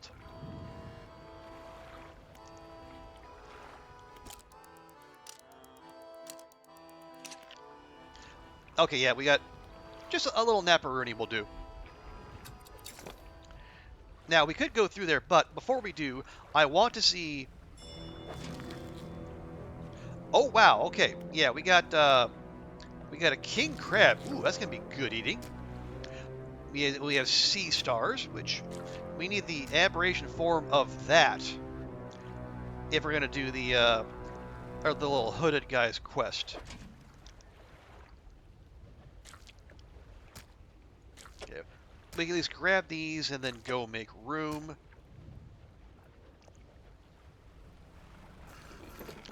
You can get caught on a boat chasing killer fish. Well, I mean, sure, but I mean,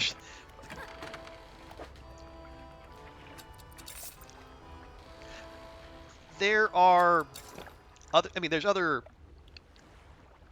foolishness you can get up to that doesn't necessarily involve getting on a boat chasing killer. Again, we're not chasing killer fish per se. We're chasing a mystery. We're advancing the plot.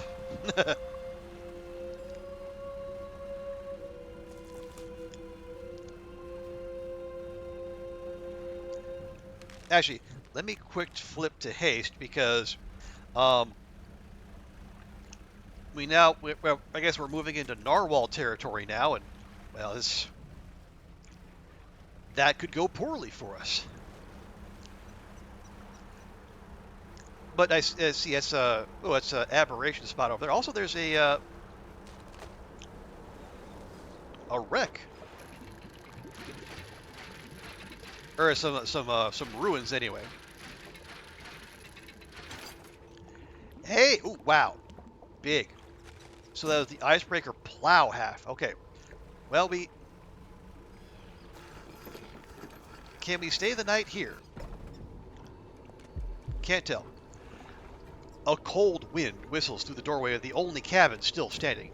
Behind it, a frozen-over dig site is littered with tools and debris. Oh, nice, we can see it. Okay, this is the central camp. Okay, well, let's check the cabin. You enter the small cabin, the door long since fallen from its hinges. A rotting table sits inside. A crudely drawn map of the area has been charted onto a scrap of paper. Yay, we have a map! A large book sits on the table. It's well worn from the passage of time, but you can still read the words Captain's Log etched onto the cover. You open the book, its frozen spine cracking for the first time in decades. Which entry do you want to read? Well, we'll begin as most things do from the beginning, May 30th, 1847. Arrived at the floating sea ice amidst a particularly thick fog, a few channels could be seen lighting in the ice, though sizable chunks float in our way, posing a hazard. I have ordered us to moor against the outer ice wall while the engineers make adjustments to better prepare the vessel. Okay, short entry, but that's fine. How about June 1st, the next day? Actually, no, or is it 2 days later? Is there a May 31st? I can't remember. The vessel was pursued by a particularly aggressive narwhal.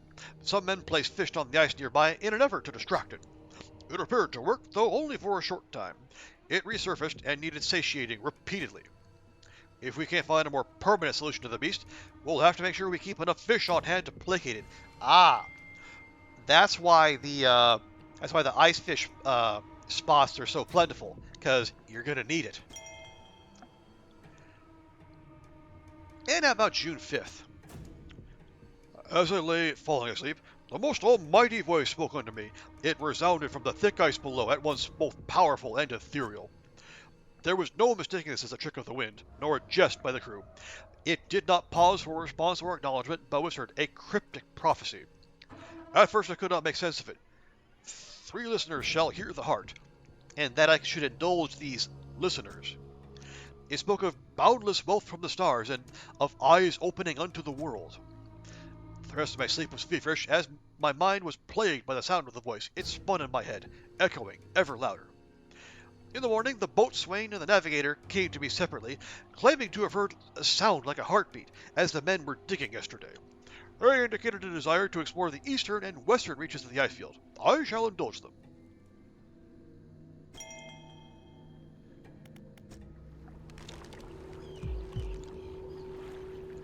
Oh, and all of a sudden we start hearing a heartbeat. Well, that's not sinister at all. Also, I'm going to move that to storage. Because...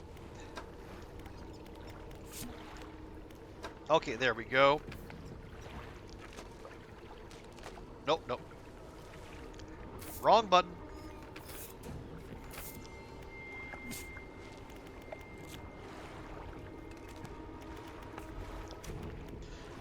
Okay, find icebreaker pieces. We have one. We did the thing with a photographer with a narwhal. And we need to catch aberrated sea stars, which are our crab pots are working on. Oh, we get 10% increased sell prices and 10% reduced buy prices. Nice.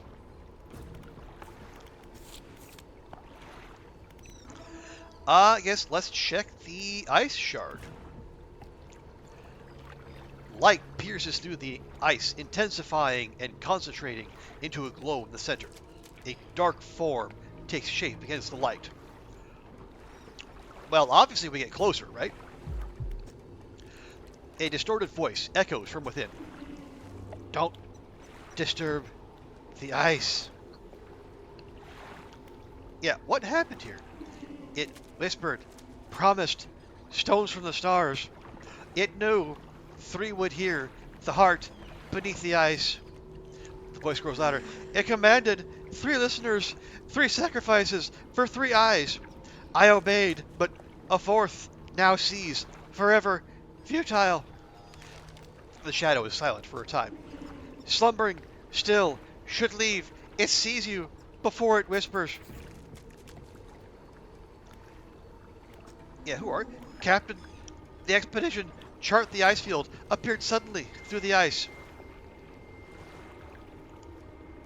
I mean...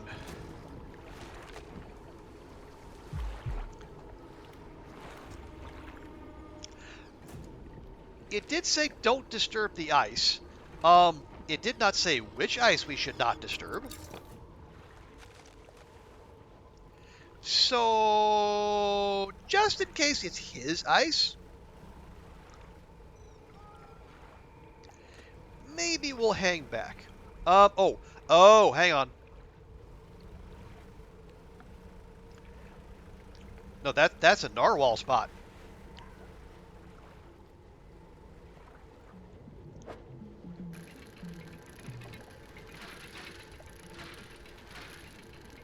Yeah, we're not going to touch that. Certainly not with any, not without any fish in our inventory.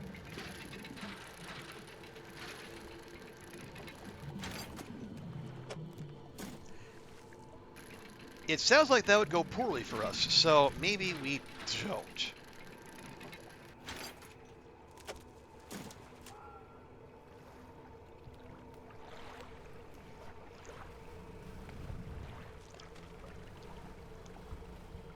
Okay, see a shiny in the distance, but that's yeah, I think that's an aberration spot. We don't, right? Yeah, yeah, it's not a, it's a shiny that fades in and out, so we don't necessarily need to go do that. Go away, no one likes you. Okay, well, at least we have a base here in the middle of the ice.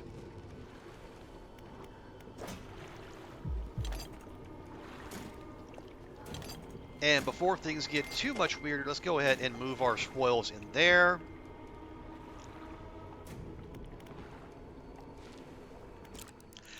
And give ourselves a nice little nap.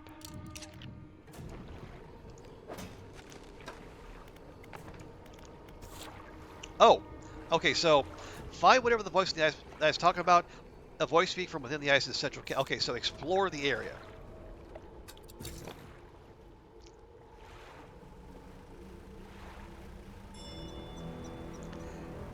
But yeah, I don't know that disturbing the ice. Oh crap.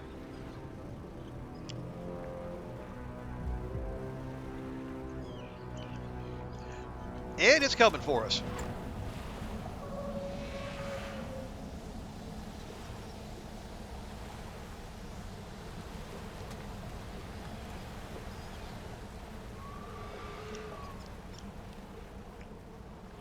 Nope, still coming.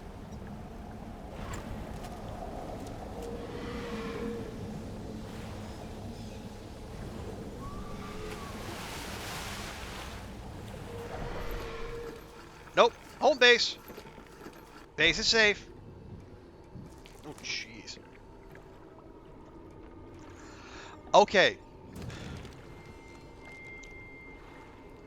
So now we have a bit of an idea what we're dealing with.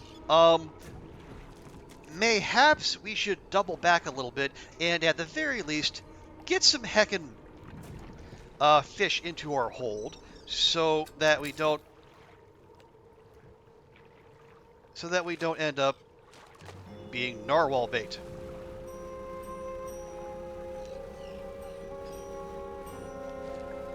Like so.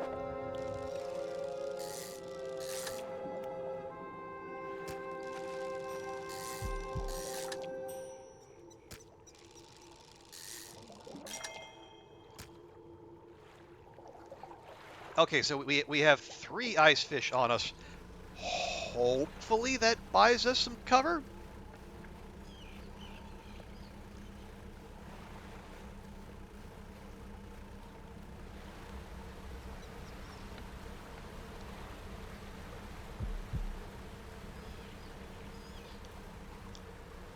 No, those are fishing spots. Is there something? Okay, that's another. Oh wait. Oh, okay. I think I remember now. Yeah, it is a narwhal spot, but leaving fish here would probably attract that monstrous narwhal. And that is actually something we want, because in lieu of having dynamite, we're gonna have to convince the narwhal to do the work for us.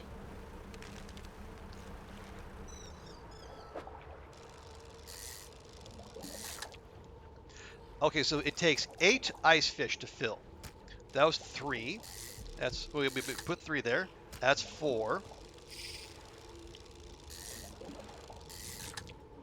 No, we put 3, 4, 5, 6, 7.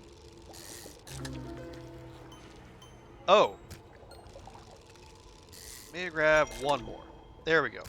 Okay.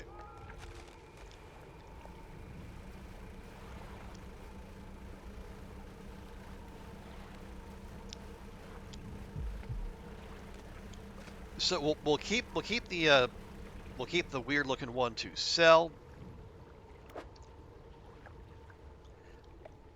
Or I guess we'll keep one of the weird looking ones, I suppose.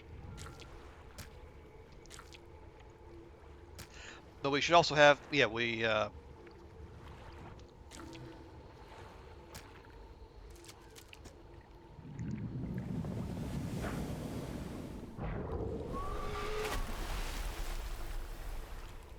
okay, that should keep us satisfied, at least for a little while. Okay, can I go back now? I'd like to go back now.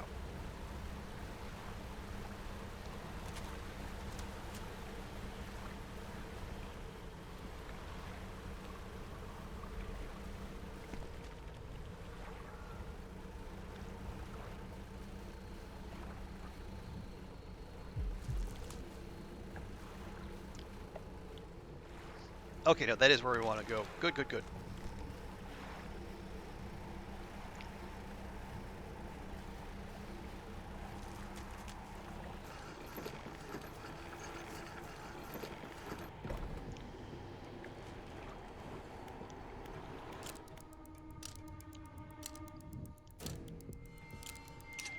Okay, there we go.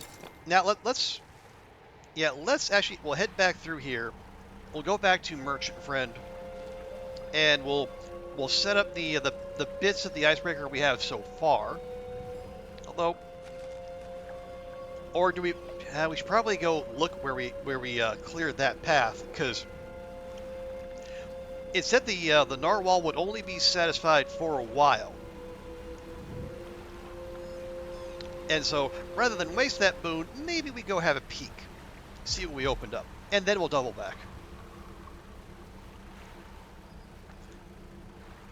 But yeah, I think the DLC, I would say, is very much very much recapturing the feel of Dredge I remember so clearly. As it, long stretches of chill exploration and fishing, interspersed with moments of butt-clenching terror.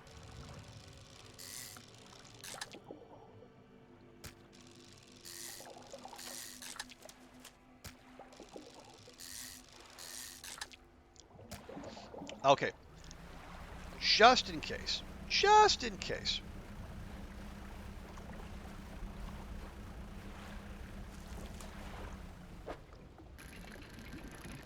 Oop, here we go. Here we go. We better have room for this. Oh, just. Okay, that's the second plow half, so we have 2 of the 3 pieces we need. Also, what the hecking heck is this?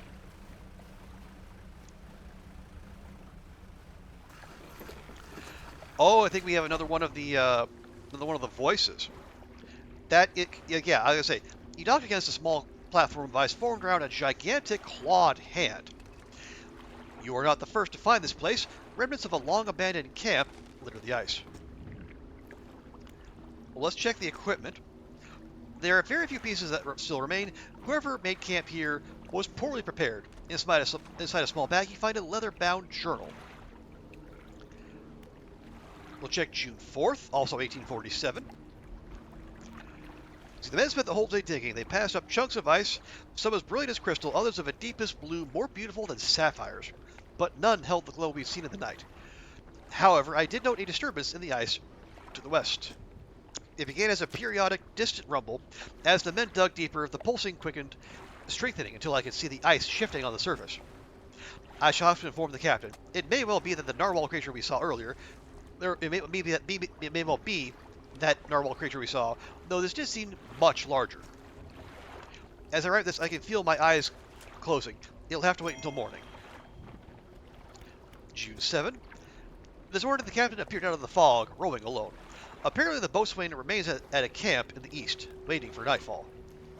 They were unsuccessful in their search, but it does make sense that the lights would be more visible at night.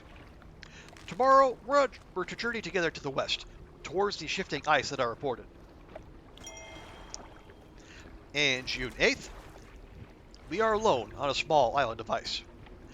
After hours of rowing through narrow channels, it rose to the fog, a gargantuan, monstrous claw reaching from the deep.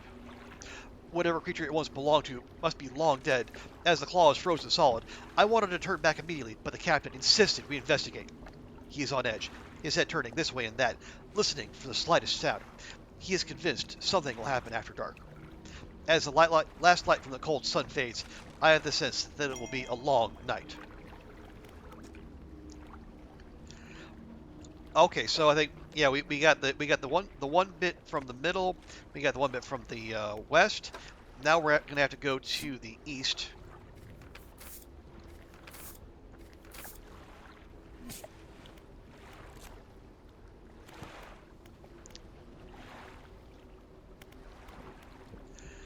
Can't access our storage here, so it is also getting late, so we should be getting back.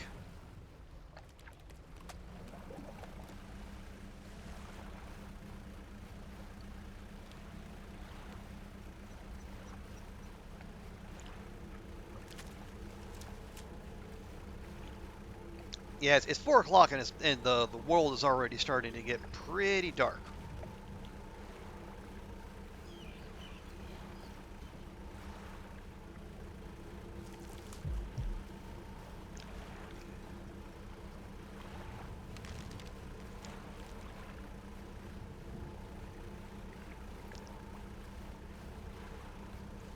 Okay, now I'm gonna chance it. I'm gonna do what I said we are gonna do. We're gonna go back to Merchant Friend, and we can deposit those pieces of the icebreaker. And then odds are the third one is gonna be in the eastern reaches.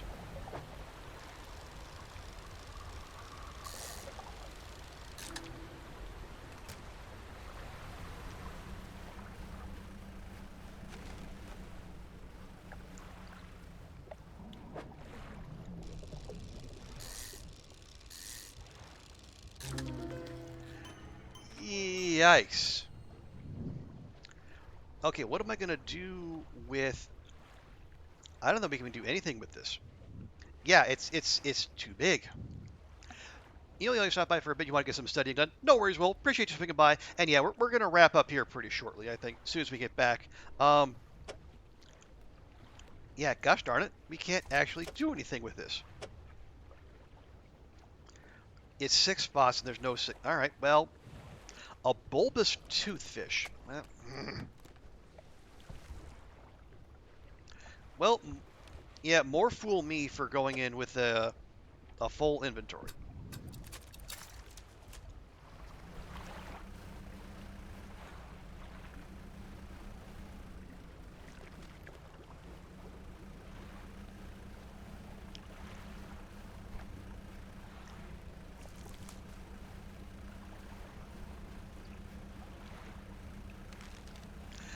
Oh yeah, our should check our crab pots too.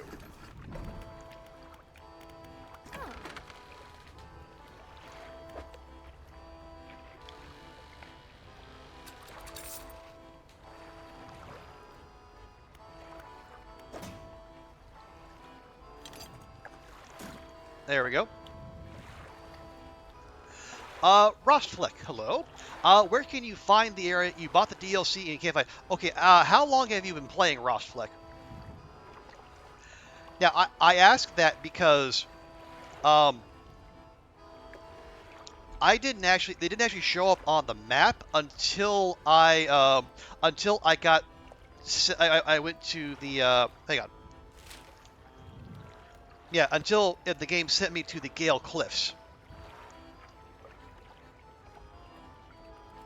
Yeah, it's down here, but you won't get this bit of your map until you actually go in and explore.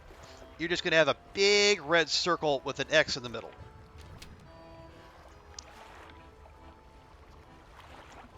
Yeah, the way that. Oh no, I think like. Oh, so are you playing in a file that's already 100%ed? Yeah. So if that's the case, yeah, just open up your map and then go like way south. Yeah, it's down here. It's got like -1 I, and that should take you right there. Hmm.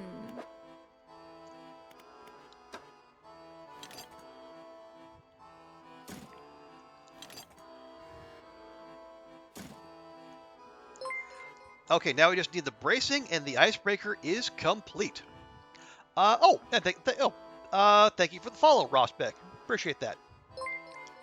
Oh heck, and thank you for the prime, and appreciate the Bezos bucks.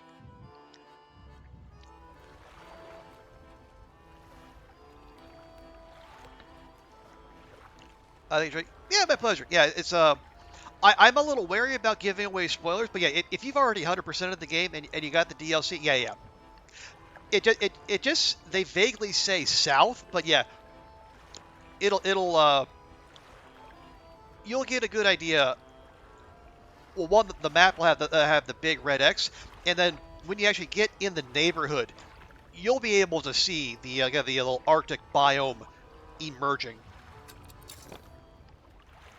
Okay, real quick, I want to see.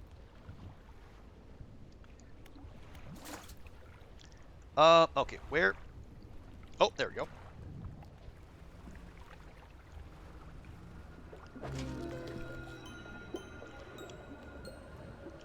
Okay, nope, no.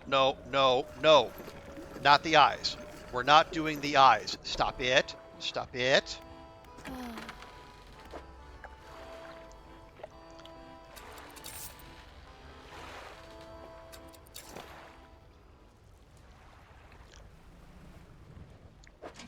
Okay, there. Yeah, just take everything. No. Okay, well, heck. All right, fine.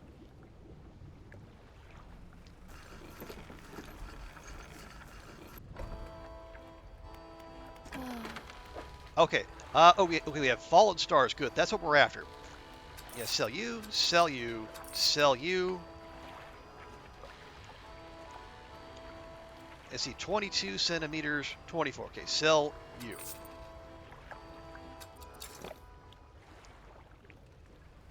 Okay, and then we grab. We're going to turn around, going to repair, and then we're going to sleep. And then we're going to see if our quest friend is still there.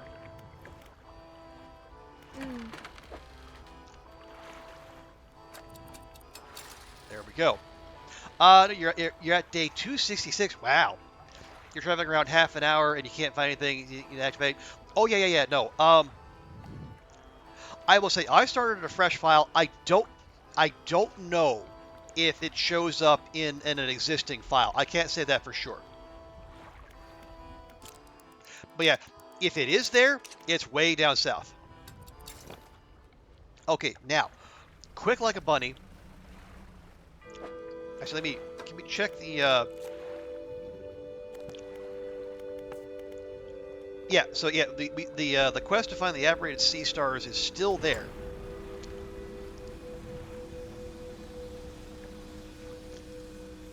So let's get moving. Hopefully, we track down the hooded figure before, I guess, they go away. I don't know exactly what it is they do. I just remember that their quests are, I think, some of the few timed ones in the base game. So it makes sense this would also be timed. But I don't know, maybe we have more leeway than I think. Who knows?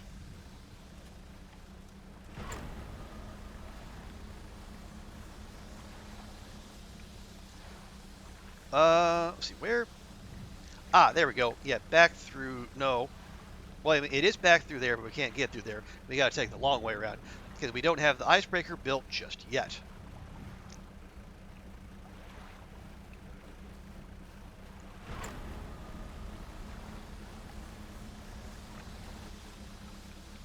Are they still there? They're still there. Oh, good.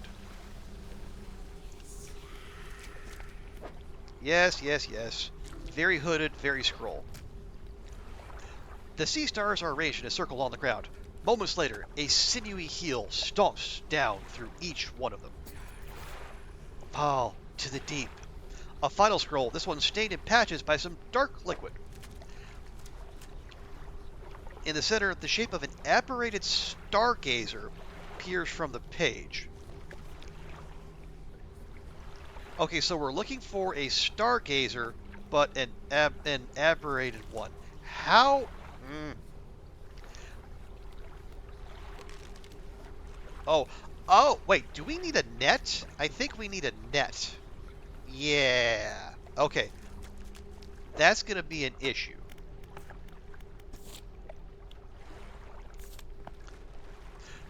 Although apparently we have more time than I thought. Okay, yeah, yeah. They describe this as, you can do it at any point in your playthrough, but you really should have your ship at least a little built out before you come here, because getting full value out of this place is gonna take a little work.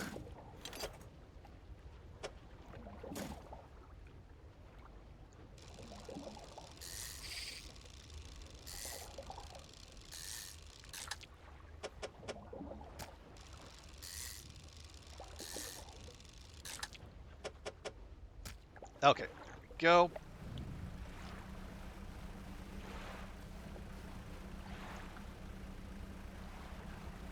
I must say, I like what I've seen so far. It does feel like it adds to the game without. Okay, can we?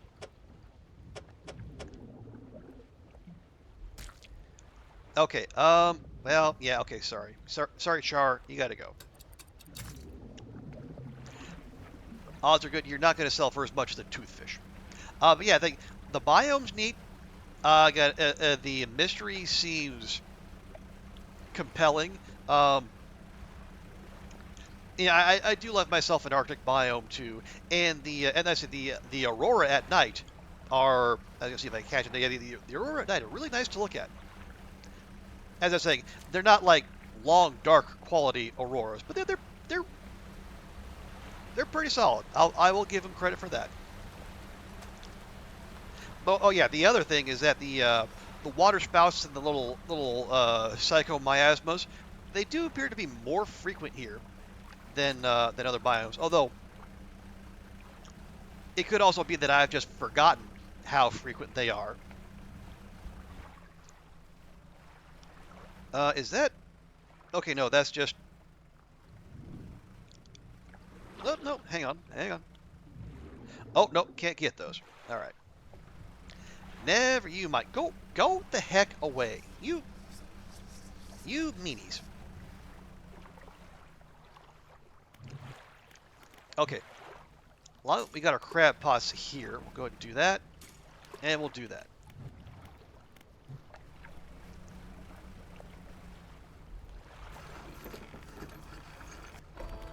There we go.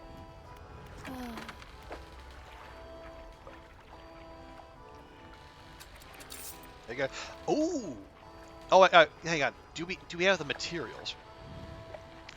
I just think we have enough money to pay for the next hull upgrade. But we need metal, and we need the refined metal. Did we not grab metal? No, we didn't.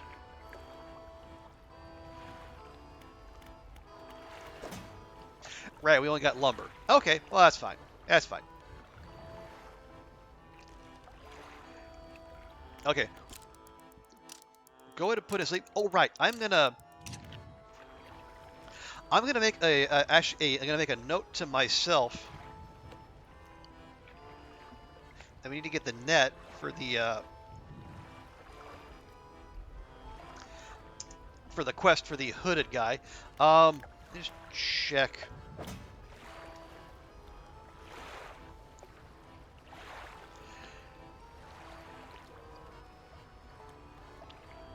How? Well, okay, yeah. If everything here is ice, we can uninstall the spindle and the custom rod, and we can put the net there, and we should be good.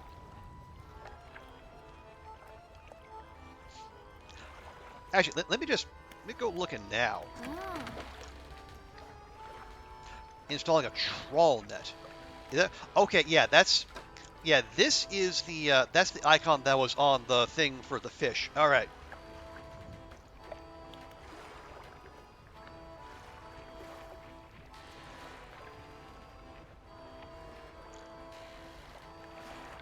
Yeah, the brittle trawl net. Okay, that's going to take a chunk out of our money, but I suppose it's fine.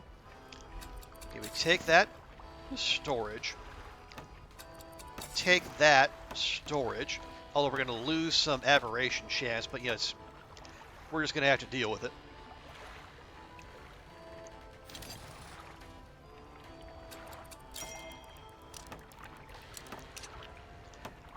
Okay, well, there's our trawl net. Now I just need to remember to have that out as we go, because, again, me and my forgetting things tends to be a bit of a thing. Oh, wow, it's 1:30 in the morning. Gosh dang it. Okay. Yeah, I'm going to have to save and quit here, because I need to go to bed, because I got work in a few hours. Okay, there you go. But yeah, folks, that's gonna be the stream for today. But thank you all so much for hanging out. Yeah, I am. Well, for one thing, I am delighted to be back in playing more Dredge. But also, I'm having a good time with this DLC.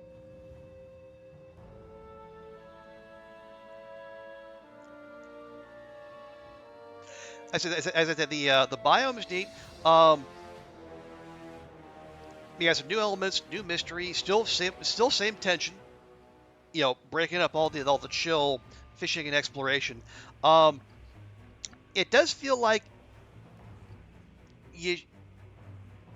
I wonder if it would be best. But yeah, you should probably have your ship at least upgraded enough, like to have the first hull upgrade. I think that feels like a good break point to come down here and pursue this. I feel like I came here a little early, but again, it's new content, right? Who wouldn't be eager? But anyway, yeah, folks, we're gonna call there. Tomorrow night we're gonna come back. We're gonna be playing more of this because we're having a heck of a good time. But thank you all for being here. Appreciate folks hanging out and chatting. You know, Daunt was here and Will. And Rostlek, thank you for dropping by with the follow and the Prime sub. Appreciate that. Yeah, we had Ruak was here, Goofy hanging out, all of our usual crew, and big thanks to everyone for the contributions to the Cyber Troop 2077 campaign. Thank you to the Natsack and Oliver and Thomas Z Dank Engine, and everyone who came here and hung out for the waiting room, as well as the actual playing of the DLC. But as we always do here at the end of the stream, let's go find someone to raid, and we can pass the love on to someone else. So let's see who's out there. See if we can find anyone playing Dredge, maybe.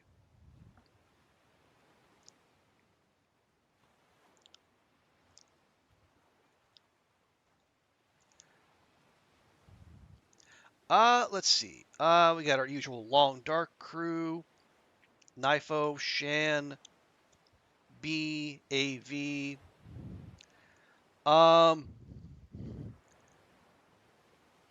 Is he one of my follows is, but that's a channel of 2,000 people. I don't know how comfortable I would feel raiding a channel like that. I don't, I don't know if it's strictly verboten, but I feel like it's bad form to for little itty bitty channels like me to go raid big honking ones, and I just feel like it's a cry for help, a cry for attention. Who knows? Ah well. Anyway, it's fine.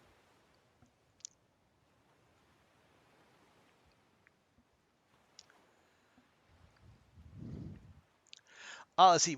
We raided Halion yesterday when we were playing Backpack Hero. How about?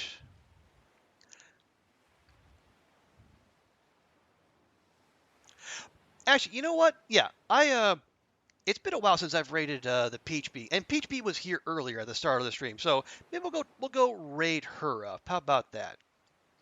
Yeah, she's been on for about 3 hours. She's doing her Golden Bee run. All right, yeah, folks, we're gonna go raid the Peach Bee, one of the hobbits, a excellent long dark player, and an all around solid person. Yeah, so if you can please stick around for the raid. Show B some love, and yeah, as I said, tomorrow we're gonna be back here, same time, same channel. No waiting room next time. We have the DLC, so it's all in from there. Yeah, but everyone have a great rest of your day, and we will see you next time. Bye for now.